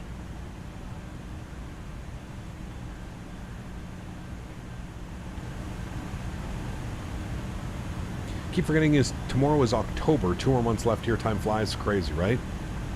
Crazy, man. Thank you again, Tango, for all the support today, man. The 5 gifted members. Appreciate you, man. Might have already talked about it, but will you be flying the TBM coming out? No, I won't, Cody. It's not my type of airplane, man. I usually stick to flying the commercial airlines. That's what my viewers are. My demographic, usually that's what we're more into. I'm not saying that people don't fly them that watch my channel, but yeah, I prefer to fly the commercial aircraft. All right, engines over to continuous relight. Ding them, get them seated. Should have had my landing lights at 18,000. I forgot. They're on now. No problem. Don't tell Maverick. And speed's coming back to 250 knots, 10,000 feet. Looking good. We're a little bit above profile now, but we'll get back up and start the descent again. Get ourselves back on profile. And again, I'm going to bug up 2,000 feet, which will be what we want. Auto brake is set and ground spoilers are already armed. So we're good there. And we'll be able to watch a replay, chat, of our arrival. How does this airplane work for replays? Does it work well? I've never used this, I don't think. Can I turn off the engines and the replay will work, or do you have to leave engines on? If anybody knows, let me know. I think you have to leave engines on, or can you turn the engines off and then do replay? Or does it get all bugged up if you don't? Can't remember. Flying a flight level 400 to Miami, and there's a fog layer. Yeah, there was a pretty high up there. We even saw that on our flight as well. Wouldn't take a chance, just leave them on? Okay. If I makes A320 Neo as good as this bird, I'm definitely here for it. Yeah, absolutely. You know it will be, man. Like, iniBuilds isn't here to, you know. Except for the fly-by-wire 350 and 380. If 380 comes out, will you fly it? Yep. I don't know if they're making a 350, but yeah, I'm excited for the 380. It'll be fun to have it. You've only ever done it with them on. Okay. I caught up so fast. What do you mean? Just doing speed limit, 290 and then 250. Do I need to slow down? I can always log off. There's no ATC. I don't really care. Throw out a little bit of ground spoiler again. Here, I'll slow down a little bit. The problem with this plane is you go into level change. It takes you out of your profile. You can't stay in a profile descent while you're when you put manage speed. That's good. I'll slow down. We'll slow it on down, give you more room. Everybody can be happy. Go flaps 1. Slats are out. Ground spoiler back in. Don't pay attention to my throttles, they're bugged out.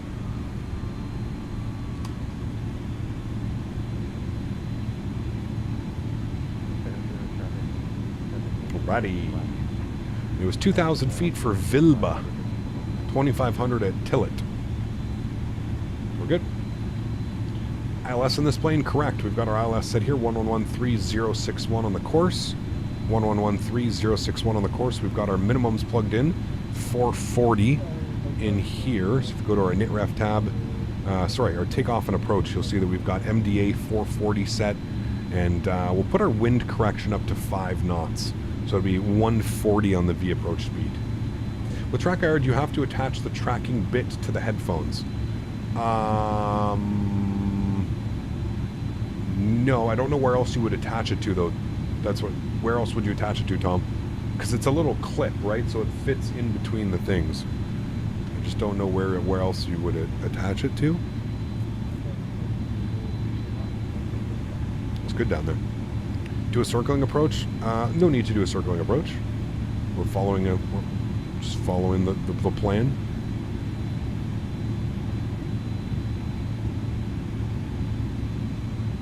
So 140 on our V app is what we're looking for. Is there an ILS switch? Yes, right here. You have your nav and you've got your ILS. You need to switch that down. So I'm not going to do that until we make our left turn here. Getting close to Tillet, I'll engage the ILS switch. But yes, you are correct. It's right here. Yes, sir. Do I like Reese's Pieces? Yes. Yeah. So Tom, if you get the deluxe version, or the I think it's called the Head Track Pro bundle, it comes with a hat clip, so you can put it on your hat. It's this little infrared thing, but then the camera has to be in the middle of your screen. The thing that I like about the clip that I'm using is I can move the camera, because there's a camera, right, that the track IR hits. I can move that to the left of my screen so that I can make my webcam proper, right? All right, we're going to flip our ILS switch. Good. I'm going to go to vertical speed now, and I'm going to descend at about 800 feet per minute. Kind of shallow that out here a little bit. I'm going to bring my speed back just a little bit. A couple knots down. We can get flaps out soon. I'm going to let the aircraft stay on nav heading. I'm going to make the left turn, and then we'll go ahead and intercept local. I don't want to put it on a 90-degree heading to intercept. So that's good. We can descend about 500 feet per minute now. Ground spoilers in. Did I rearm them? I did. Good. I'm a good pilot. Good. Okay, we'll let the aircraft make the left turn here, and then we'll intercept.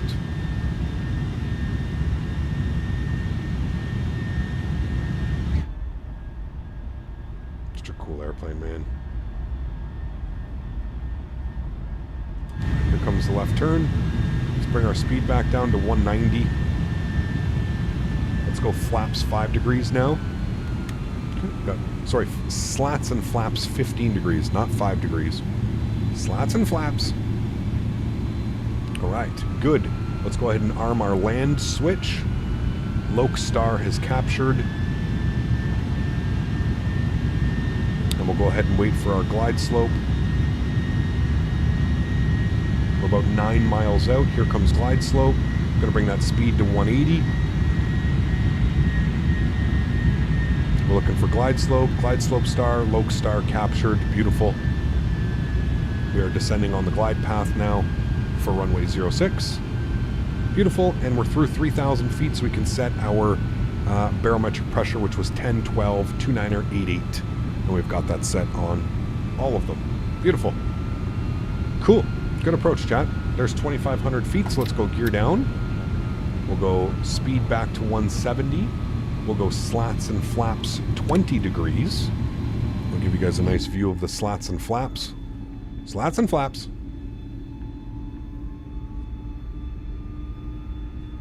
Low visibility right now through 1,000 feet, okay?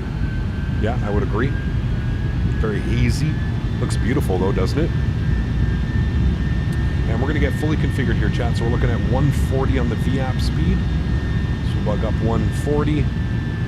Now remember, this aircraft, if you're on an ILS approach, this aircraft will idle the throttles for you. You don't have to idle the throttles, so keep that in mind. Let's go slats and flaps 30 and 40 for our landing through 160 knots now. Beautiful. And we'll get ready to take control of the aircraft here, chat. We're coming up on 1,500 feet. Yoke cam's going on. Recording is starting. Let's have some fun, shall we, chat? Let's do it. My airplane. Oh my god, that's loud. Thank you.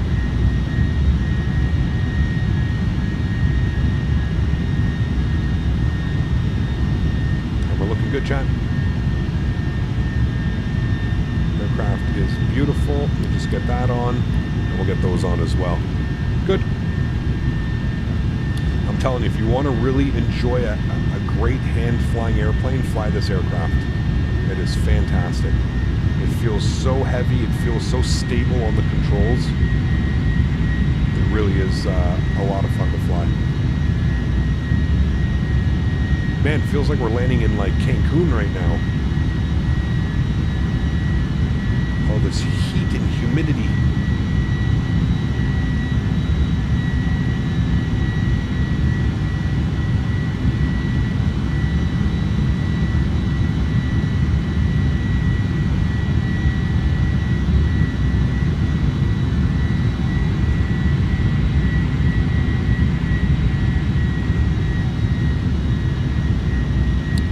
Windy right now. I can see it gusting around in the bottom left corner. 400. 400.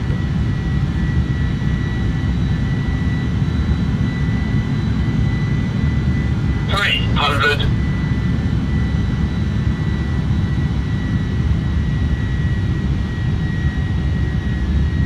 200.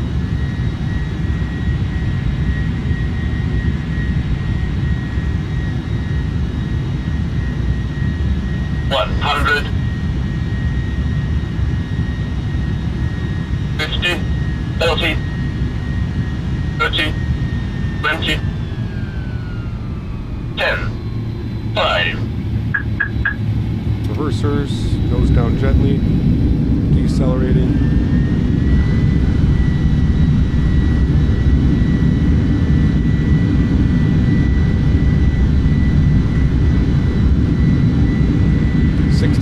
Reverser stowed, manual braking. Ladies and gentlemen, welcome down to Varadero. Holy shit, those things are loud.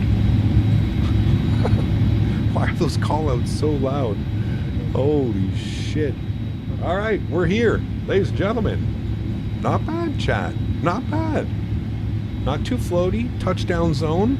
Respectable landing rate. 173. I like it. Call that a successful flight, Considering we haven't flown this airplane in like 6+ months, we're definitely calling that a successful flight. APU is going on. Engine start switches to ignition. Taxi light goes on. Strobe lights are off. Runway turnoffs are off. Wing lights are off. Beautiful. Let's stop the clock. 3 hours and 21 minutes on the flight time for us, friends. I think he's going there. We can go stand 1. Yeah, sure. We'll just pull right in here to stand 1. We're the old airplane, anyways. Going up here.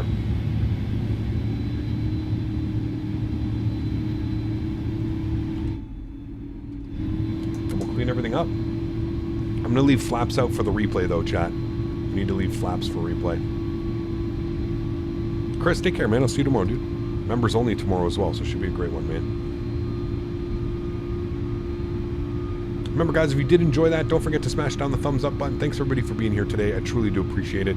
Some retro ops. I hope you guys enjoyed it. It's been a lot of fun. I think we're going to stay in this airplane for the rest of the week, chat. At least Sunday, Monday streams. I had a lot of fun with this aircraft. It was really great flying it today. So I'd like to do a couple more ops in it and get really comfortable flying it again, because, to be honest, we've got the A300 coming as well by iniBuilds soon. So basically the same aircraft. The logic is a little bit different in the autopilot, but basically the same airplane.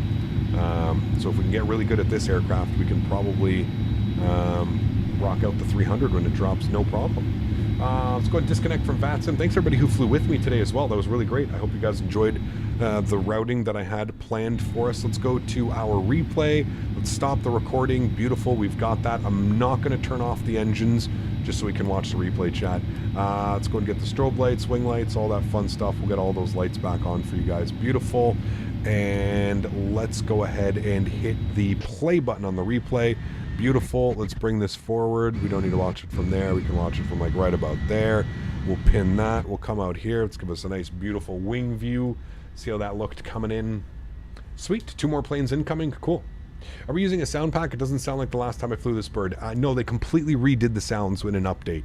So you are correct. These are default sounds, but they're not the same sounds as it was on release. Far better now. Far better now.